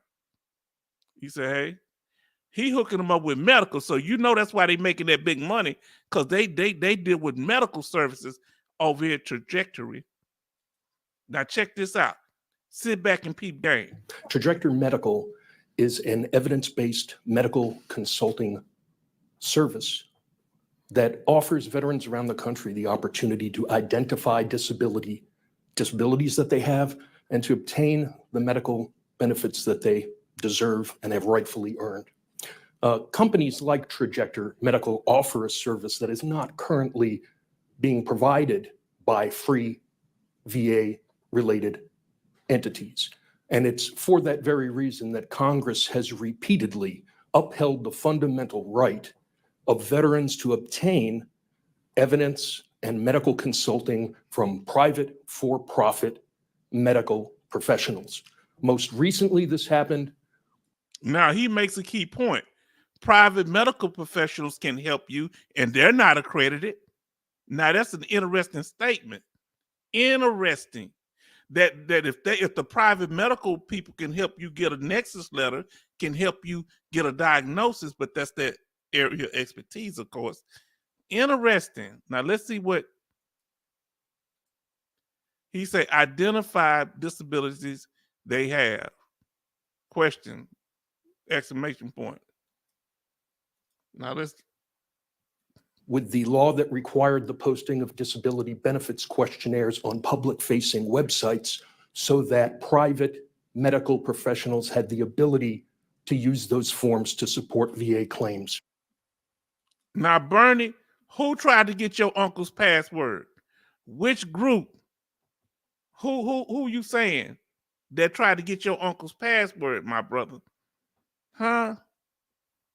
Password to what? To his e-benefits? Password to his bank account? They got some of them that be asking for your bank account information. Some of the unaccredited groups I heard. But these groups here say they don't do all that. Huh? Let me know. In addition, we can go back to the late 1980s and the Veterans Judicial Review Act, which also mentioned the importance of having veterans submitting private medical evidence in support of claims.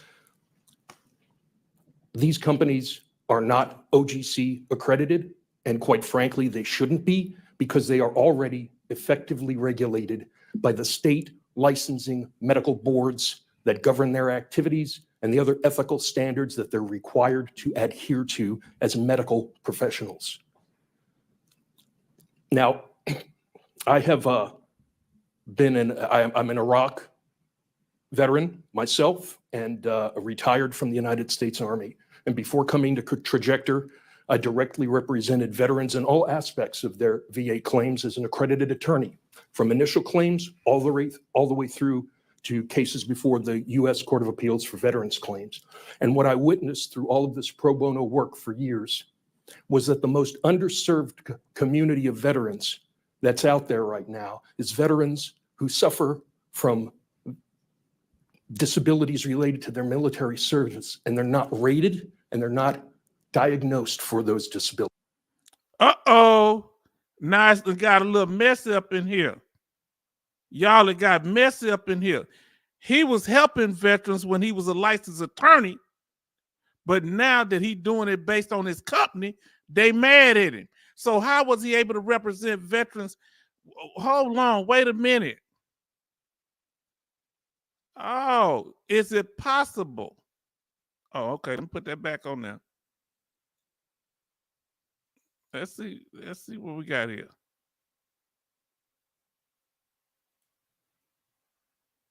Now, that's interesting. We're going to get to your questions. So it's possible. So he might have been an unaccredited, I'm not for sure. Allegedly, he was an unaccredited lawyer, but they allow unaccredited lawyers to represent veterans. But when he started his own business, this with Trajectory, guess what happens? Wow. Now all of a sudden they going after him.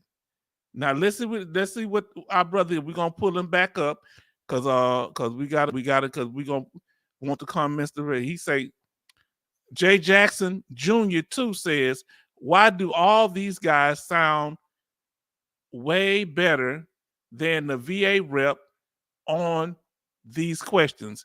Now that's do they sound better than the representative from the VA Veteran Affairs Office? Yes, to me. What's y'all opinion on that?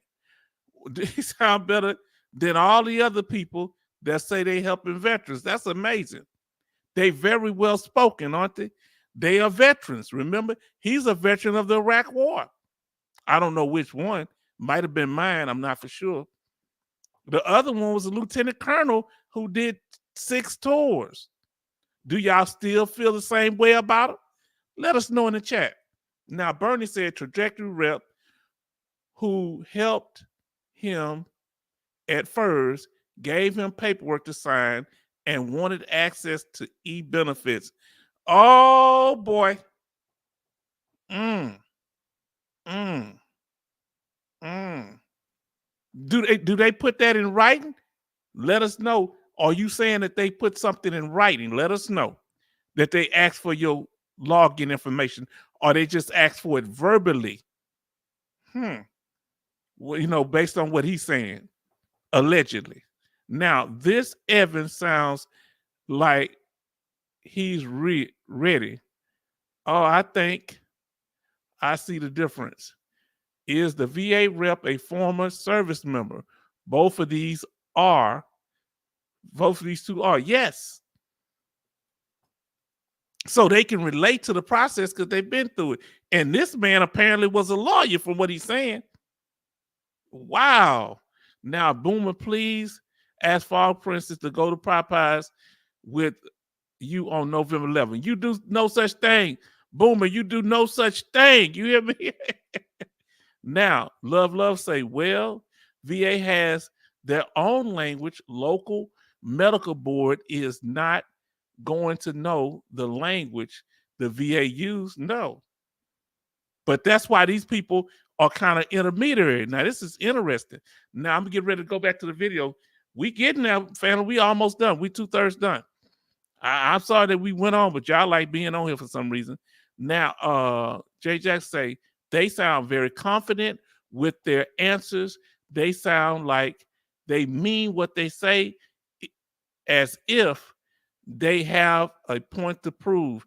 I think they've been frustrated for a long time that people have been accusing them of things and they did not have a platform where they could come and express themselves. See, when people start making up stuff on you, that's what I never liked. People would say stuff about me. I never tried to debate them. But other people stopped dealing with me because what somebody else said. Then they want to come back and be my friend. Now you go back over there where you said.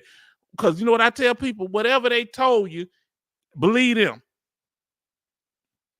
Now, if they come to me right and say, hey, man, this they saying, I said, well, no, it ain't true. If they come right, I'm willing to talk. Ain't nothing wrong with that. But I've always told women, yeah, whatever they told you, that's who you need to listen to. If they told you I was cheating, go with them. Yeah, that shut up real quick. I don't play no game. Huh? Somebody tell me, well, I got male friends. Well, I say, we need to get off the phone. I got to call one of my female friends. People gonna crap test you all day long. Huh? Yeah, we don't play. Look, we up in here. We just read a new high. Y'all something else. Let's continue with this unaccredited claims agent who sounds very compelling. And there's also veterans who are service connected, but horribly underrated for the disabilities that they suffer every day. And it's important to realize that, there's obstacles along the road. Now, I've provided an illustration, which is Appendix A of the written statement that I provided. And that is a document that shows the road to VA benefits and obstacles along the way to getting those benefits. The first obstacle rests with people like me, accredited attorneys, and accredited VSOs. And the reason why is because we don't require any medical licensure or medical training to be accredited. And we don't have the ability to look through and find undiagnosed medical conditions that veterans suffer from, and then complex theories of service connection like secondary service connection, aggravation, presumptive service connection.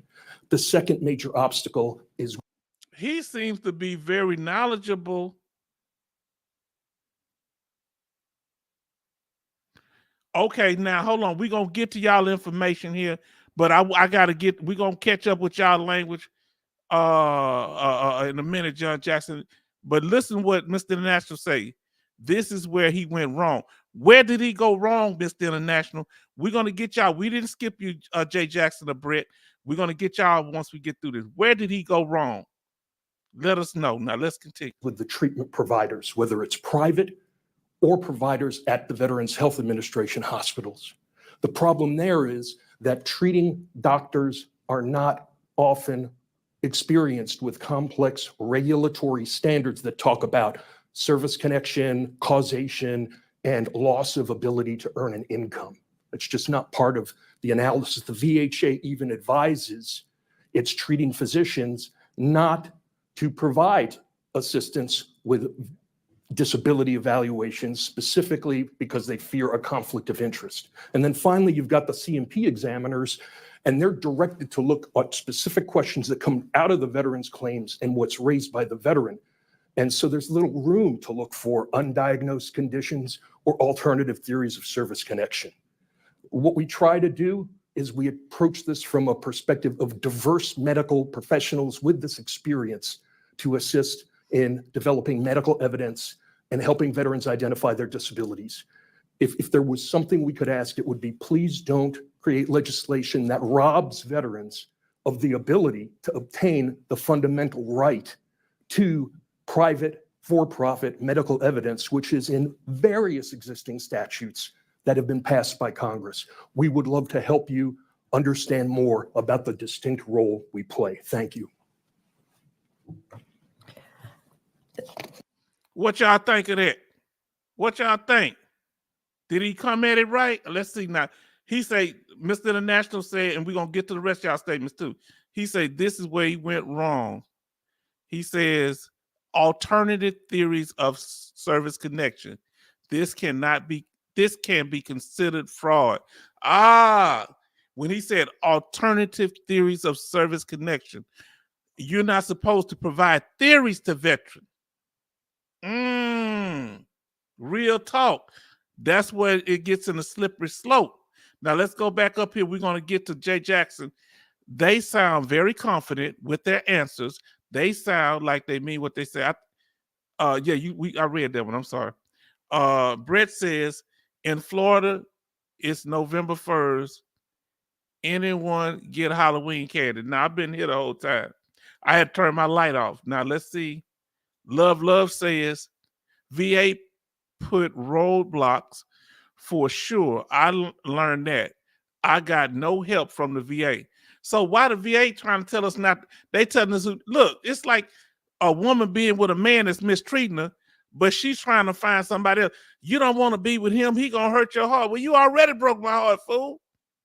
So I'm gonna get advice from you when you didn't treat me right, huh? Come on now, let's talk about it. Now, did he make his case? What you give him on a scale of 1 to 10? What do you give this brother? What's his name? Brother Evan, our fellow veteran. What you give him? What's your rating of him on a scale from 1 to 10 of how he presented? What you give him?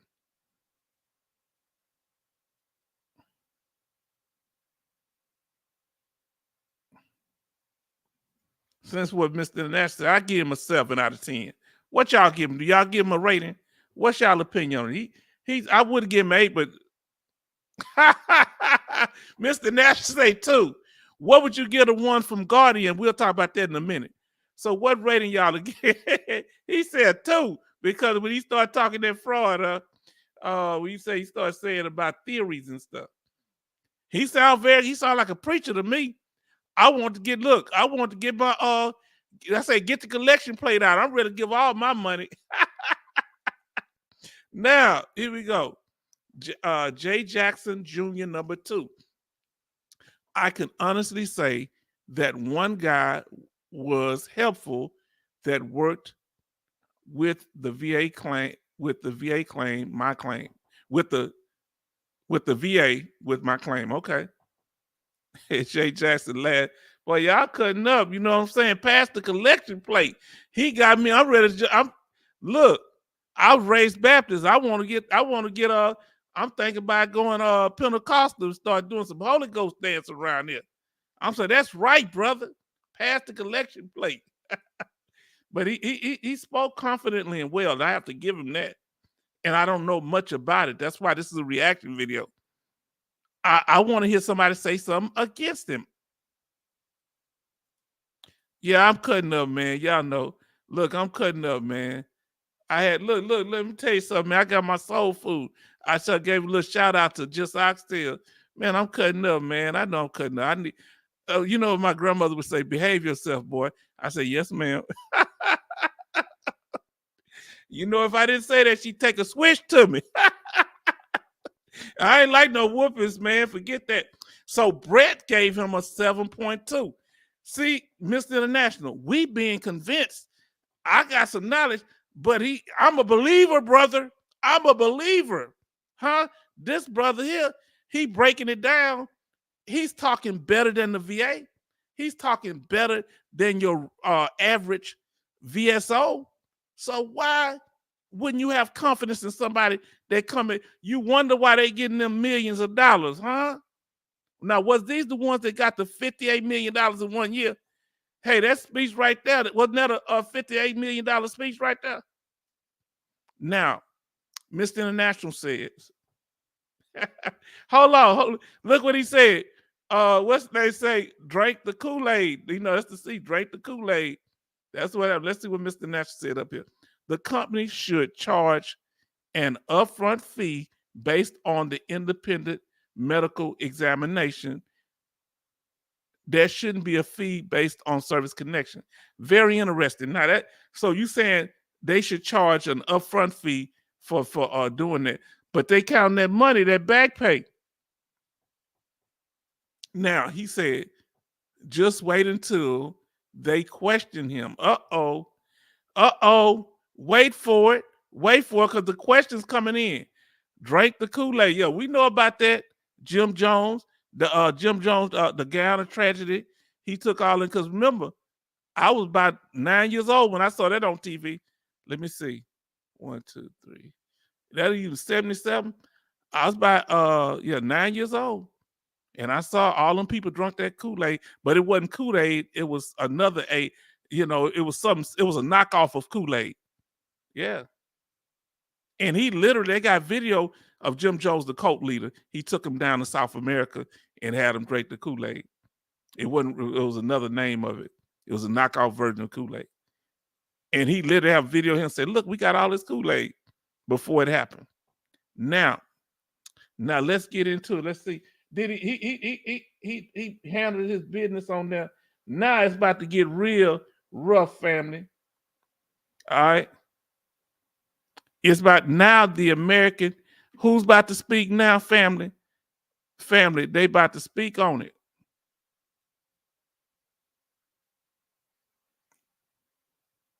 Now the next group up is going to be American Legion. All right. The American Legion, they about to speak. They coming in up, in my opinion, with a flamethrower. Huh?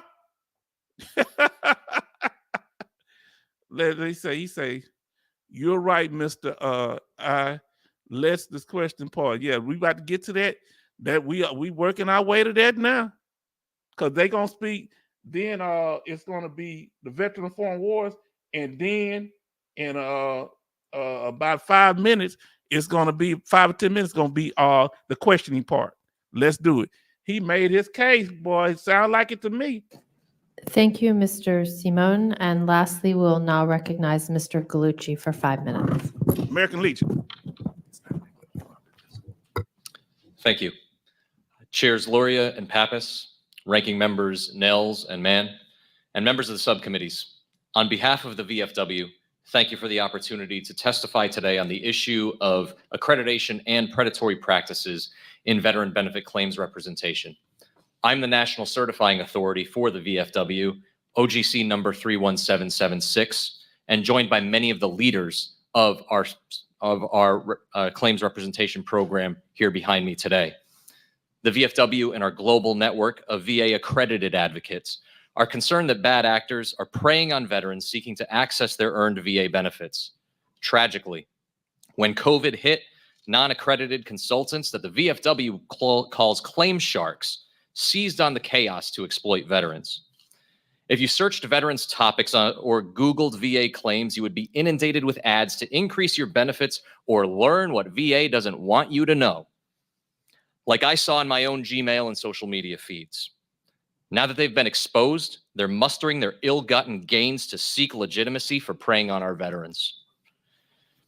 In our opinion, any group that fails to adhere to VA's well-established standards of accreditation and fee arrangements should be met at the door by Capitol Police, not offered a seat at the same table as hardworking VA accredited advocates who are held to professional and ethical standards designed to protect veterans. Nevertheless, the VFW invites the opportunity to have this critical discussion on what we can do to clamp down on predatory actors. In flashy lobbying materials and aggressive online ads, it may look like some of these companies want to eliminate roadblocks or offer more choice. Others may change their names to seemingly obfuscate dozens of complaints to the Better Business Bureau.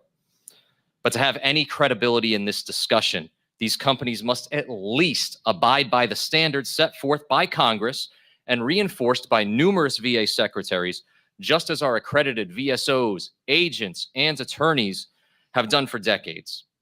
Based on what the VFW has seen, their unwillingness to do so speaks volumes about their intentions. Instead of discussing ways to change VA to benefit claim sharks, this committee should instead reinstate penalties for companies that clearly violate longstanding, unambiguous policies designed to protect veterans and American taxpayers. Reinstatement of these penalties must be paramount for your committees. Here are 4 places the committees and VA may also be able to look for remedy. First, are these contracts even enforceable under current VA benefits law? And if not, what steps can VA take to help veterans get out of them or even restore benefits for those who have already been exploited? Second, when these companies provide referral for medical opinions of questionable value, are they at best delaying the veteran's claim from proper adjudication, or at worst, potentially defrauding the VA benefits system? Man, he's coming in heavy, y'all. He coming in heavy. What y'all think about Mr. Flamethrower? He's saying they should give the money back. Huh? Hey, what I have to do to get some of that 58 million? What I do, because one of them unaccredited claim agents, for you, those you just come in, they made 58 million in 1 year. I'm in the wrong business, y'all. Now, let's see, you're right, Miss. Okay. Let's see the question part. That's from Jay Jackson. And then he said, VA needs to allow one-time flat fee. Oh, yeah, you not take advantage of it. Yeah, one-time flat fee. Okay. Oh, I didn't that's from you. You're a different person. One-time flat fee and not let veterans get taken advantage of.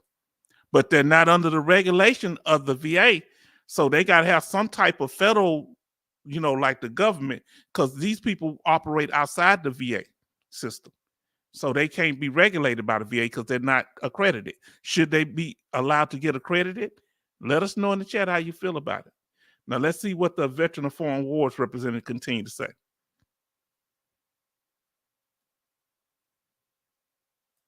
Third, could their predatory marketing practices and manipulative tactics violate the Program Fraud Civil Remedies Act of 1986? Fourth, do VA and DoD have mechanisms in place to sanction companies should they seek to improperly access a veteran's sensitive logon credentials for eBenefits or va.gov. Not only do we believe that some of these companies are predatory, we also believe they provide second-rate service. And based on the lobbying materials that some have circulated, we know that the results for our claimants are far better, as supported by the chart we submitted for the record. We believe that the 500,000 veterans represented by the VFW would agree. Since last year alone, they received more than $10 billion in benefits free of charge, no contracts, no hidden fees, no financial obligations. If a company asks a veteran to sign contracts, waivers, and disclosures, but will not file a power of attorney with VA, then the veteran should not work with them. We are working with VA to ensure that consumer information to veterans consistently. So that it's clear to y'all that veterans, when you get a veteran service organization to represent you, you have to sign a power of attorney where they'll have access to your claim file, to your getting medical records and dealing with personal information of yours. And they can't do nothing for you until that happens. But these unaccredited consulting companies, they don't get power of attorney because they kind of just assisting. Okay.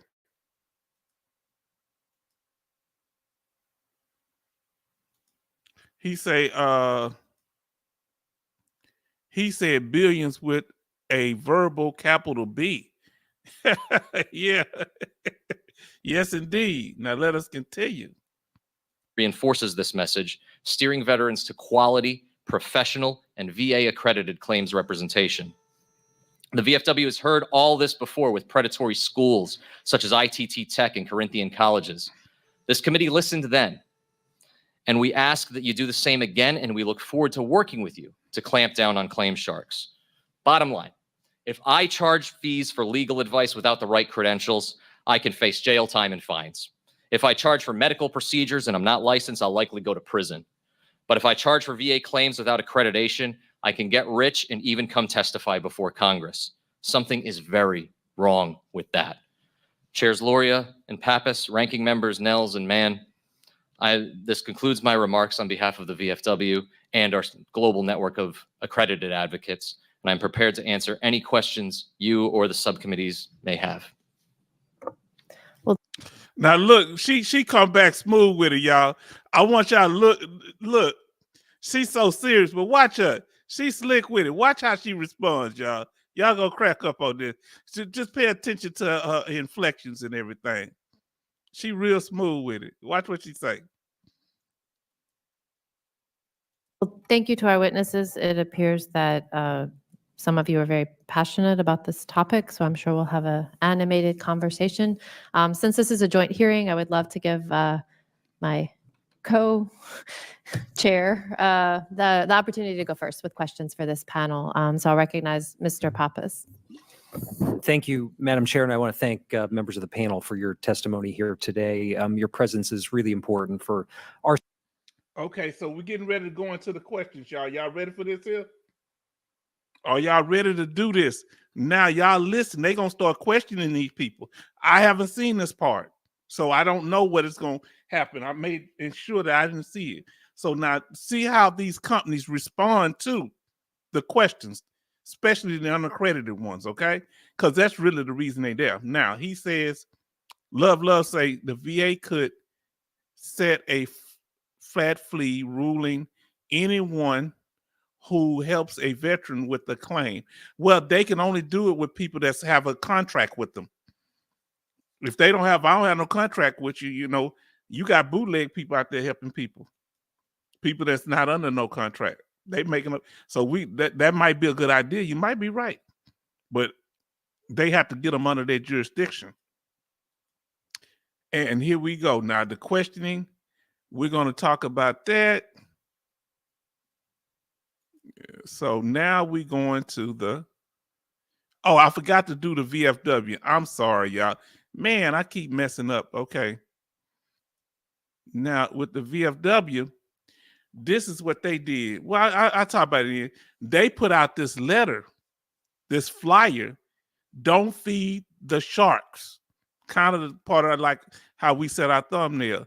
They're saying that these people, they listed a whole bunch of them They got the two groups that Trajectory Medical, they got them on there.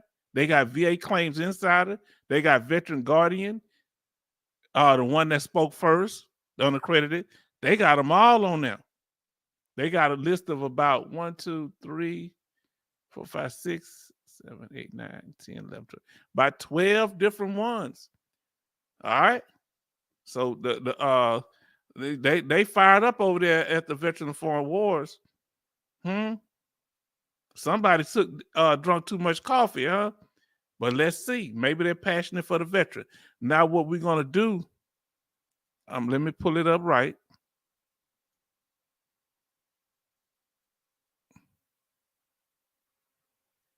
Give me a second. I'm trying to pull any question. Let's see. All right, that's that. So now we go into the question and answers. So pay attention to what's going on here in the question and answers about accreditation versus unaccredited, okay? Accredited versus unaccredited. And they're going to be asking the different accredited ones and unaccredited questions about their practices and whether they're doing things in a fraudulent manner. So let's go back to the congressional hearing, okay? Let's do this here.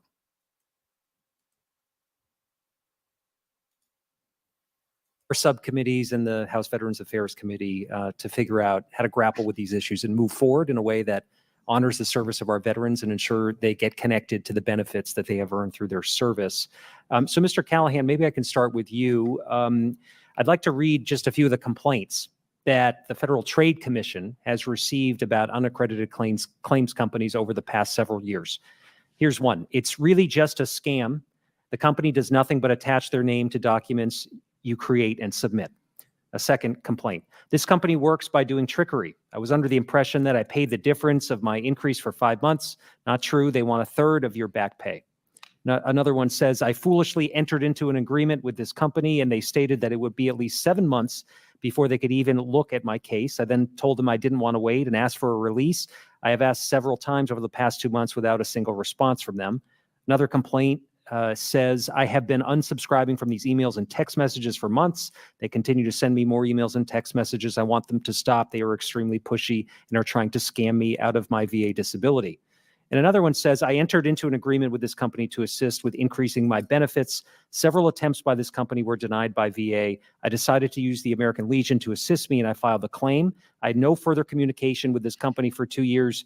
Finally, VA approved my most recent claim that I filed in May, and out of nowhere, this company pops up and sends me a message stating that I owed them money for my most recent increase. I couldn't believe it. They are taking credit for work that was done by me with assistance from American Legion. So, Mr. Callahan, can you reflect on these complaints, and are these consistent with some of the feedback that you've received? Thank you for that question, Chairman Pappas. Boy, they threw him a lob, alley hoop. Oh, this is getting messy.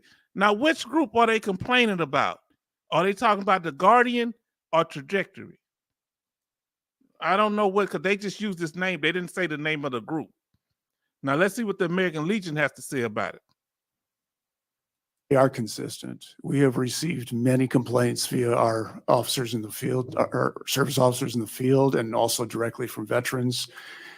We have received complaints from these predatory companies that charge upfront fees and then do nothing, all the way to being convinced to invest money for future benefits that are then denied, and the individuals left with a debt.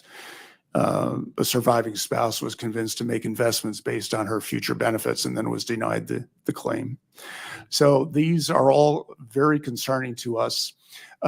We understand that people want to have businesses, and we understand that people wish to have profit margins. We feel like if that's what their motive is, if their motive is profit rather than service, they should get into another line of work. These are benefits that have been given by the government to our veterans to compensate them for their service. This is not earned income. This is not taxable income. This is benefits given to our veterans for their service. We don't like it when we see companies like some of the ones who are here today, charge 5 or 6 times the amount of a monthly increase. That means that if an elderly couple is applying for aid and attendance benefits for the first time and they get granted those benefits, the current monthly benefit is $2,400. That means they owe the predator right off the bat more than $12,000 for filling out some paperwork. Woo! Wow. What y'all think about that? Nah, you know, we they gonna get to speak their part. So if you get aid and attendance, one of these unaccredited groups get that much money off of it, and when the money is needed towards your help. Now, he say the VA write the check, the VA can set the amount of what the VA will pay. Man, these are benefits that have been earned. Yeah, these are earned benefits. So he's saying not earned benefits like a job. This is compensation, so it is earned benefits. Earned, that's why it's called compensation. If it wasn't earned, it would be taxed. It's not taxed because it's something that you're owed. You're being compensated for your injury. You're being compensated for your inability. Let's see, come on, let's see what he say here. I sent you the breakdown of the fee arrangement that these companies charge. Oh my Lord, it's about to get messy up in here. What you trying to do? You trying to get me run off YouTube, Mr. International? Oh my goodness. I wish they have had said the name of the company. Yeah, I don't know what company. They said a name, but they didn't say the company. Oh boy, man. Let me see, because it's hard for me to pull up. I saw you had sent me something by email, I think. Let's see. Oh my boy.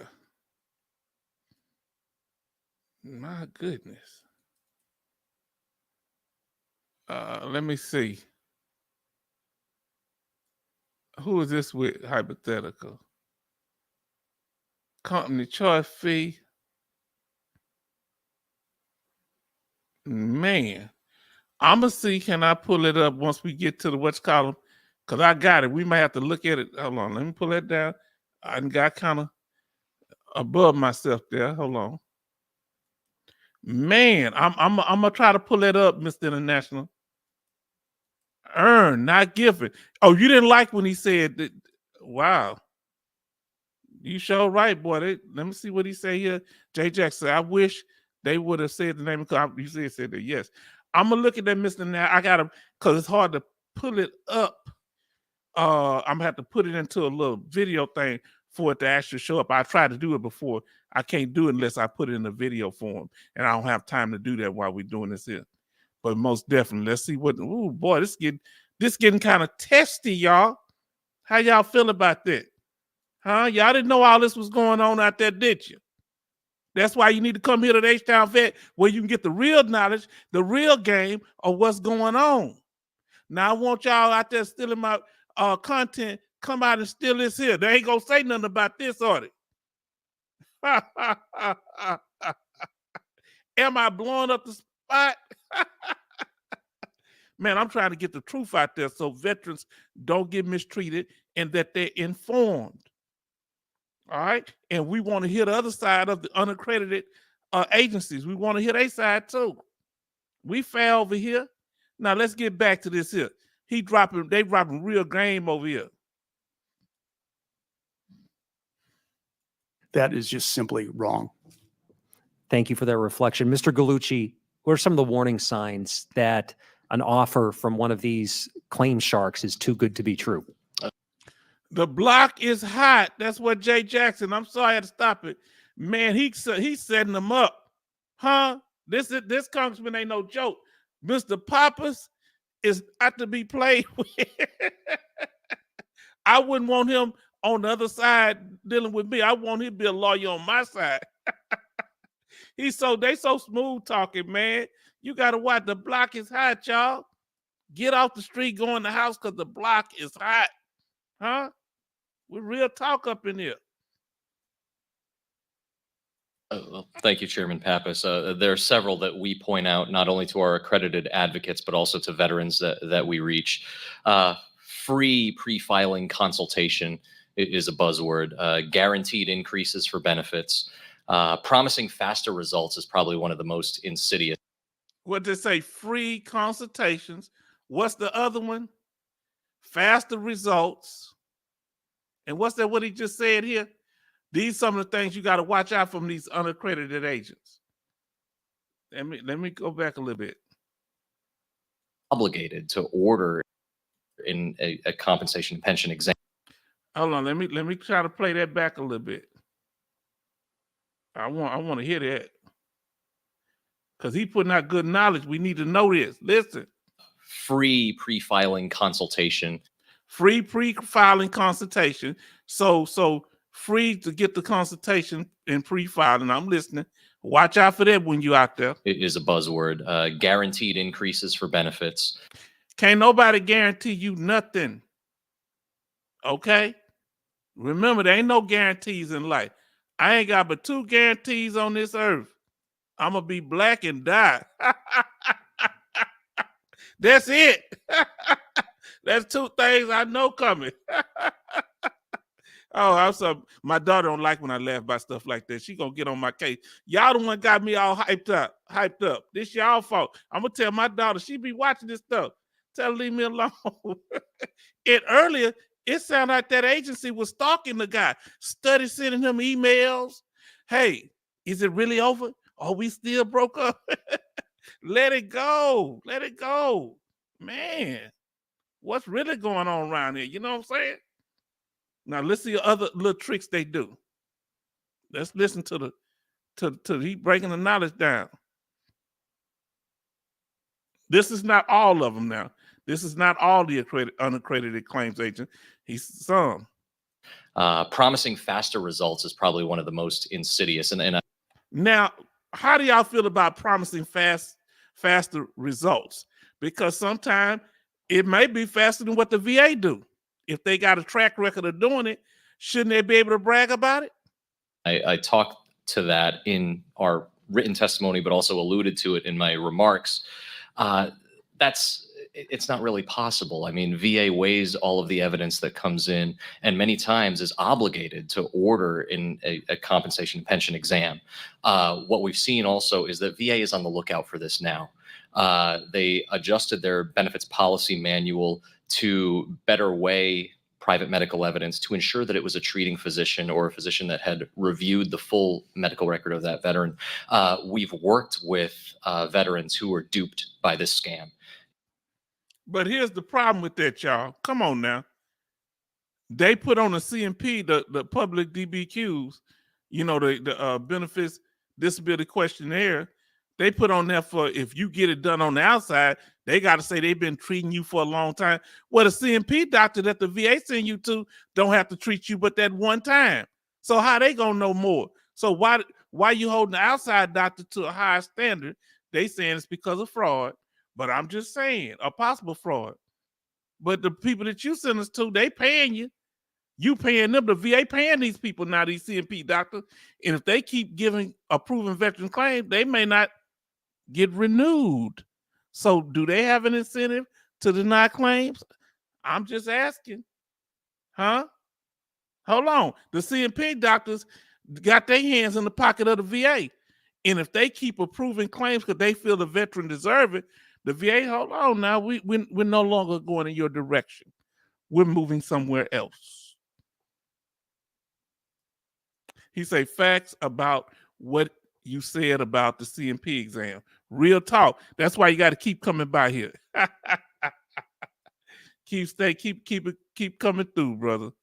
Now, this is good information. I'm feeling good because I didn't hear this part. Well, I heard this part, some of this part, but I didn't hear to hear.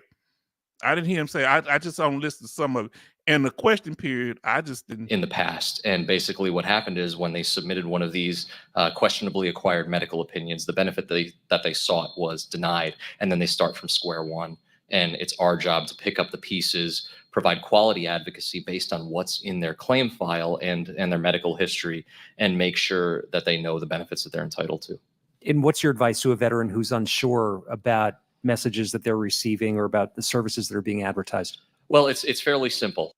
So listen, now they're gonna talk about what should be done if you advertise, and they talk about what they can do. Pay attention for those of you that want to be informed. Doesn't mean that these groups are all predators, and just make sure, because remember, most of the people, now y'all wasn't here earlier, you don't know, most of the people that get complaints are the accredited claims agents, 2/3.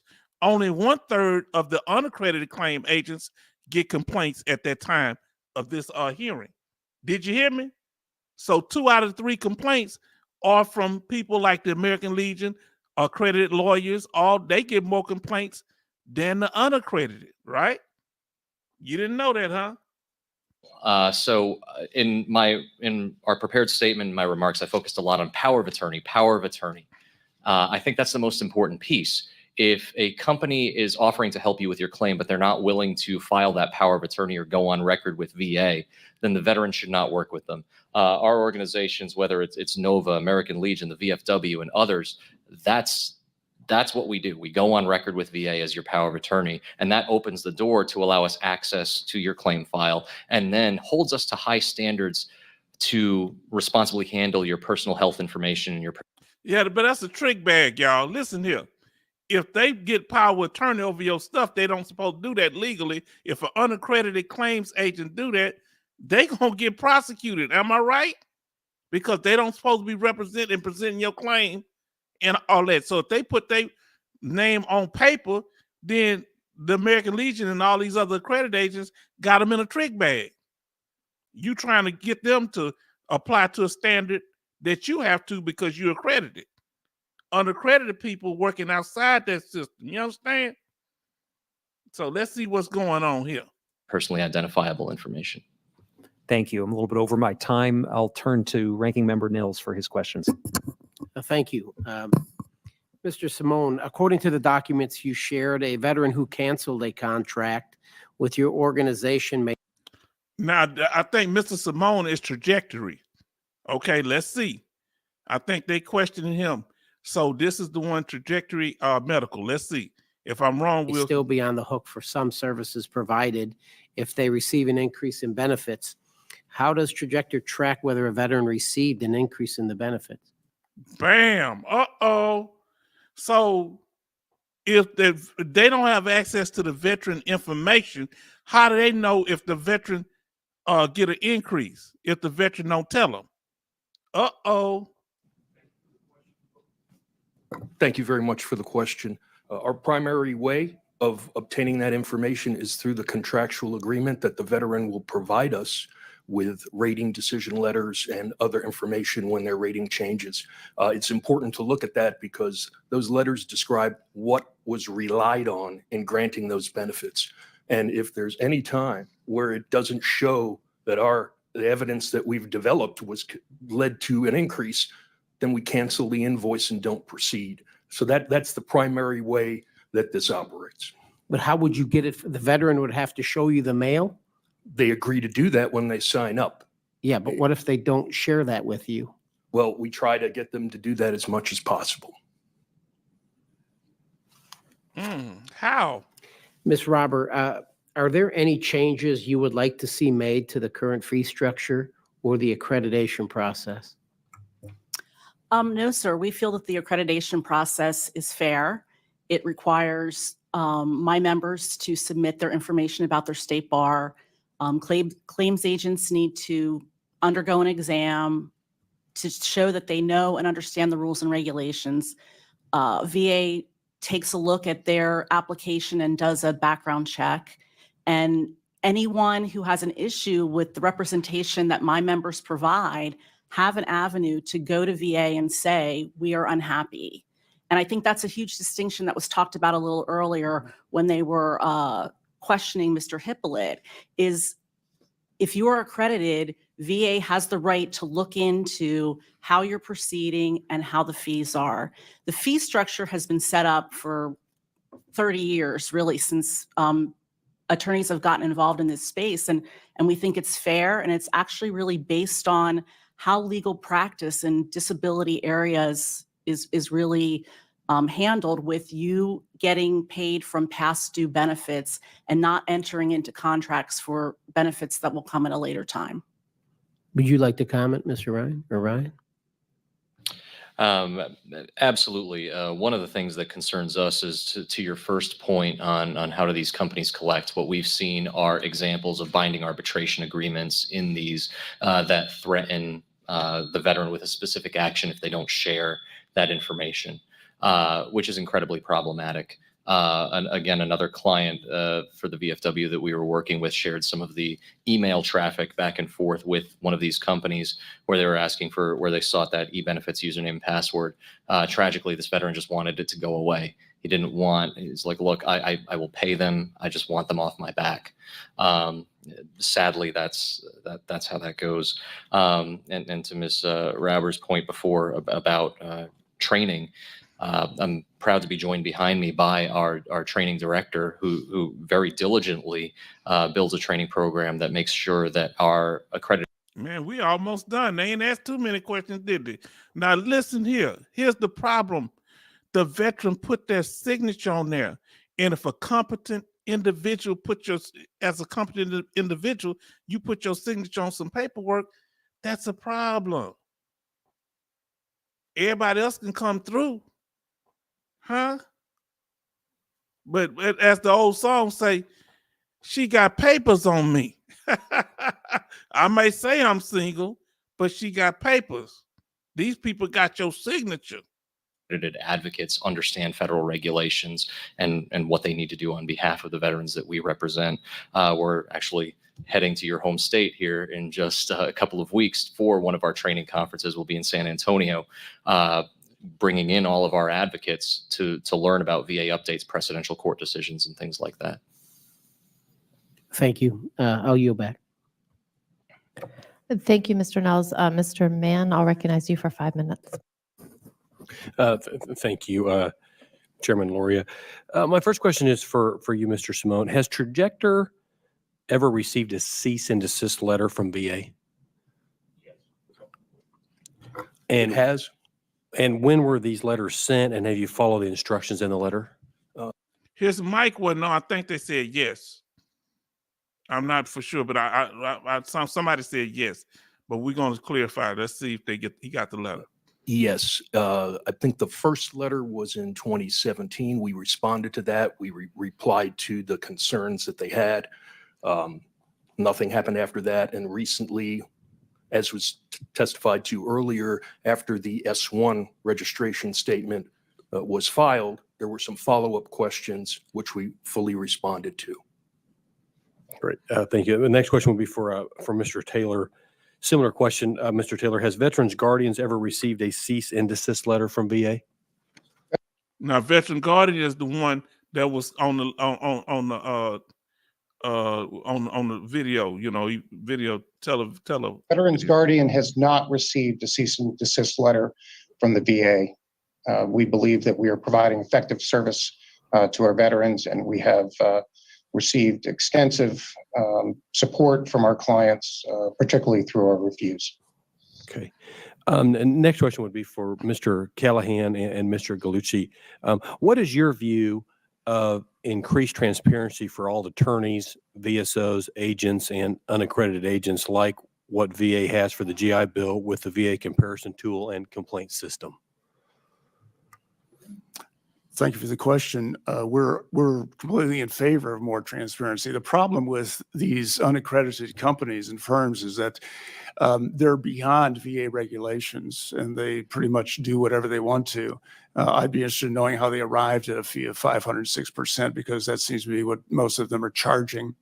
But the idea behind accreditation is that, number one, if you're accredited, you have to abide by VA regulations, or else your accreditation can be revoked. But it's more than that. It guarantees a certain degree of training that these unaccredited companies don't have. It locks you into a professional network by which you're updated by the Department of Veterans Affairs and other organizations on rule changes, regulation changes, the addition of presumptive conditions, things of this nature. It's also a matter of accountability. If an individual is accredited with the Office of General Counsel and they start charging 50, 70, 100% fees, VA understands this is happening and their accreditation can be revoked. It's a way of monitoring their behavior. And the idea of education too. I mean, our service officers, they don't just fill out paperwork, they educate the veterans on the benefits they may be eligible for. They assist the veterans. They make sure that if they're filing for aid and attendance benefits, they make sure that VA sends a medical professional to their home to conduct an exam in their home and things of this nature. It's not just That's if the process is done properly. Okay, that's the perfect ideal situation. just filling out a 526 form for an initial claim and saying, see you later. We follow up with the veteran continuously and we're continually trained. And the American Legion has a widespread and in-depth training program for its veteran service officers. Great. Thank you, Mr. Khan. How about you, Mr. Calusi? I would welcome transparency and would welcome the kind of consumer information and consumer protection that organizations like the VFW and American Legion help to stand up with the GI Bill comparison tool and complaint system. Again, we're incredibly proud of our training program, and I want to address one of the reductive statements about about the roadmap for veterans and the roadblocks that VSOs stand up. We train in all of this. We train in understanding federal regulations, and it's auditable by Office of General Counsel, as we heard from the first panel, and we've invited those audits. We provide a lifetime of advocacy to the veterans that we represent from the time that they file their initial claim, separating from the military, to any increases or new presumptive conditions, appeals, and we're there for their survivor as well, should they pass away from a service-connected condition. We're an open book. Our team, my team behind us here, we invite people to our training to see, touch, and feel and learn what our VSOs do, and look forward to working with both Office of General Counsel and VBA to open it even more. Great. Well, one last final question. I know I'm running out of time, and that's for you, Mr. Simone. How does Trajector Medical maintain independence with medical consults that could lead to increased profits at the risk of fraud? Interesting. Thank you for the question. When you look at the standards that the VA regulations use to evaluate medical opinions from medical professionals, they're listed in the Code of Federal Regulations. I've provided that citation. I'd be more than happy to provide it again. But it talks about the standards. It talks about that education, training of the individual to be able to offer medical statements and medical opinions for the record. And more than that, I can give you citations to cases where the Board of Veterans' Appeals has evaluated the sufficiency of medical opinions we've provided. And they look at things like, is there a rationale for what is being addressed? Is it supported by peer-reviewed literature? Is there, the very important things that show, does it or does it not help that rater make a decision about whether this person is eligible for benefits or at a certain rating? So this idea of independence, there's no existing requirement in the regulations or the law that says. Now, is it me? He was very confident, but then now they narrowing him down. He kind of, I don't know. What y'all think? Is he kind of talking in circles? What's going on now? Oh, you have to be separate, or you have to work for a certain provider in a certain way to offer evidence. The consequence of not providing sufficient evidence is that it won't result in a benefit to the veteran. And I really would like to provide you with some of those citations so you can see the high quality of service.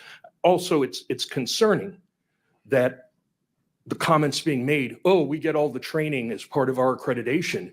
You're trying to say that, I'd love to know how many VSOs have a national practitioner identification number or Yeah, cause he was real. He was talking real. He came in stomping like a big dog, huh? Come on now. He came in stomping like a big dog. Now he's starting to sound a little mush mouth. What's going on, man? He talking. He kind of doing some little babbling up in here, in my opinion, huh? What's going on now? See, I talk slow, but I don't think slow. I'm just a Southerner. But when it comes down to the money, you notice that. Now think about all the rap, what you call them, rap labels.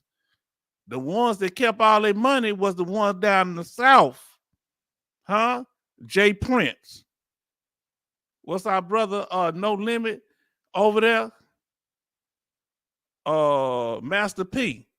They kept their money with them. They wasn't trying, but all the other players, they think we slow down here. We count the money first. You understand? Come on now. We let's talk about the money. I want to talk about the money first. I meet a woman. Oh, you love me? And we together. We love.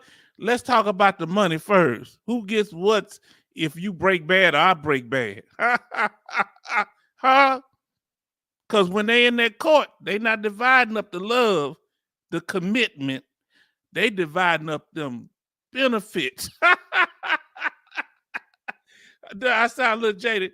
Mr. Nash say it sound like fraud. I don't know. I don't know if I'm totally sold yet. or have been licensed in an advanced healthcare profession after graduate education, because that's the kind of services we provide through medical professionals. It's not the same. VSOs do not require medical degrees to file claims or represent veterans, because what they do is very different from what we do. Certainly, medical providers should not be required to be accredited to represent veterans to the VA or file powers of attorney, since when do expert witnesses do that? That's what I'd like to respond. Thank you. Great. I'm way over my time. Thank you, Chairwoman Gloria. Thank you. I believe that Mr. I think he had a little point at the end, but he kind of, y'all let me know how y'all feel about it. He's saying that the medical professions don't have to have all these credentials, but they're a medical professional. But I kind of get, so he's saying they not coming up with the medical statements, the doctors are. All right. Mr. Moore, who's joining us virtually, has questions for the witnesses. Yes, thank you, Madam Chair. Mr. Callahan, Mr. Galuccia, how do you respond to those who believe that veterans should be given an opportunity to decide for themselves who helps them with their claim? Thank you for that question. We have no problem with veterans deciding for themselves. So now this is why I got a problem with the accredited ones. If a veteran if they wanted help from an accredited accreditation, they would go to it. But like I say, when these guys advertise, man, that advertisement will catch you. Back in the day, they would have pulled me in. Secrets, where they at? Come on around here. They got a club in their hand. Why you got that bag in your hand? Don't worry about that. Go look for the secret. Huh? Now let's see. Good questions to the accredited agent. Say, why can't a veteran choose who they want assistance from? The problem we have is that some of the options now available are going to harm them financially for no good reason. We've gotten reports by people who are being cajoled by some of these predatory companies to file claim after claim after claim. Now that's an interesting point. We're gonna stop for a minute. We want to see. We're gonna get to Love say the VA is allowing this to happen. Veterans getting cheated and charged too much money. VA needs to put a cap on money anyone can receive, bottom line. But the VA cannot deal with these other companies who operate outside their jurisdiction. And even the federal government having problems. They send cease and desist and they're ignoring them too. Huh? Now, Mr. National said expert witnesses don't work on a contingent basis. So here's the key. He clarifying it for me. The expert witness don't work on a contingent basis, but these unaccredited companies work on a contingent basis, meaning they get paid based on your increase. Whereas the expert witness, they get paid for their services, I'm assuming, up front, right? Now, Jay Jackson said, we have the secrets in this panel van with no windows. Wasn't that always the serial killer van? That serial killer van, they say, come on in here. Well, why you got curtains? Why is it so dark? Just come on in and get your money. Don't you want your benefit? Boy, y'all cutting up in here. We almost done with this, man. I can't believe y'all just trying to get me to break the record, 5 hours and 30 minutes. Now we're gonna get through before that. Y'all ain't gonna get me on that. How do they find out about this? We know how they find out about it. They get the passwords from the veterans for their e-benefits or their My Healthy Vet accounts, and they monitor those accounts. And every time they get a compensation increase, they're on the phone with the veteran again, asking them if they want to file another claim through them or want another pre-consulting action through them. It's a matter of staying within the bounds that were set by VA for the protection of our veterans. And what VA says is that if you're going to help a veteran with your claim, you don't charge them a fee. And if you're going to help them with their appeal, you don't charge any more than 33% without talking to us about it. So we welcome the idea, the concept that the veteran should have a choice as to who he or she gets assistance from. The problem we have is that going from charging 0% to 500 or 6% is ridiculous. And thank you for the question. To add on to what Mr. Callahan was saying, the issue has to do with the fees and the oversight and whether there's any accountability for that marketplace. There is choice right now. Veteran can choose between an accredited VSO and an agent and attorney. And I'll be frank, and Mr. Auber I apologize, but look, there are accredited agents and attorneys that may market in a way that we at the VFW wouldn't necessarily agree with. But that's the marketplace. That's America. They're free to do that because at the end of the day, they're protected by Office of General Counsel. So I may not agree with their messaging. I may not like their messaging. We may message differently, but those agents and attorneys are operating within that marketplace. And if a veteran feels that they were exploited, there is clear recourse and protection for that veteran. Everything else, that's for us to figure out. Thank you. Lieutenant Colonel Taylor, how many of your clients have already tried to use services of a traditional VSO without success? Do you have a feel for that? Great question. Great question. Now, he's asking the one from Guardian. He's asking them, how many people came to you, y'all already heard it, after being rejected or wasn't able to be helped by a regular VSO? Congressman, thank you for that question. We do have somewhat of a feel for that. We have a significant number of our clients that come to us after years of frustration navigating the system. That might be on their own. It might be with VSO assistance. It might be with getting assistance from the VA. One of the things we did provide with our written submission was a significant number of the reviews we've received from clients thanking us for the assistance that we provided in identifying some of the difficulties they've had with the system in the past. So it's definitely a significant number of our clients. And when you look at a veteran making the choice to use my services, there has to be a compelling reason for them to come to me as a fee-based service. And they have to see value in what I'm providing. And if they see that value and they feel that we can help support their needs and it allows them to pursue the claim that they would like, I think the veteran needs to have that choice. Now, here's a heavy statement. Now, y'all tell me what y'all think. Come on now, let's be real with it.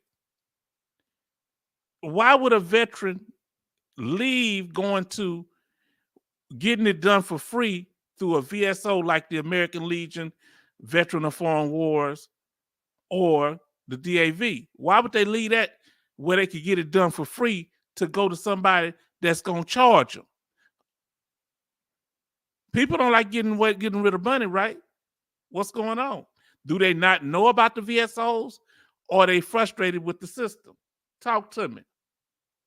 Because if a person not getting paid, or they're motivated to help you, huh? Come on, talk to me. Now let's see what Love say up in here. We almost done. We ain't got but about 15 minutes to finish up on this thing. Yeah. Now look what he said. Love say, I'm sorry, you know, the longer I do things, my southern accent start jumping out. Like I said, VA write the check and issue the money. The consultant hired the expert. All the fees is tied in. Wow. Real talk, bro. Real talk. Real talk. Follow the money. You hear love. Come on now. We would invite the opportunity to be accredited by the VA. But our model is based on providing holistic assistance to the veteran that looks at things that they're not rated for, that looks at conditions that they may be underrated for, or possibly looking at secondary conditions. The current restrictions on fee structures and ability to assist on initial claims makes it impossible for us to pursue that business model within the accreditation system. We would welcome changes to the accreditation system that would allow us to pursue that business model within the system and be brought in under the oversight of the VA. They want to be in the now that sounds like he don't want to change the way they do it. He want the VA to change and just accreditate them. Now, did I hear that right? Sound like he's saying we don't like to get paid after the first initial claim. We want to get paid on the first claim, and the VA just changed its rules. Now, let's see what Mr. International says. Charging for a service shouldn't be based on the total value of the claim, of a claim. This is true. It should be based on the back pay, right? What should it be based on, brother? When you say total value of the claim, meaning what? But when they get 20%, isn't that based on the total value of the claim? Oh, they're not doing it based on the back pay. They're doing it based on your income that you're going to be earning. Oh, I'm kind of confused. Break it down to me, brother. Love say that's what's going on now with the consultants, how they're charging. Okay. Man, y'all getting some deep information. Let's get it done. So are there any specific things from an accreditation standpoint, any changes in that process that you think would be helpful? So one of the key things that would be helpful is the current fee structure model is based solely on receiving back a percentage of the back pay, which frankly incentivizes dragging out a claim as long as possible. Because now, did you hear what he said? Now, do you disagree with that? That you have to be denied at least one. So guess what? Since that's the case, you have to have at least one denial before a lawyer or accredited claim agent can help you. So they say. Here's the thing. Them lawyers want to drag out their back pay, so they may not, they get paid more the longer the back pay drag out. He's saying doing it different where you get paid on a different formula. Now let's see what Mr. International say. He say these companies charging on the future value of the claim. How do they evaluate what the future value gonna be? That means you're gonna get stuck like Chuck. Huh? That's like having a wish sandwich. I wish we had some bologna to put between this bread. Y'all know about them wish sandwiches. You grew up poor, you know about them sugar sandwiches. Who in here ate a serb sandwich? Who in there ate a butter sandwich? Huh? Who didn't have nothing to put there between the bread at all? It's bedtime, you know. Man, y'all don't give me the cutting up in here. We almost done. So in his eyes, we're gonna get to that question. You kind of hear the consultants are charging too much. We're gonna talk about that. Because that's good. Boy, he on top of it. Now we got like I say, around 15 minutes or less. the longer it takes to adjudicate a claim, the higher the fee. to the agent or the attorney. We believe in trying to get it right on the front end, get it packaged, submitted, include all the evidence, presented in a way that allows the VA to make a decision and get those decisions back so that the veteran doesn't have to go through the appeals process. So they don't have to go through having a claim denied. Our average veteran is just seeing a decision back on their claim in the 3 month time frame. And if we were to work off of a back pay model, I would lose money on every claim that I provided assistance on. Well, thank you, Colonel. I'm out of time, and then we'll thank the members for participating. And with that, I'll yield back. Thank you. And just as a note for our other members, votes have been called. I believe that this is a 15-minute vote, so we will be wrapping up shortly. But I just did want to ask a question because something that was brought up in the testimony over the course of this panel of witnesses is that there seems to be a general problem or concern that some veterans who attempt to work with some of the for-profit entities here have entered into an agreement for resolving claims, yet find themselves trapped in that agreement. So I would like each of those witnesses, Mr. Simone and Lieutenant Colonel Taylor, to describe, what process do you have in place for resolving customer service complaints or disputes? And if a veteran is unhappy with the service that they're receiving from you, what process do you have in place for them to terminate the arrangement that they have with your company? And I'll go with Mr. Taylor first. Congresswoman, thank you for that question. It's very important to us as a company. Maintaining effective communications and relationships with our clients has been the hallmark of our company from the beginning. Because of that, and because of the level of service we provide to our clients, we get very few complaints. When you look at our reviews, we have over 3,000 positive reviews on Facebook, Better Business Bureau, and Google. That represents almost 15% of our clients. And if anyone that knows about review rates, getting 15% of your clients to leave a review, let alone leave positive reviews, is incredibly successful. And so when we do. Yeah, but they got, tell me if y'all know about this. If a person leaves a negative review on somebody, sometimes they can fight that review. The company can sue you for saying you did something wrong toward them. Am I right or wrong? Do y'all know about that? There are people that put negative reviews and the company made them take it down. Y'all never heard of that? Do have issues with our clients. We treat every one of those very seriously. We deal with them on an individual basis. We talk with the veteran. So see what he said, that's true. I'm telling y'all, you can't go just off of those reviews.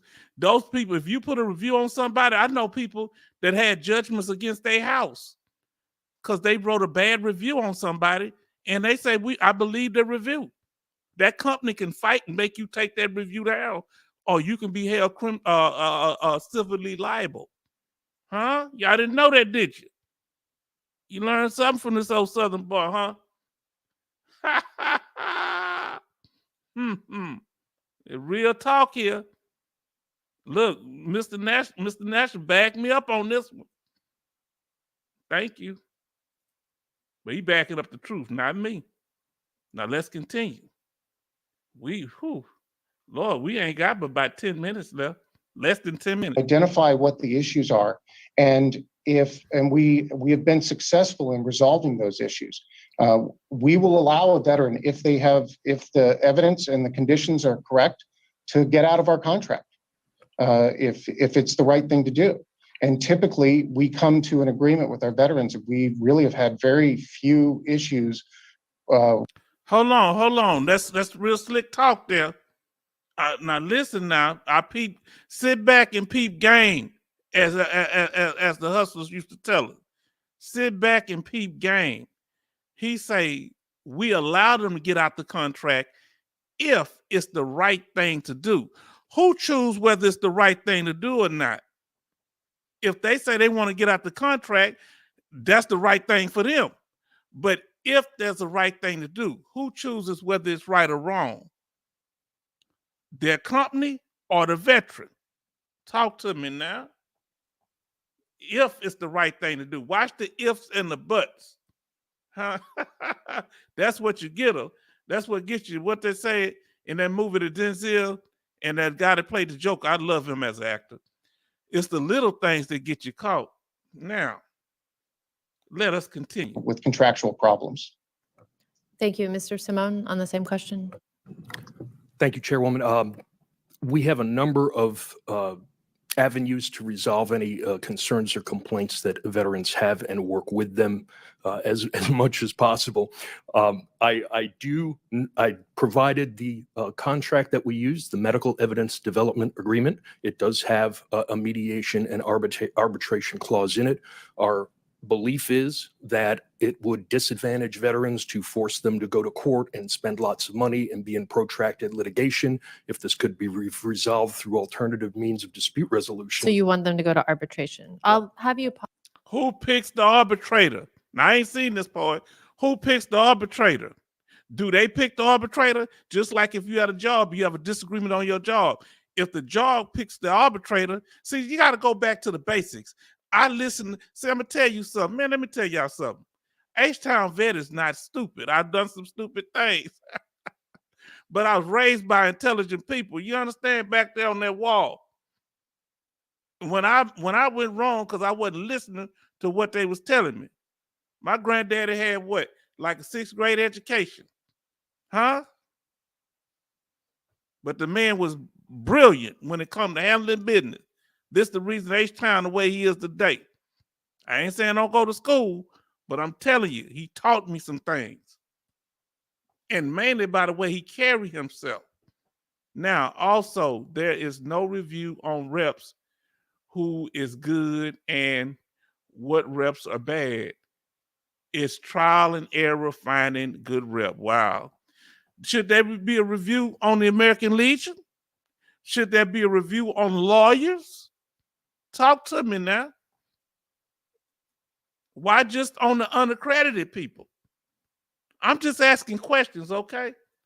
Come on, we getting there now. Pause there. So for our 2 VSOs for the VFW, if a veteran's not happy with one of your veteran service representatives and they want to make a different choice and change, what do they have to do? They just tell you we're taking our claim somewhere else? Thank you, Madam Chair. Yes, basically, we're their representative until they revoke their power of attorney and choose to work with another It's representative. completely within their control. You're not asking them to go through arbitration, have any representation to get out of this mutual agreement that you have to serve them and for them to work with you. Exactly. Our services are free and of no obligation. Okay, I do, want to make sure that I stick to my time because I know Mr. Elsie has questions and then we need to make sure we are in time for votes. But the last question I have is for Mr. Simone.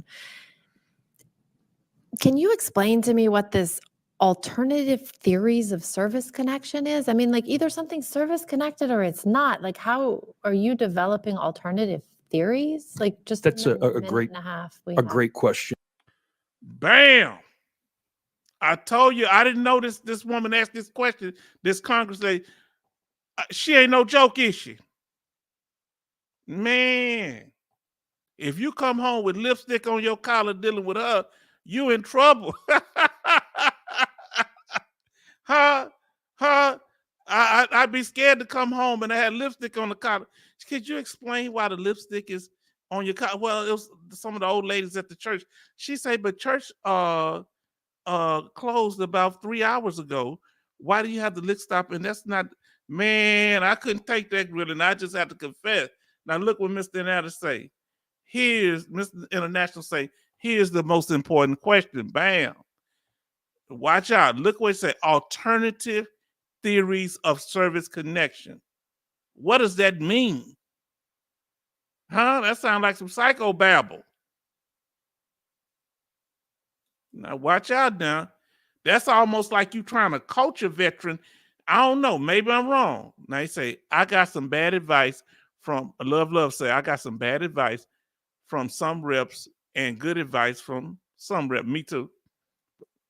Now listen what Mr. National say. Developing theories of alternative theories. He say, is it fraud? You know, because I never heard. This is a new one on me. I think I heard that term once before. Alternative theories. Okay. Did she ask a powerful question? Huh?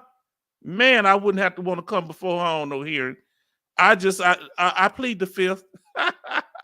Chairwoman, I would like to finish my response to the prior question also. I will let Okay, you know that in quickly. all of our years of existence, we've never required a client to go to mediation or arbitration. We've successfully resolved all of the disputes taken to us, which I think is something that shows how meaningfully we try to address these kinds of issues. So Now, okay.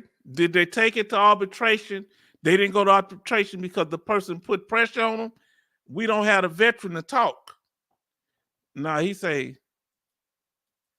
I would catch love. He said, I would love to catch them on a hot mic. Woo! I would love. Are they talking this polish on a hot mic? Well, ain't nobody listening. We used to say, well, I'd love to be a fly on the wall when they actually talking to them. Yeah, but hey, they putting their position out there. They can smooth as butter, baby. that is a Appreciate point you I wanted to clarifying make. that. Okay. Yes. The answer to that is I'd like to give you an example. Veterans have to file claims and list the disabilities they have or that they want to be evaluated. And it goes up to a rating person who. Hold on. Did I miss something? Did I go back? Hold on, y'all. I think is it at the right point? Are we at the right point?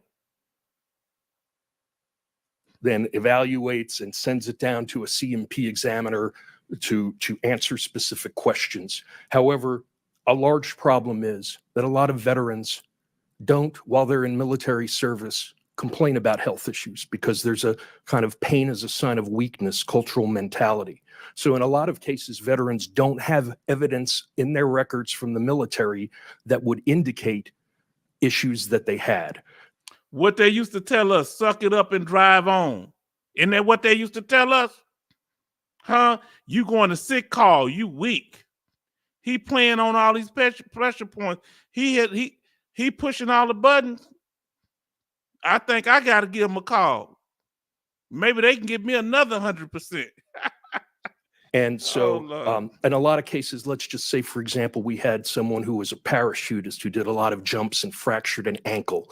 Over time, that might be listed in the actual medical record, and maybe the veteran will get 10% disability for that ankle. But over years of walking and trying to compensate in gait for the leg that's not in pain, you might see hip problems, back problems, and eventually, while the veteran might be rated for 10% because you see that it was complained about in military service in the records, but didn't complain about the back, what happens? Now, isn't that called secondary conditions? Is that what that is? Is that veteran really may be walking around with 50, 60, 70% disabilities as secondary to that original injury. That is, the direct service connection was for the ankle, but the ankle that was service connected caused that veteran to have a whole body's worth of problems. Whoa, man. I don't know, Mr. International. I'm starting to be a believer. Huh? Oh, man, this man, he needs to start a church. I've seen the truth in the holy dark room. What's going on up in here? This man talking smooth. I don't know. He putting the game down or is he not? We're going to decide at the end. We're going to let y'all choose. That veteran deserves benefits for. So you're saying that you provide a unique service Yes, that through a normal claims process, a normal CMP exam, I know plenty of people. I'm a veteran myself. I know plenty of people who over the course of time have had orthopedic, back, knee, all kinds of issues. It degrades over time. It causes other problems. I mean, I don't think they've all come to you to get their claims. No, a substantial number of our veterans were denied originally for other theories or anything, and they need medical opinions. Why are you talking about? He keeps using the word theory. Now let's see, Mr. That's interesting. That's a new one on me. I wonder where that come from. and he will get a doctor to service connect all these secondary conditions? Well, without evidence, I don't know. And that's a good question. See, y'all got to ask the question. See, I missed the answer. He asked, Mr. International asked the questions. Now let us continue. She about to push back at it. Theories. I mean, these are DBQs. They're forms that are produced by the VA. They go to qualified medical providers, and people are tasked with filling those out. I mean, we debated last year. We had a whole long process about getting those back on the website so they could be available to the public and the veterans to understand what needed to be in them. But like, Yes. I don't understand why you have theories. Well, Like we work. if in we facts find, we don't say process. we don't. So this must have happened in about 2021 because remember doing the thing, the virus that was going around that they took them down, and she must have been one of the people fighting to get it back up because they took down the public DBQs where you couldn't use them, and people complained, and I guess they called their congressmen and congress-ladies. Don't say, oh, we're going to create evidence that doesn't exist. We're going to That's look kinda at. what it sounds like. No, we're going to look at medical evidence, and if I it, mean, like I've got this little chart here. yes, And if I look at this chart, it's like, to me, it's almost like you're having a veteran come in and say, choose your own adventure. Like, tell me every time you've sneezed in the last 40 years, and I'll find some secondary and tertiary reason for you to file another claim. That's what I feel like. It's my impression. I'm a veteran. I could be your target customer, but this would not make me feel comfortable with, She out of with what control, you're man. proposing. So I'm well over my time, and I apologize. Man, you can't get nothing over on her. I wouldn't even, I'd get simple answers. I said, I don't know, I'm confused. Man, is she not a great person to grill somebody? She got me sweating over here like a prostitute in church, and I'm not even being the one evaluate. Whoa, Lord Jesus. Man.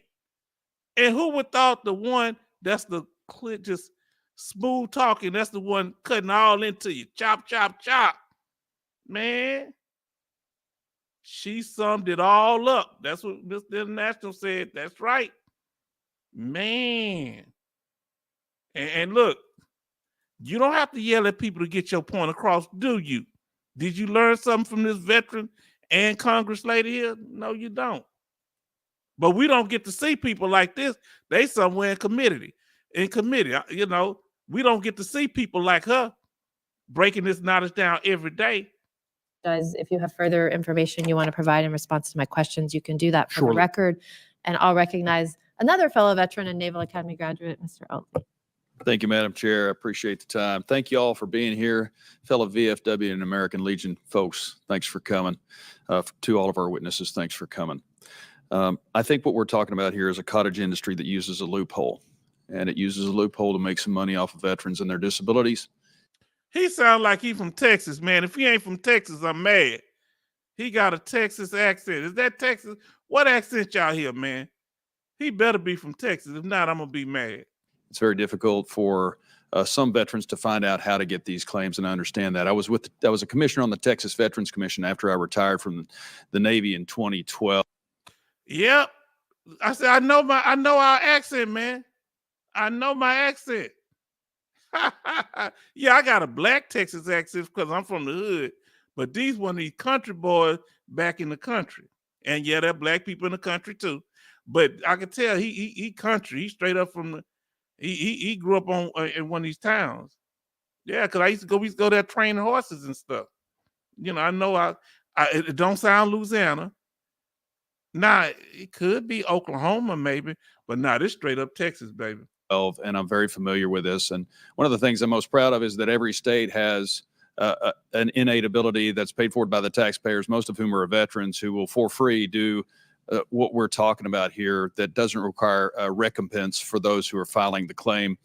And most of them have expertise in the various, whether you're infantry or fighter pilot or a nuke surface officer, they know what you've been exposed to and can help you with your claim.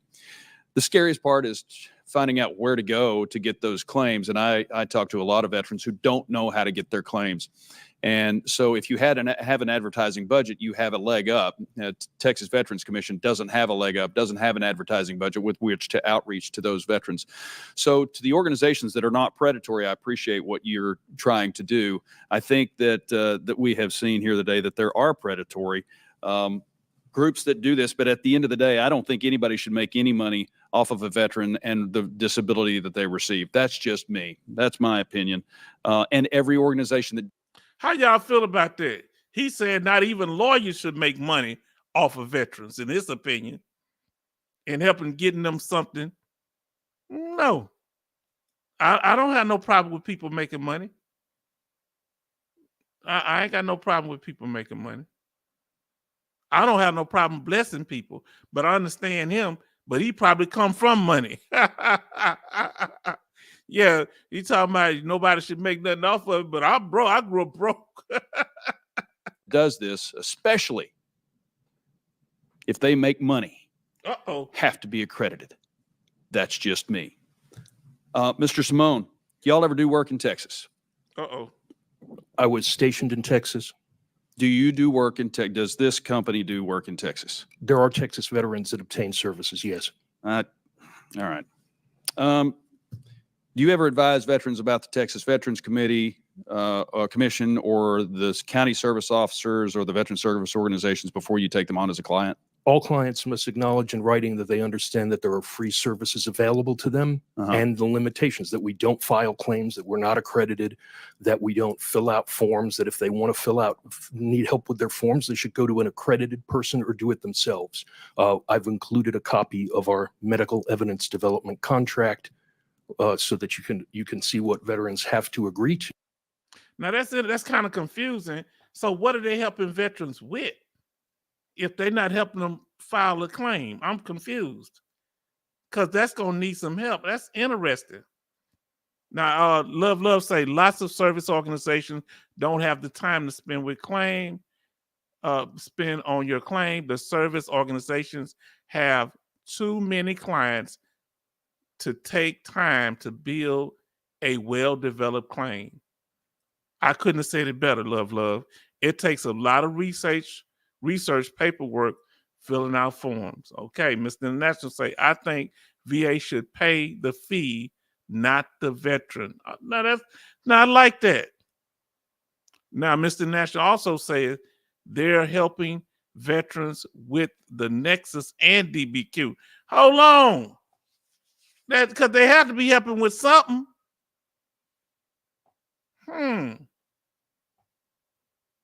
What are they doing if they ain't helping the veteran? Now that it ain't add up. The math ain't mathing. Can I come on the screen and say that? The math ain't mathing. Huh? Come on now. I'm just asking for a friend. Now we almost done. We got about 5 minutes left. To obtain service. But you guys claim that you're experts in your field, but you're not accredited according to the norms of the VA, correct?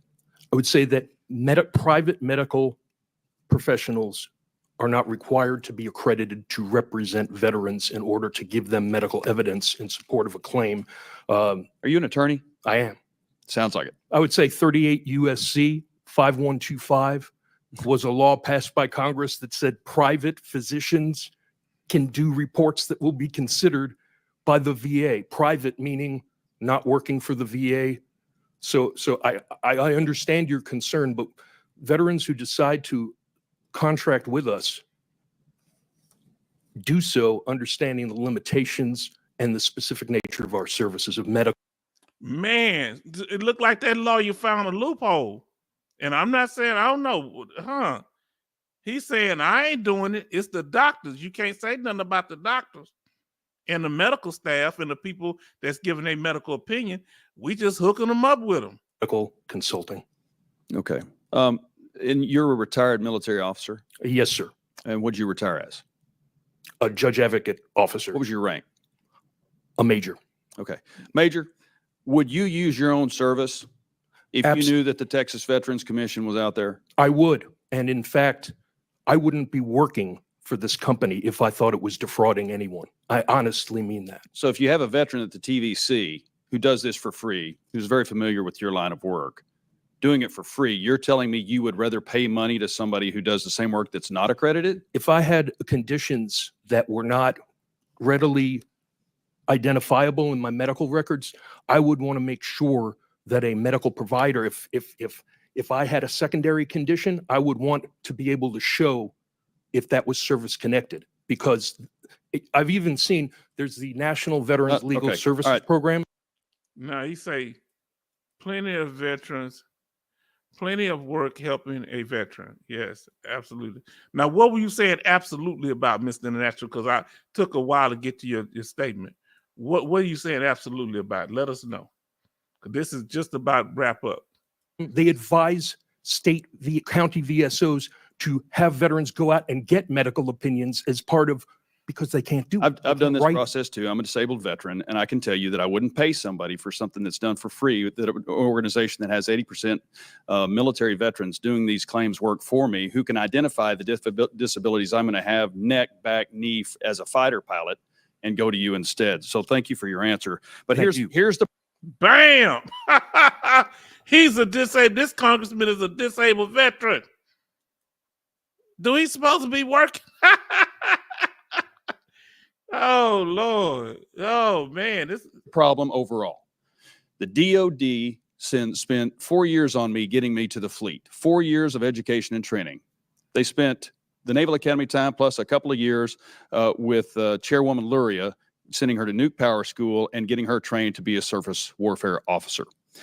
The thing that the DOD does not do is give us an off-ramp into civilian life. And that's why going forward, what we've identified here today is an absolute need, must, necessity, and an obligation to our veterans to ensure that the DOD and VA, before any military member steps foot on the ground as a civilian, already has their disability rating and any mental and psychological care that they need going forward to re-enter into civilian life.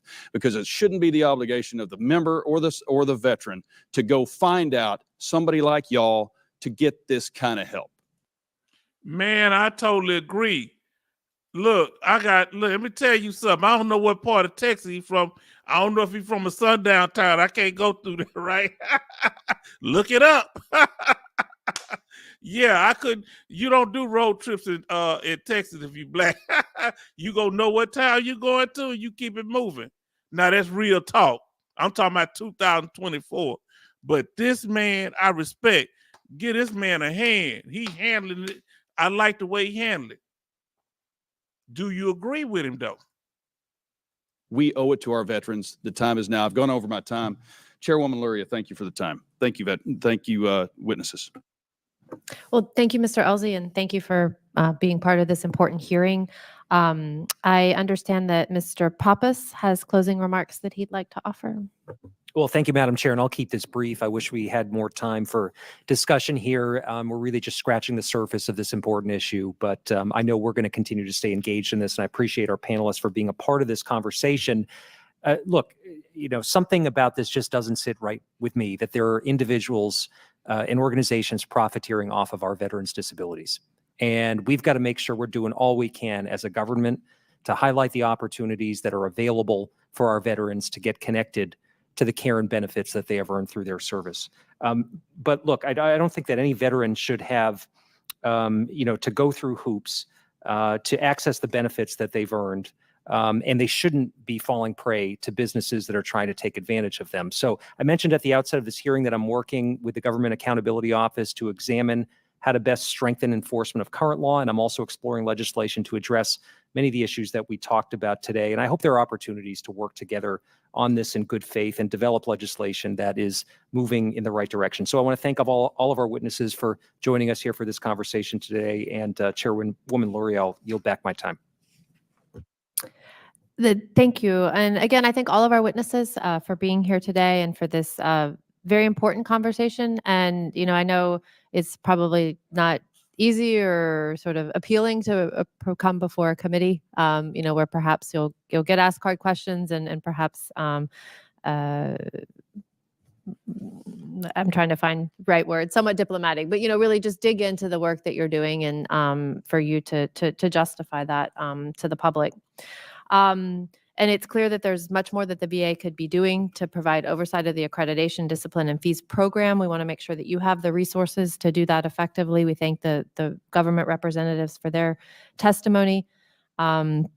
And I think that this did provide a lot of insight to those of us on the committee to be able to work on this issue and make sure that moving forward we take the best care of our veterans and try to make sure appropriate guardrails are in place so that they do not that they're not exploited in the process of seeking their benefits.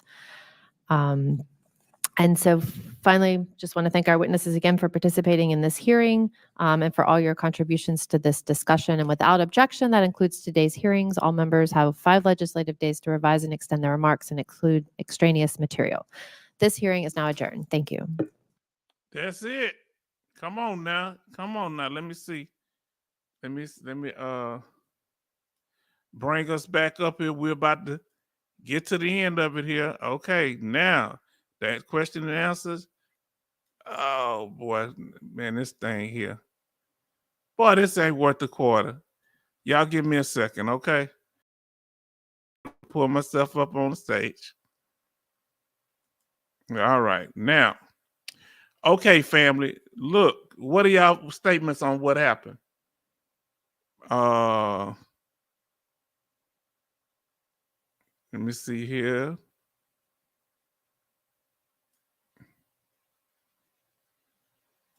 Now, my question to y'all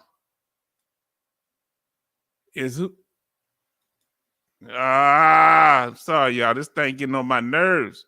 Come on, I want to ask one final question before we close out here. I want to show you a few. Man, this is getting on my nerves. Give me a second here, y'all. Give me a second. I'm gonna take it easy. So, because I know I've kept y'all here a long time.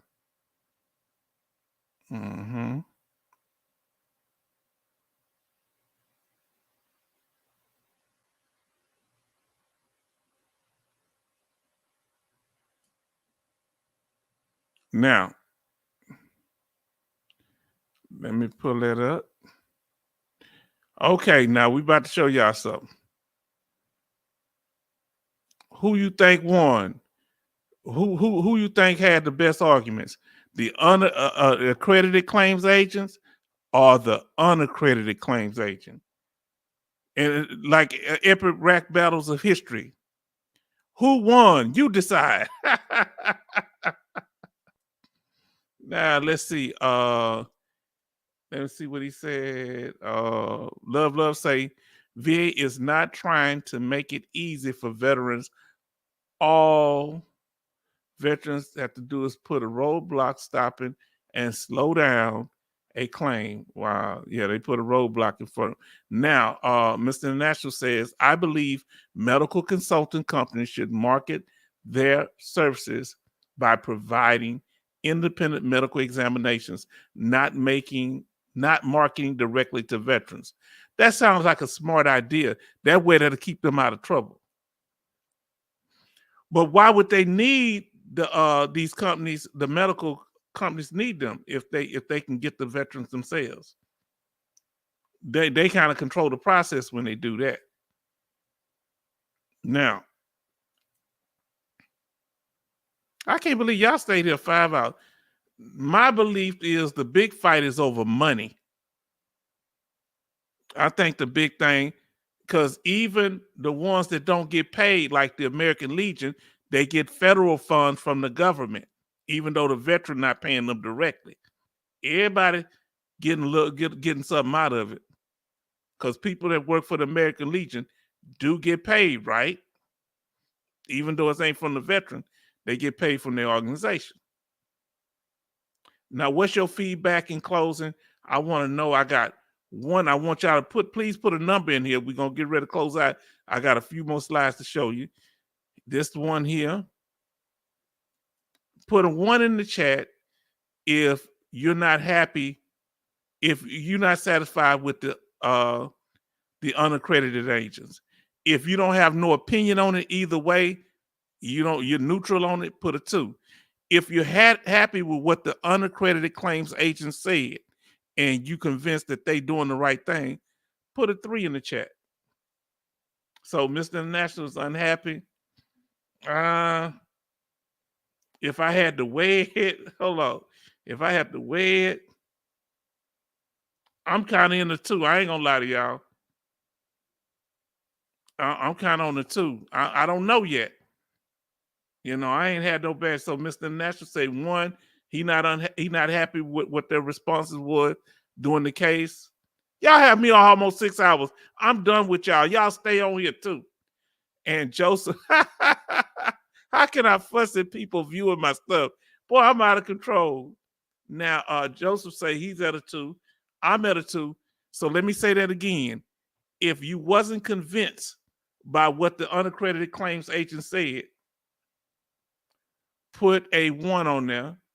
If you were convinced, put a 3.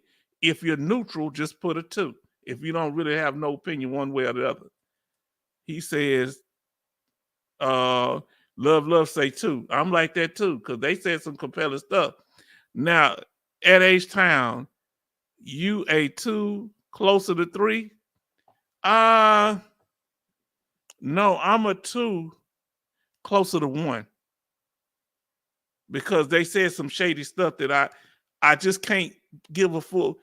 I'm really not feeling it because the second guy, I mean the guy that talked the most from Trajectory, he comes across as a little bit intense and aggressive.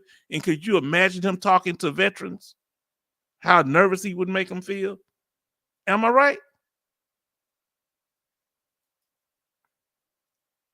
He said, "You really a 1.8?" Yeah, I'm about a 1.8. I'm really, you know. I like the last one who asked them the questions. Now, we're going to be covering, not tonight, but we're going to be covering chapter 2, time for review. We're going to recap the information in the next video, okay? So we handled that. Now, look, I thank y'all. And hold on, let me put myself up here. And I appreciate y'all help. And it took a lot of time and energy and to do this here. And I appreciate the individual that did help me come up with this what's called them. I'm not gonna mention them unless they say it. They helped me find this information. I appreciate you. And hold on. Let's see here. All right. Now,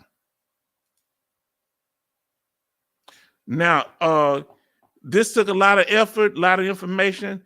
If y'all would like to donate, we really would appreciate it. Because we've been on here 5 hours. We did everything we could. You know, bless us. Because we ain't asking for no 58 million, though. If you can give us that, buy Bitcoin. Thank y'all. Now, I appreciate y'all. If y'all want to contact us, let's see what he say. Mr. H, he said H-Town run out of the room now. What he say? Hello, I got to see this whole thing. I can't see it because I got to maximize it. Let's see what he said. Let's see what he said. Hold on. He say, H-Town running out of the room. I ain't gone yet. Now, I want to know what y'all think about this here. And look, you know, y'all are something else. Y'all come back.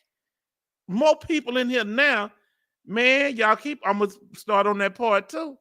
Y'all better leave. Y'all better say y'all closing because I'm going to pull up part 2. We're going to do this whole thing. Y'all got me in there for 5 hours and something. How can I complain when y'all giving me all these watch hours? Oh, Lord, look who came in talking about Bitcoin. Speak of Bitcoin. Now, very information for sure. Very good information. I think you said good information. Thank you. Thank you. Any comments on would you use one? Come on, tell the truth. He said, now we got to save part 2 for later. Yeah, let's do part 2 later. Who want to do part 2 later? All right, if you want to put part 2 for later, just let us know. Say later.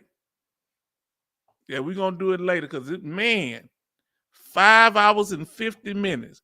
But if y'all want to contact us, for those, especially the new people, it's htownvetnorthside@gmail.com. Go to our YouTube channel. I want y'all to start watching those videos, and y'all been doing that, so I appreciate it. It's me, I have to tell you, man, y'all been watching the videos, going there tonight. They kind of, I guess it's slow time right now, ain't too many people. Go back to our video library. We have over 94 videos in our library, and we talk about topics like this. Now, let me ask you this here. If this was, let us know if it was beneficial to y'all tonight. I know we went on for a long time. Was this video beneficial? Was it something that was needed? And if it was, what are some of the topics that you want to cover in November before the end of the year? Come on, give me some ideas, some topics y'all want to cover. See, where else can you go in a veteran channel and they say, hey, come on here. Let us know what you want to talk about. Come on, fam, let us know. And I'm gonna pull back up the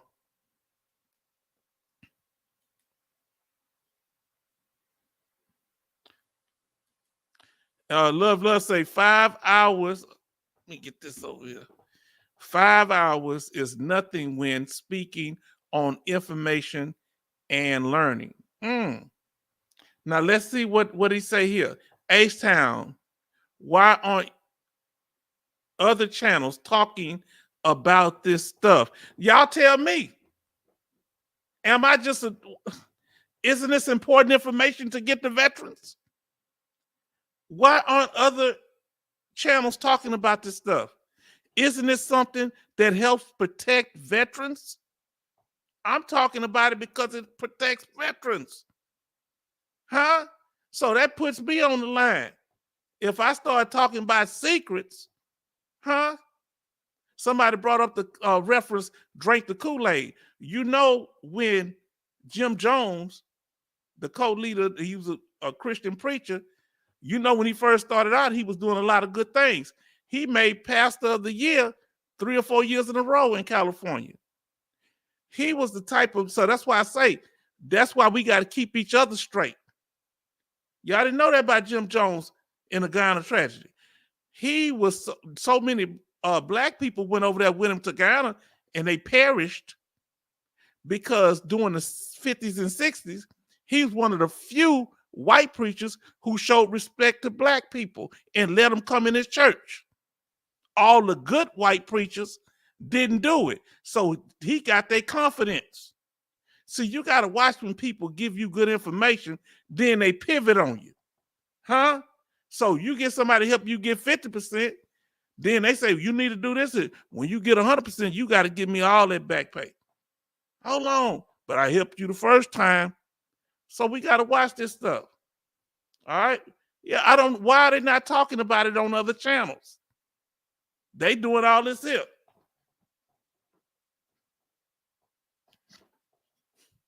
What's all that, man? That's gesticulating. All that ain't getting nothing nowhere. All right? Now, so family, we did it tonight. We did it. We talked about it. Huh? And we're going to get ready to close out, give y'all last, that's a very good question, Mr. International. And very good statements from everybody tonight. Y'all cutting up. Y'all trying to make 6 hours. We're not going to make no 6 hours. We got 6 minutes to 6 hours. We're not going to do that. You ain't going to have me. Oh, boy. Hold on. Now, did we cover it tonight? Listen, did we cover it? We said we were going to talk about whether they are claim sharks or veteran consultant. Put in the chat when we closing out now. What's your final word? Are these unaccredited claims agents claim sharks? All right, if you consider them claim sharks, put a 1. If you think they are veteran consultant, put a 2. Are they claim sharks? These unaccredited, based on what you heard. Thank you, Mr. International. We appreciate you. Come on, we gonna get out of here before he say great information. Now give us a 1 or 2. If you think they're claim shark, these unaccredited claim, most of them, I ain't saying all of them. You think most of them are claim sharks, put a 1. If you think that most of the unaccredited claim agents actually help veterans and they're veteran consultants that help veterans get their benefit, put a 2. Okay. I'm surprised Mr. International put 2 because I think they're consulting too. What's y'all opinion? Joseph said, He said, I think they're a claim shark. 1. Who think? Come on, give me your last statement. Come on, y'all. Don't drag it out. We ain't trying to make no 6 hours. Ain't nobody gonna want to watch this. Who say H-Town said that he think that they're consultants? I think they're consultants. Any other statements? Any final statements? Put your numbers in there. We're gonna close out. Mr. International say these companies have people more. These companies have helped more people than they've hurt. Okay, real talk. Okay, that's his opinion. Now, even though Mr. International is critical of them, Love say consultant. Man, y'all disagreeing with the lawyers, the accredited lawyers, and the VSO organizations. They're gonna be mad. I guess that's why so many people going to them. Look, if they helping you get your benefits when a veteran is desperate, he ain't got time to wait. He or she ain't got time to wait around. I don't know. Okay. Okay, well, we're gonna get ready to close out because y'all not gonna keep me here. Like I said, if this been informative, bless the channel and do it by not just financial, but also by subscribing. Make sure you subscribe. Make sure that you like the videos and you watch our video library. Okay. Now here we go. Now Major Boomer said, "Good information, H-Town. Flip the script tonight instead of us keeping him on the air. He kept us on the air. Laugh out loud. They do provide services." Okay, we getting some positive information. So we got it. And you know what really hit y'all? Y'all don't want to admit it. Let me come up on the screen. You know what really Love said too. Okay.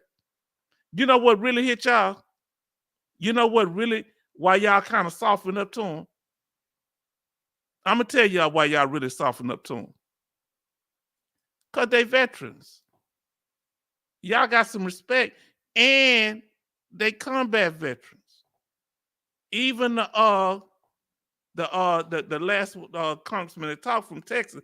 I know he's from Texas because look how sharp he was. He's sharp, partner. You get him in some cowboy boots, he might take your woman.